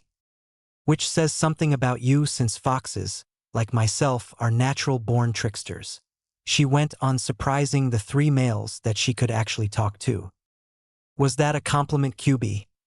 Don't tell me the queen of all Bijou is getting soft on us now. Madara smirked, causing Kyūbi to bang against the cage she was sealed in. Easy now, Kyūbi, I wouldn't want you to hurt your soft furry paws now, Madara said, laughing slightly at the fox's reaction. Meanwhile, on the outside of his mind, Naruto was grabbing his head in pain while Kyūbi was banging against the cage. Make it stop, make it stop, make it stop, he mentally chanted as Kyūbi continued its angry assault on the bars. Having stopped laughing, Madara smirked. That's enough, Kyūbi. I know you want to lose some weight, but there's no need to hurt the boy to do so, he said before he and Minato both cracked up laughing as the Kyūbi disappeared into the shadows inside her cage, mumbling something about stupid monkeys. Meanwhile, outside the seal, Hiruzen was finally waking up. Grown, what the hell happened? Oh right, Naruto performed his jutsu. $and $% hashtag. Nanny, how could a 6-year-old come up with a jutsu like that? Maybe he's been spending too much time with Kakashi. The old man thought to himself. I wonder what he's been teaching the boy if he creates something so enticing. Before he could go on, an Anbu appeared in the office, bowing. Forgive the intrusion, Hokage-sama, but we have a problem, the masked man said. Sigh, what is it now? It appears that a team of freshly graduated chunin have gotten themselves captured by Kurisuke Raiga of the 7 Swordsmen. Hana Inuzuka, the one who managed to escape, has requested immediate backup. Very well then, send for Nico and Bear. Hi, Hokage-sama. the ANBU said as he shined out of the office. Can I go, Gigi? Naruto asked, putting on the classic puppy dog no jutsu. Él no. I'm sorry, Naruto, but this is one of the 7 swordsmen. It's far too dangerous for you. I can't let you go, the old man said, denying Naruto. Please, Gigi, if I go I'll prove to you I should not be an academy student and I should be at least a chunin, and if things get too dangerous I'm sure the ANBU can take care of everything, Naruto stated. Sai no, Naruto, you will not be going and that is my final word, Hiruzen said. Well, that's that, Naruto, Minato said. Tch, whatever, we are so going, Naruto told him. What? But he Minato tried saying but was interrupted by Madara and Kyūbi chuckling. Perhaps, now things won't be so boring, Kyūbi said. Yes, a fight with one of the 7 swordsmen of the mist will be a true test of your abilities. Well, sure, but it won't be in a kenjutsu fight. That would be foolish, you idiot. You are nowhere near good enough to fight a master swordsman with your mediocre skills, Madara told him. But if you were to use the Sharingan, he would be no match for you at all, the Uchiha finished with mirth in his voice. There's the old Uchiha pride we all know and love. Minato's sweat dropped. Well now, I suggest you go and get ready, boy. Who knows, if you impress me, I may just let you sleep in peace. For a while, Kyūbi told him, licking her gigantic demonic lips. Thanks, Kyūbi. That's very generous of you, the young blonde said sarcastically. And you should know by now that I'm always prepared. Right now I'm hungry, so I am going to get some ramen, he told the giant fox, getting a high-pitched feminine squeal from his father as everyone's sweat dropped and Naruto palmed his face. Tuning his attention back to the Hokage, Naruto spoke. Gigi, I'm going to go get some ramen. Okay, Naruto-kun, but remember I told you, you can't go with the ANBU. I know, Gigi, and I won't, the small blonde said, jumping out of the window behind the Hokage's desk. Who opened that? The old man questioned himself. And why do I get the feeling that I should tell Nico and Bear to make sure Naruto-kun doesn't go? Well, Bear mostly, I'm sure if I tell Nico, Naruto will end up going anyway, like last time. Hopefully Bear, with that no-nonsense scary face of his, he will be able to convince Naruto not to go.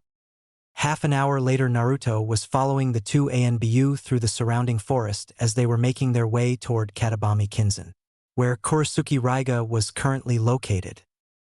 Sending her companion, she nodded to him before she disappeared, only to reappear moments later behind Naruto and grab the back of his coat. Naruto-kun, Hokage-sama gave us specific orders not to let you come with us. Nico-chan, I'm sure you remember what happened last time you tried to stop me from going somewhere. How could I forget, she thought to herself, sweat dropping. Uzumaki-san, I'm sure that if you want to be Hokage one day you would want to follow the current one's orders. I believe he told you not to come, the bear-masked ANBU said, making Naruto face him and experience the scary face. However, it surprised both ANBU when Naruto didn't even react to it like everyone else did. That may be true, however, I'm sure you realize that I'm not a shinobi. Yet therefore I don't have to follow his orders, nor do I plan on doing so with either of you, the blonde said with little to no emotion in his face. You may not have to follow his orders for now, but we do, and you will not be coming with us, the man stated, trying his scary face again.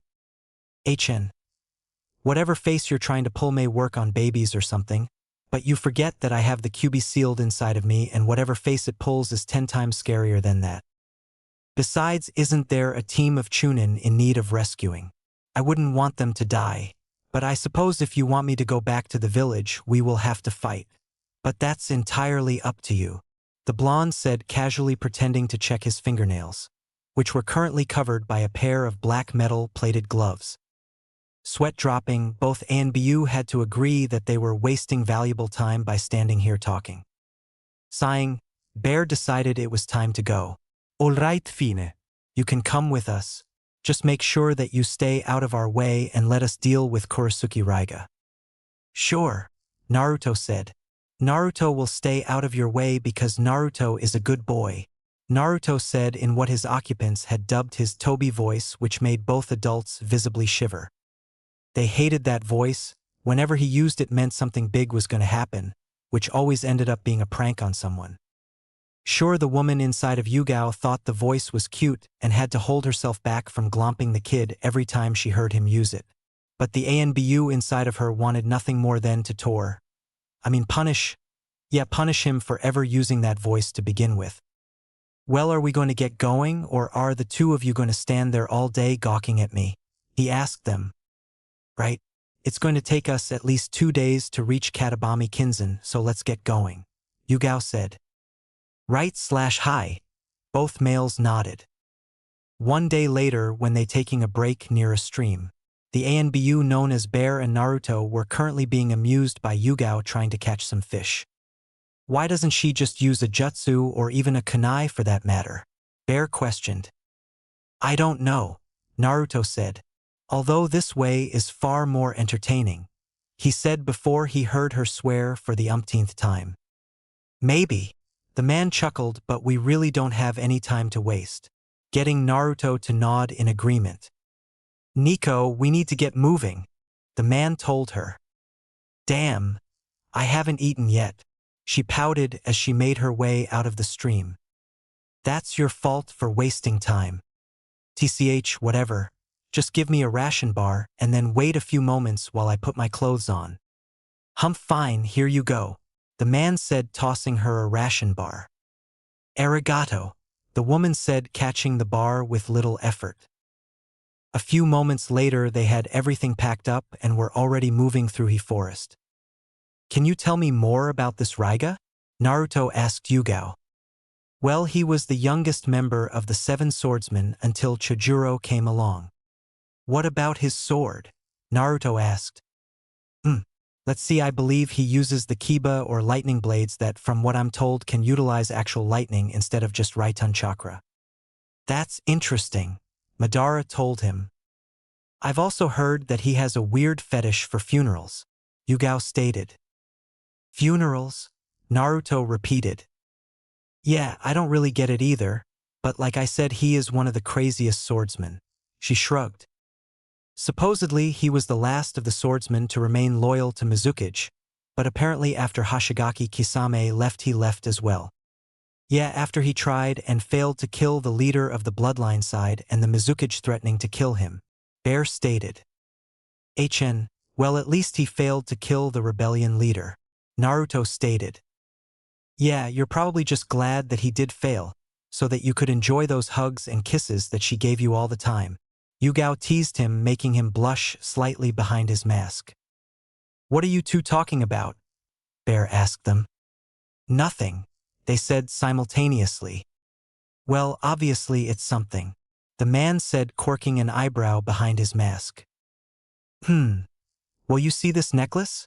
The blonde asked, pulling it out of his shirt, getting the man to nod. The last time I was in Kiri, Terumi May gave it to me for helping her and the bloodline side win the war. You were there? The man asked, shocked. Well, I was the one who killed the Yondaime, Naruto stated simply. Anyway, the blonde went on before Bear could ask questions. She became a friend of mine and she gave this to me after she became the Godaime, he said, putting the necklace back underneath his shirt. Well, you definitely must have made a good impression on her then. That necklace basically means you are always welcome in Kiri, as long the two of you remain friends and allies, Bear told him. Well, that should be no problem.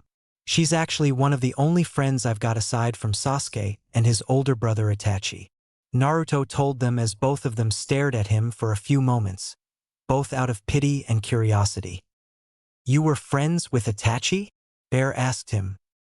Hi, he even trained me for a while. The man said, rubbing his chin. Then I have to ask, do you know why he massacred his clan? Everyone, including me, believes he just snapped and went crazy, the male ANBU asked him. I know a lot of things, was Naruto's simple reply before he continued in his Toby voice. But Naruto cannot tell you because Naruto is a good boy. So you do know why, Bear stated, ignoring the voice. And if you ever tell someone I do know something, I will make you disappear like I did Shirsue's corpse. Baka! Minato screamed in his head. Hoops was all he could say. What do you mean by that, Naruto-kun? You cannot possibly mean that you actually had something to do with Shirsue's body disappearing? A shocked Yugao asked him, with Bear paying close attention. If either of you ever, and I mean ever, mention that to anyone, I will make the threat a reality. He threatened the both of them in what his occupants had dubbed his Madara voice, which, coming from a 6-year-old, was even scarier than Bear's scary face. Which is saying something. Naruto wasn't even fazed by it. It must have something to do with Kyūbi being sealed inside him. Maybe he's used 2 scary faces or something. Are you really threatening 2 ANBU members? Bear asked him, trying to be intimidating. Of course not, Tenzu-san, it's just a piece of friendly advice. Naruto told him, starting from the Tobi voice and finishing in the Madara voice. Yes, well, let's just move on, shall we? Yugao said, avoiding a low-hanging tree branch. One day later, they had finally reached the outskirts of Katabami Kinzen, and were currently watching Raiga hold a funeral for one of the miners that had died. Little did they know that the person inside the coffin was in fact still alive. We need to find Inuzuka Hana, Yugao said. Agreed. Should we split up and look for her? Bear asked. That would be a good idea, Yugao answered. All right, who takes Naruto with them? He can take care of himself, he can help us look for the Inuzuka, or he could look for the Chunin that have been captured. Yugao said as Naruto's unseen eye had started to twitch. I vote that I go search for the Inuzuka, while the 2 of you go search for the Chunin. That does like a good idea, but are you sure you can handle it? Bear questioned. Hi Wazel, Naruto said, with Yugao nodding her head in agreement. She was actually one of at least 3 people who knew exactly what he was capable of. Fine then, I suggest that we back here in an hour, Bear suggested. Hi. Both Yugao and Naruto nodded. All right, let's go, Bear told them before he jumped away with Yugao close behind. TCH, well, this should be easy for you. All you need to do is activate the space-time jutsu and locate her chakra signature, Madara said impassively. I know, right? Kami, I love that jutsu. He told them before he activated his EMS and disappeared in a haze of fire. It didn't take long for him to find her. About 5 minutes, really. It turns out that she was actually on the other side of the mine watching the funeral like they had been. Hana was scared. She had no idea what to do. She knew she didn't stand a chance against a former member of the 7 Swordsmen. Even more so since her dog companions were currently out of commission and were in the process of healing at the Curry of Life shop. I hope they're okay, she whimpered to himself.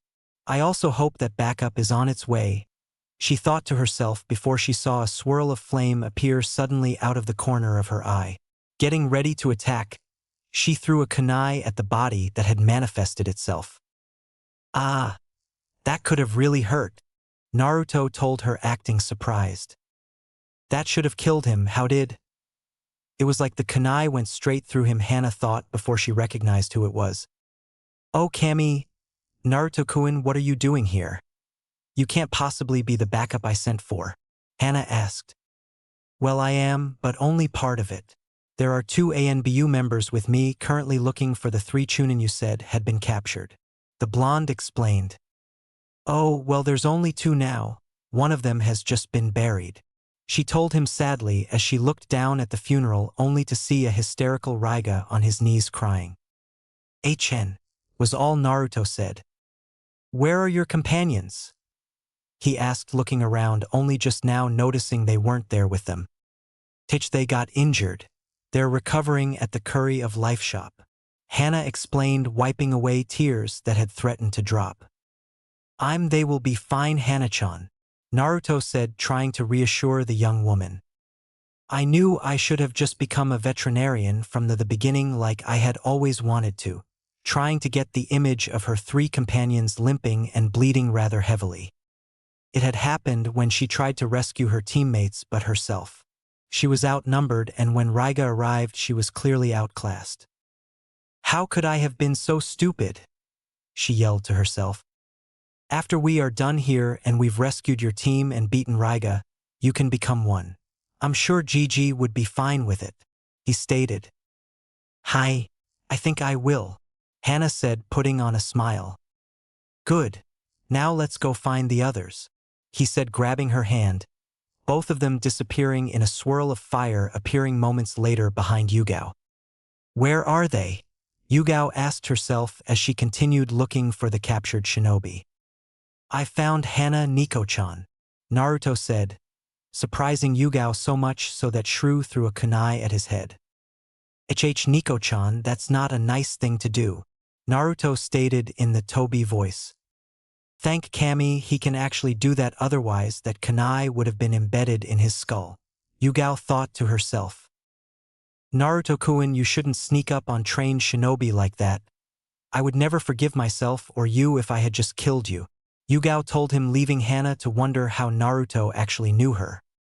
Hi, Naruto said, waving it off as nothing for her to worry about. I have bad news, Nico-chan, Naruto stated. Huh? What is it? She asked. One of the Chunin is dead. Hana here tells me that he was actually in that coffin we saw earlier. What about the other two? Any new on them? She asked, looking at Hana. Last I saw, they were being held in one of the mining caves, the Inuzuka said after striking a thinking pose. That's good. Hopefully they are still alive. Well, they should be. From everything I've been able to discover, Raiga buries everyone alive. Well, it's too late to save the one in the coffin, but if we act now, we can still save the others, Yugao informed them. Here you guys are. Arg! Naruto comically jumped as Bear made himself known. You shouldn't sneak up on people like that, Bear-san, he said. Look who's talking. They all sweat dropped. I found the two Chunin. They told me that the other one was buried alive. Tell us something we don't know, Naruto said, pointing to Hana. You really need to catch up, Bear-kun. Yugao smiled an unseen smile. Where are Tomoki and Tsukun? Hana asked him. Before the male Anbu could say anything, the two of them made themselves known. We are right here, Hana-san, the one called Tomoki said. Tomoki-san! Hana exclaimed, rushing forward and hugging him. Hana-san, you're safe, he said. Me? I'm glad the two of you are okay, the Inuzuka told them. This reunion is good and all, but I believe we have a swordsman to deal with, Naruto interrupted. I have to agree, Yugao said. Who's the kid? Tsukun asked, talking for the first time. I'm Naruto Uzumaki, the blonde said with little emotion in his voice. Hey, aren't you that kid who pulls those pranks? Tomoki asked. Of course he knew that people called him a demon or a monster, but he really couldn't see it, and when he asked his parents about it, they had told him that the villager were stupid and he shouldn't listen to them. Yeah, I am, Naruto said, thankful that he hadn't mentioned demon or monster. Oh man, those pranks are awesome, Tsukun said, smiling at him. He, like Tomoki, knew what the villagers called him, but his parents never called him a demon, so why should he? Really? The blonde asked as Yugao, Bear, and Hana all let out sighs of relief. Yeah, especially the one you pulled on that bakery shop owner. Seriously, putting dog semen in and on the food. That was freaking awesome, Tsukun chuckled. Tomoki was about to agree when a loud growl was heard. That was you, Hana growled and grabbed him by the front of his black coat. Yeah, it was. Who else could manage to get dog semen straight from the source and get away with it? Naruto told her, not scared in the slightest. That's not exactly the point, and you know it. You used my dogs. Haha, yeah, and your mother's. He chuckled, earning another growl from the ferocious Chunin. I know you did, and my mother may have found it hilarious, but I didn't. Hana snapped. I believe your dogs also found it funny as well, so I don't see why you're so mad. I'm mad because not only did you use my dogs, I'm mad because I still have no idea how you managed to use them without me knowing about it until after it all went down. Hannah explained. Have you actually tried asking your dogs? The blonde asked. Yes, of course I have. But they wouldn't tell me anything. That may be because I told them not to. You can talk to them? Hannah asked, shocked, forgetting her anger. No one except an Inuzuka should be able to talk to them. I sure can, the orange mask-wearing boy said. And they actually listen to you? They do. Why do you seem so surprised? I am awesome. Besides, I actually have a question for you. How did your mom know that it was dog semen when she tasted the food? Naruto asked. I actually have no idea. Hannah blinked while the others couldn't help but gag at the implications. Sorry to, interrupt, Bear said. But like Naruto said, we do have a swordsman to take care of. He continued, trying to get the image of Tsume Inuzuka eating dog semen out of his head. True, Naruto said, getting out of Han's slackened grip. Right? We need a plan. Chapter 6. Wagboyesi. Man, that was fun, Naruto told Madara and Minato as Kyūbi chuckled in the background. It certainly was, Kit. Even I have to say, the way you tortured and killed Raiga was certainly entertaining and definitely impressive, the giant fox told him. Does that mean that I can actually sleep for once? Naruto asked her, hoping that he could. Well, I say that if you impressed me I would let you, so I will, Kyūbi told him, pretending to mull it over. Thank you, Naruto told her. Tsh, whatever, Kit, she said before she saw him start to cry, the tears coming out rather comically. Naruto, his father said, getting his attention. I believe you need to go see Hiruzen. Didn't he want to see you? Hi, he did. But I think I will go a little later. I'm a little busy right now, he said, and it was true because right now he was sitting next to Sasuke and Mikoto and Ichiraka Ramen. You really killed Kurasuke Raiga? Mikoto asked in disbelief. Yes, I really did, he stated, taking a huge mouthful of ramen. Well, how did you do it? She asked, wanting to know, as Sasuke was still in shock because he had just found out his best friend had killed a Jounin-level shinobi and one of the 7 swordsmen, no less. Well, ... Flashback, ... How the hell do we beat this guy? Yugao thought as she parried an attack from one of Raiga's blades, since she had managed to get in close to him. Raryu no Tatsumaki, ninja art, Thunder Dragon Tornado, as he crossed his blades in the air and started spinning in place. Seconds later, a vortex of both wind and electricity was formed, which in mere moments took on the shape of a dragon's head. The dragon, which had started to move toward the group of Konoha ni, knew they were in trouble and knew that they had to retreat to a safe distance to come up with a new plan, meanwhile dodging random bursts of lightning that shot out from the dragon. When they finally managed to escape the lightning and made it a safe distance away, they realized that Naruto wasn't with them. At the same time, Raiga realized they were too far away and released the jutsu, only to whacked in the back of the head. Turning around, he saw the orange mask-wearing blonde holding a stick and waving at him childishly. Naruto has been a good boy, so Naruto deserves to play, he told Raiga in the Toby voice before he disappeared into the ground. What? I can't sense his chakra at all, Raiga frantically thought, narrowing his eyes. Katan, Hosenka no Jutsu, Naruto exclaimed behind the swordsman, who turned around only to have to roll out of the way of the multiple fireballs, only to straighten up and get hit in the back of the head. Again. Damn it! Raiga exclaimed, sending a bolt of lightning at the blonde, when he turned around only to get hit in the jaw with an uppercut by a Kage Bunshin that had jumped up from the ground, causing him to lose a couple of teeth. Using nothing but speed as the Kage Bunshin dispersed, Naruto disappeared from Raiga's view.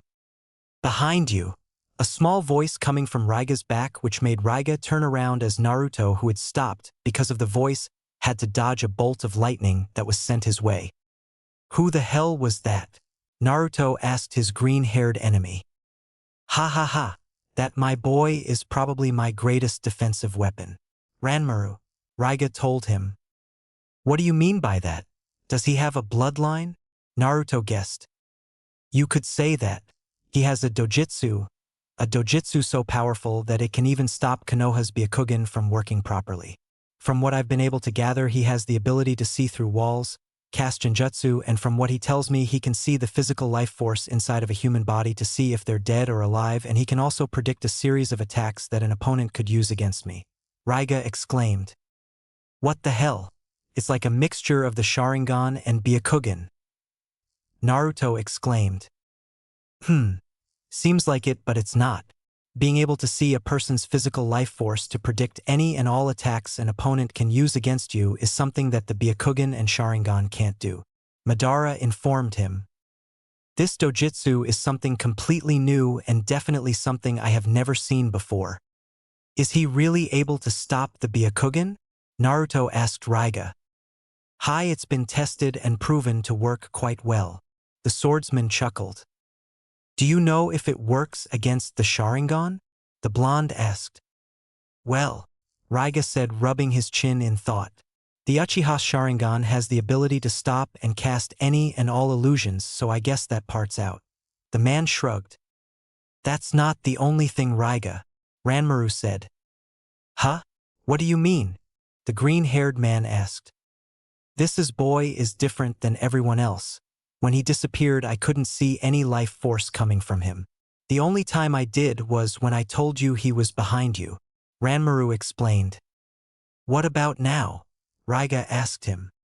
Hi, I can see his life form now. But like him, it is strange, it's like I can see 4 different life forces inside his body. Ranmaru told him. Nanny? For how is that possible? Raiga exclaimed, bewildered.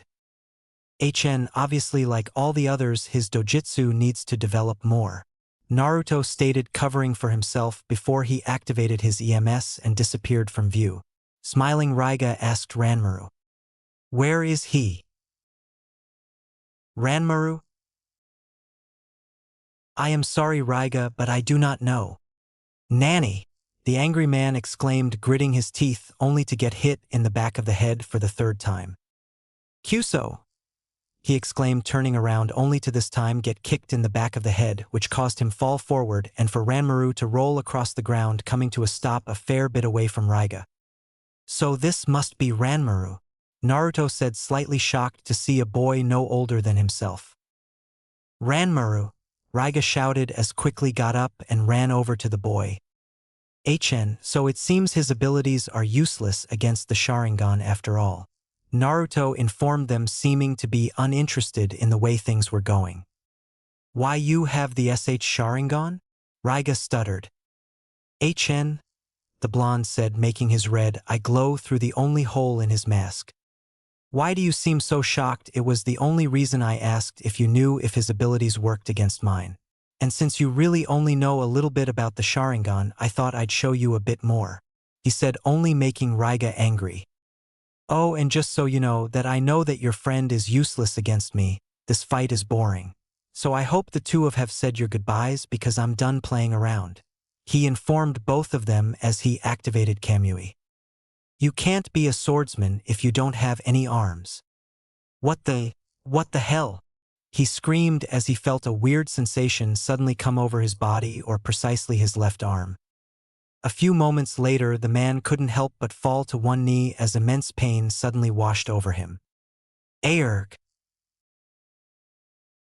Looking at where the pain came from, he saw it. The stub of his left arm. What the hell are you, kid? He screamed through clenched teeth.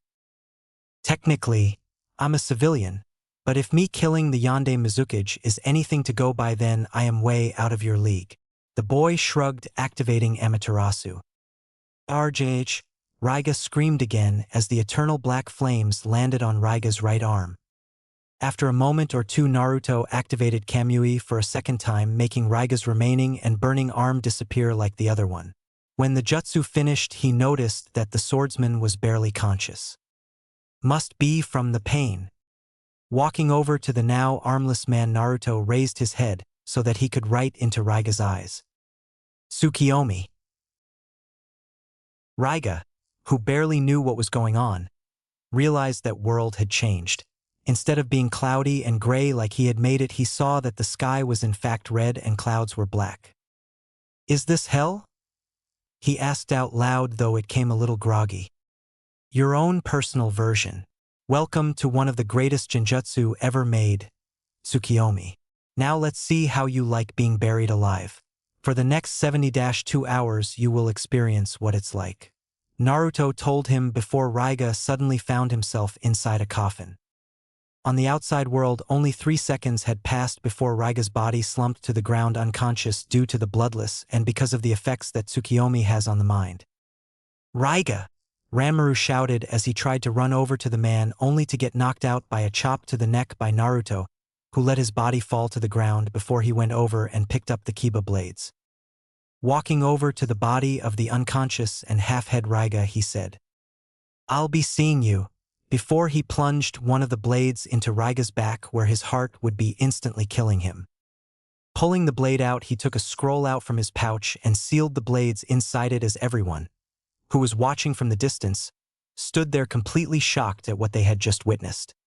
"He really is a monster," Tomoki said, looking absolutely terrified. "Only on the battlefield," Yugao told him. "Come on, let's go join him," Bear said, running toward the blonde. Flashback end, So that's what happened, he told the pair of stunned Uchiha and Ichiraku who had listened. Of course he did change certain things around. They didn't know about his eyes, so he just basically told them it was a group effort and that Naruto had gotten in a lucky shot with a kunai that pierced Raiga's heart while Nico and Bear were distracting him. And he also didn't tell them what he did next.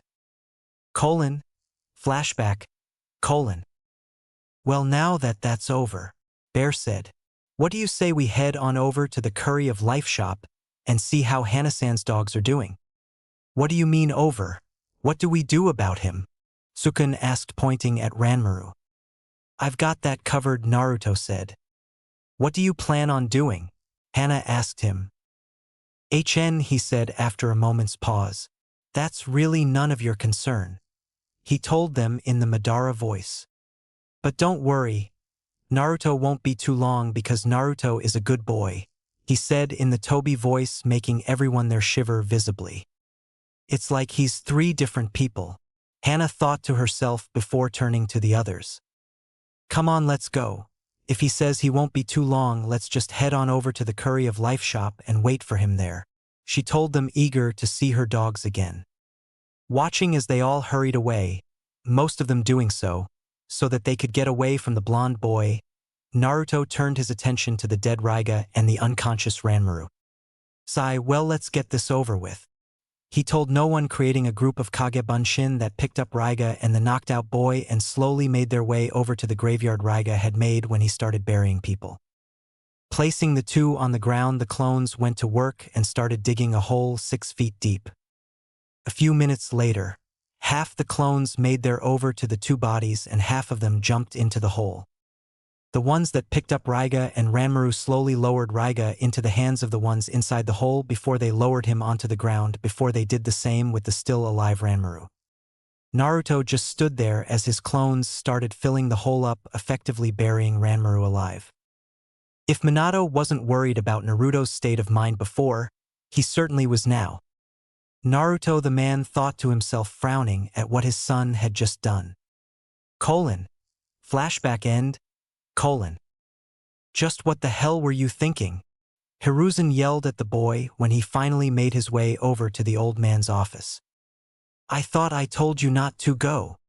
Yes, well, I am a civilian, so as you already know, you have no control over what I do, Naruto told the Kage, not even fazed by the dangerous glare he was getting. Sighing, the man rubbed the bridge of his nose. All right, fine, you have made your point, Naruto. If you want to be a Chunin, then so be it. No, Naruto told him. Nanny, what the hell do you want then? The man shouted, about to rip his hair out. At this rate, I'm going to have a heart attack. I want to be an ANBU member. You want to what? Yep, definitely a heart attack. Come on, Gigi. From what I'm sure was an awesome report on the awesomeness that is me, you have been made fully aware that not only have I killed a Kage-level shinobi who just happened to be the Sanbai Jinchuriki, but now I have also killed a Jounin-level shinobi who happened to be a former member of the Seven Swordsmen without even having to use Kyūbi's chakra. That should be enough proof to you that I'm beyond Chunin level. The blonde told him. I suppose that is true, and there is also the news that he has the Sharingan, which I definitely need to look into. Alright fine Naruto, you win. You want to be an ANBU, how about tonight I give you a little taste of what it's like. Let's see here. He paused at a list comprised of the ANBU roster. Aha! Perfect. You will be teamed up with Nico-san, who just happens to have village patrol tonight. He informed the boy, who nodded. Now you will need a mask, so if you come by here before your shift starts to meet Nico, I will give you one. No need, Gigi. I already have one. You can't wear that orange thing, Naruto. If you want to be an ANBU, your mask has to be white and it has to represent an animal. That's what I'm saying, old man, he said as went through his trusty pouch and pulled out a scroll. Unsealing it, Hiruzen's eyebrows shot up toward his receding hairline. Itachi's weasel mask? The old man gaped. Cough, yes, well I guess that will do. Now run along, Naruto-kun, and I want you to be back here by 7 o'clock. Hi Vivi. Naruto exclaimed as he ran and jumped out the window. At least now he has to follow my orders and I can make him stay in the village, he said to himself, smirking. Payback is a bitch. As 7 rolled up, Naruto, now wearing his weasel mask, swirled into the Hokage's office. Ohio Gigi, Naruto exclaimed at Hiruzen, who was just about to throw a kunai at the boy for surprising him like that. Naruto-kun, good you're here. Now we just have to wait fo dash. Hokage-sama, Yugao said as she appeared in the office via Shunshin. Nico-san, I trust Naruto here will be in good hands tonight during village patrol, the old man stated, trying not to laugh. He knew how boring village patrol could get, especially during peacetimes when nothing was happening. Now border patrol was the better patrol. There was always bandits or missing nin that needed to be taken care of. Yes, village patrol was like gate guarding duty. So very boring, and Naruto was about to learn that the hard way. Just what he deserves. He smirked before it turned into a frown when he realized something. I hope to Kami his reaction is a peaceful one. Sure, I had a good laugh about the dog semen incident, but that was when it was happening to someone else. He thought to himself, getting slightly scared thinking about what the pranking kid from hell would come up with. I'm sure he will be just fine, Hokage-sama, Nico said. Man, I hate village patrol, but I guess I could use the downtime, since I haven't been able to rest since the rescue mission a week ago. Yugao thought to herself before she smiled behind her mask. And maybe I could help Naruto-kun come up with a prank when he realizes just how boring tonight will be. She had to stop herself from cackling like a mad woman as ideas started to form in her head. Well, off you two go then, have fun, Weasel-kun, the old man said teasingly as Naruto heard his father chuckling in his head. What are you laughing at? Nothing. Nothing at all, the man quickly said. Whatever. Come on, Weasel-kun. The village isn't going to patrol itself, Yugao said. In Iwagakure village patrols you, he said in the Toby voice, jumping out the window as both Anbu and Kage sweat dropped before Yugao jumped out the window going after the blonde. What the hell was he talking about? The man known as the professor asked himself before shaking his head. Could he have gotten the Sharingan from Shursui? Is that why he only has one eye hole in his mask? The old man wondered before lighting his pipe with a small fire jutsu. Chapter 7. Sure, he now a member of the elite ANBU, actually he was an ANBU captain, but due to the Hokage's orders and his past discretions he was not allowed to leave the village, unless of course it was an extreme circumstance like a team had been captured or something similar. For the last 6 years he had been stuck doing village patrol. Of course the old man did get his comeuppance. Flashback. It's mornings like these that make me hate being stuck in an office all day, Hiruzen Sarutobi thought as he made his way to his office only to freeze when he saw it. Someone had painted a pair of what looked like a woman's legs in a V shape on the Hokage tower and had painted the doors pink, which he didn't quite get at first, but when he opened the doors, the old man couldn't help but let out a perverted giggle. Sure, he was mad, but he didn't think that anyway would have the balls actually do something so vulgar on his tower, no less. If he had to take a guess, it was definitely Naruto's doing. For the past 6 months, Naruto had been getting increasingly agitated and, from what he saw, a lot more lazier as well. And he knew the boy was going to pull something off sometime if, by the fact that both he and Yuzuki Yugao would also giggle around him or stop talking to each other in hushed voices whenever he was around, was any indication. Now he could live with the legs and the pink doors, but what happened to him next was definitely something that ruined his reputation as the Kami no Shinobi. He had sat down in his chair, and since he was always the first one in the tower, he always used this chance to read his Aika. As started reading from where he was up to, he was surprised, shocked, disgusted, and horrified. Someone had replaced his normal Aika with YOI.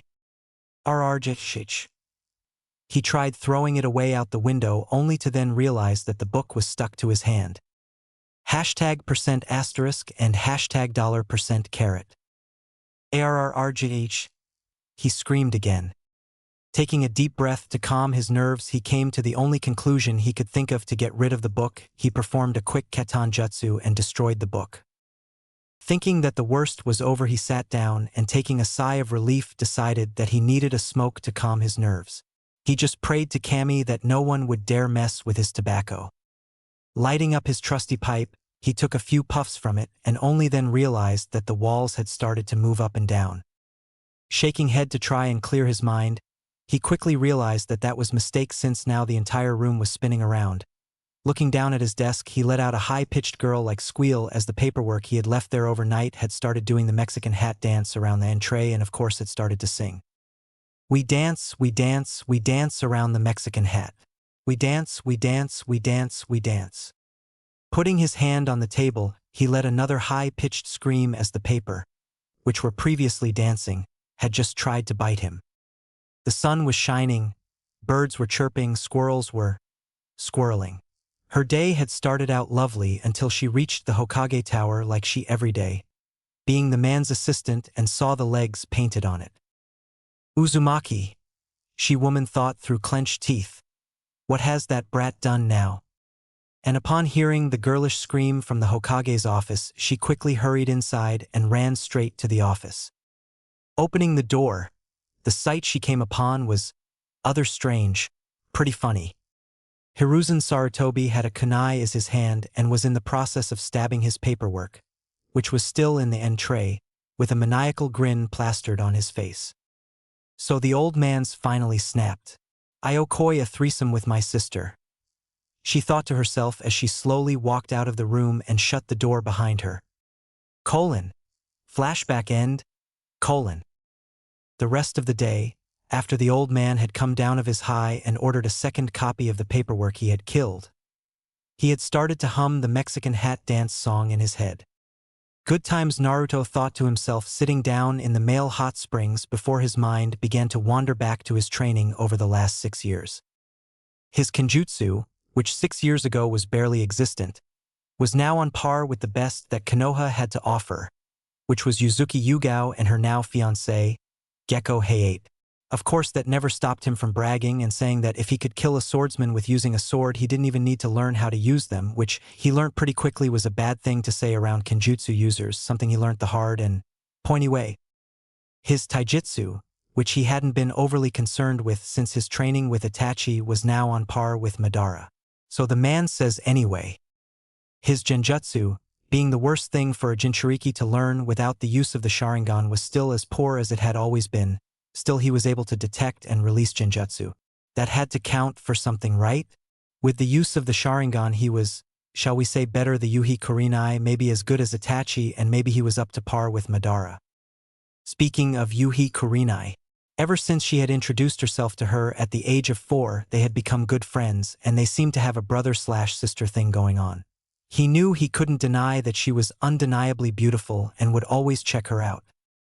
It was those times he realized he was grateful he could only see through one hole and that she couldn't see his eye behind the blackness the mask created, because the amount of time she thought she had caught him looking at her, he was sure that one day she was going to show him just why she was the Ice Queen of Konoha, just for the hell of it.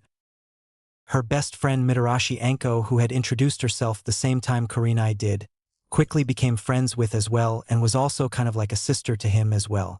A sexy and perverted sister, but a sister nonetheless. Sure, he had to deal with saying that every day she wanted to do things to him that would make the sex gods turn their heads, but he could easily live with that. When Kurenai had told him what Orochimaru had done to her and how the village had treated afterwards, as they say, the rest is history. Anyway, back to his training. His ninjutsu was, he could say with proud, the best thing in his entire arsenal. Over the past 6 years he had completed his futon manipulation training, and with the help of his father he had, 2 years ago, created something his dad had only ever dreamed of doing. He had added an element to the Rasengan and created one his favorite jutsu. Futon, Rasen Shuriken. He didn't stop there though. Oh no, Madara had decided to teach him a jutsu of his own, which was Katan. Goka Mikyaku, that created a giant wall of fire that would shoot toward his target. Yeah, he sure loved the destruction those two jutsu could create. His musings were cut short when a man wearing a turtle mask shunshined into the hot spring. Uzumaki Naruto. The man said, seeing that the blonde wasn't in uniform. Hokage-sama requests your presence. Tisich, I'm sure he does. Tell him I will be there in a minute. Naruto responded, sighing, since he had just gotten here like 5 minutes ago. Getting out the hot spring, he realized that in 4 hours he was supposed to go to Sasuke's house for dinner. Not sure as to why getting out the hot spring reminded him about dinner, he shrugged before a thought came to mind. Maybe it's because the last time I was over there, I saw Mikoto dressed in only a towel with water dripping of her creamy skin. That sight I will never forget. Now to think of an excuse as to why I was 3 hours late to go see the old man. He said to himself.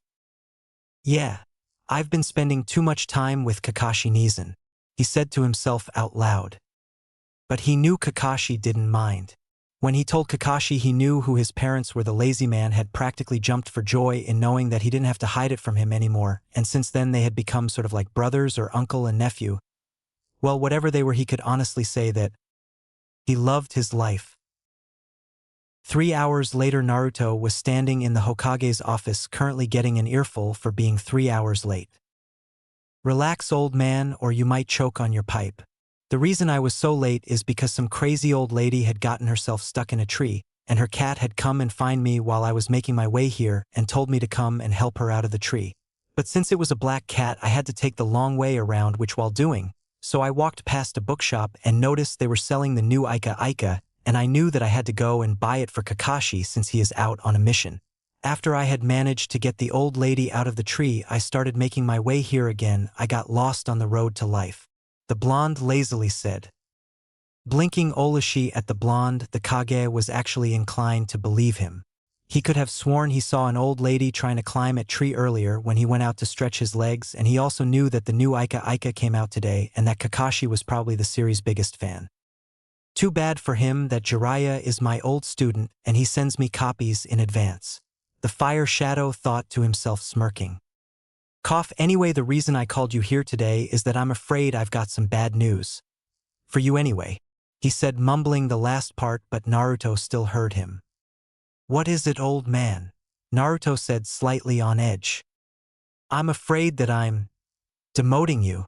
The old man instinctively flinched, waiting for the outburst, but all he got were gasps from the ANBU that were currently stationed as his guard in the office.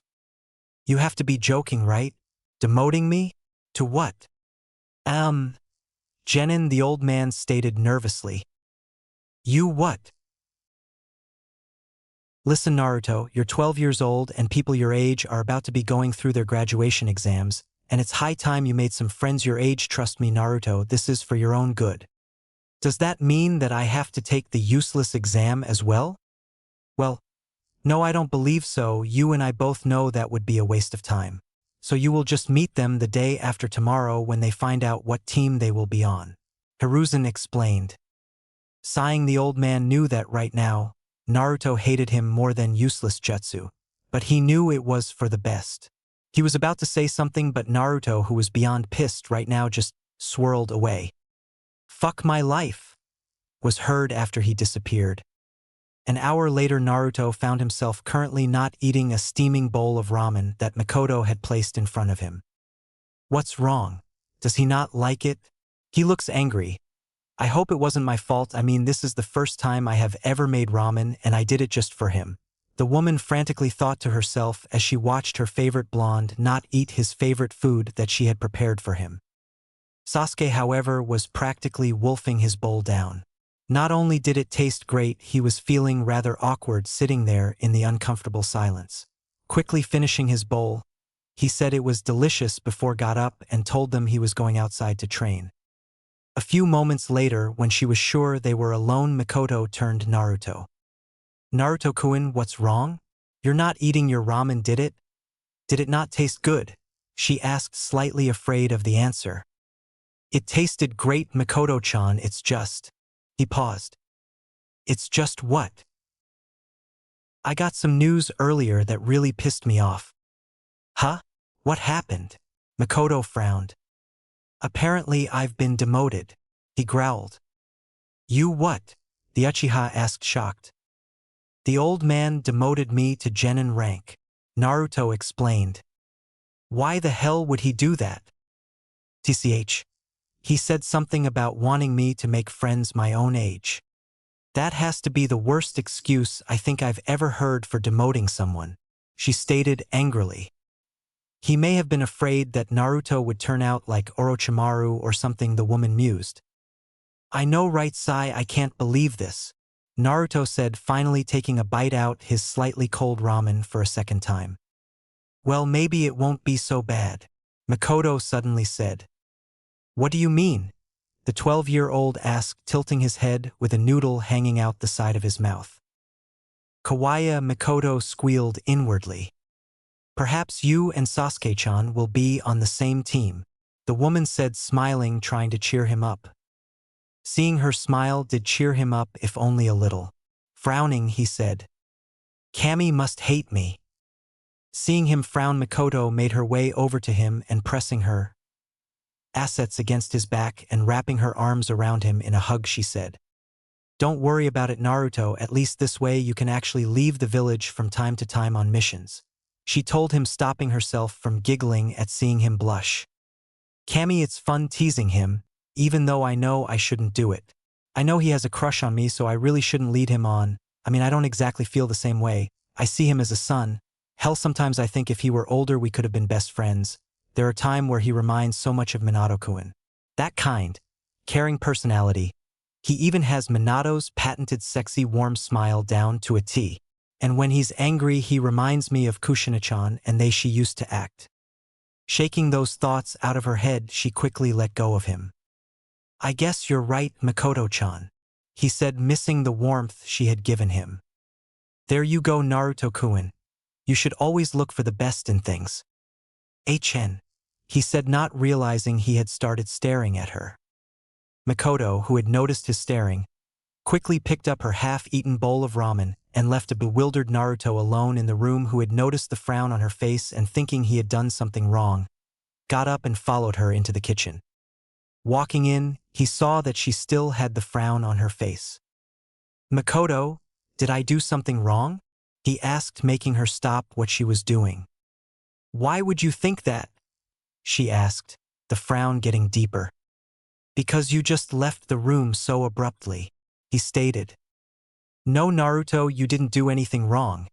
It's just..." She paused. "It's just what?" he asked. "It's just the way you were looking at me," she said, making Naruto tilt his head to the side in confusion. Sighing when she saw the look on his face, she just decided to come out with it.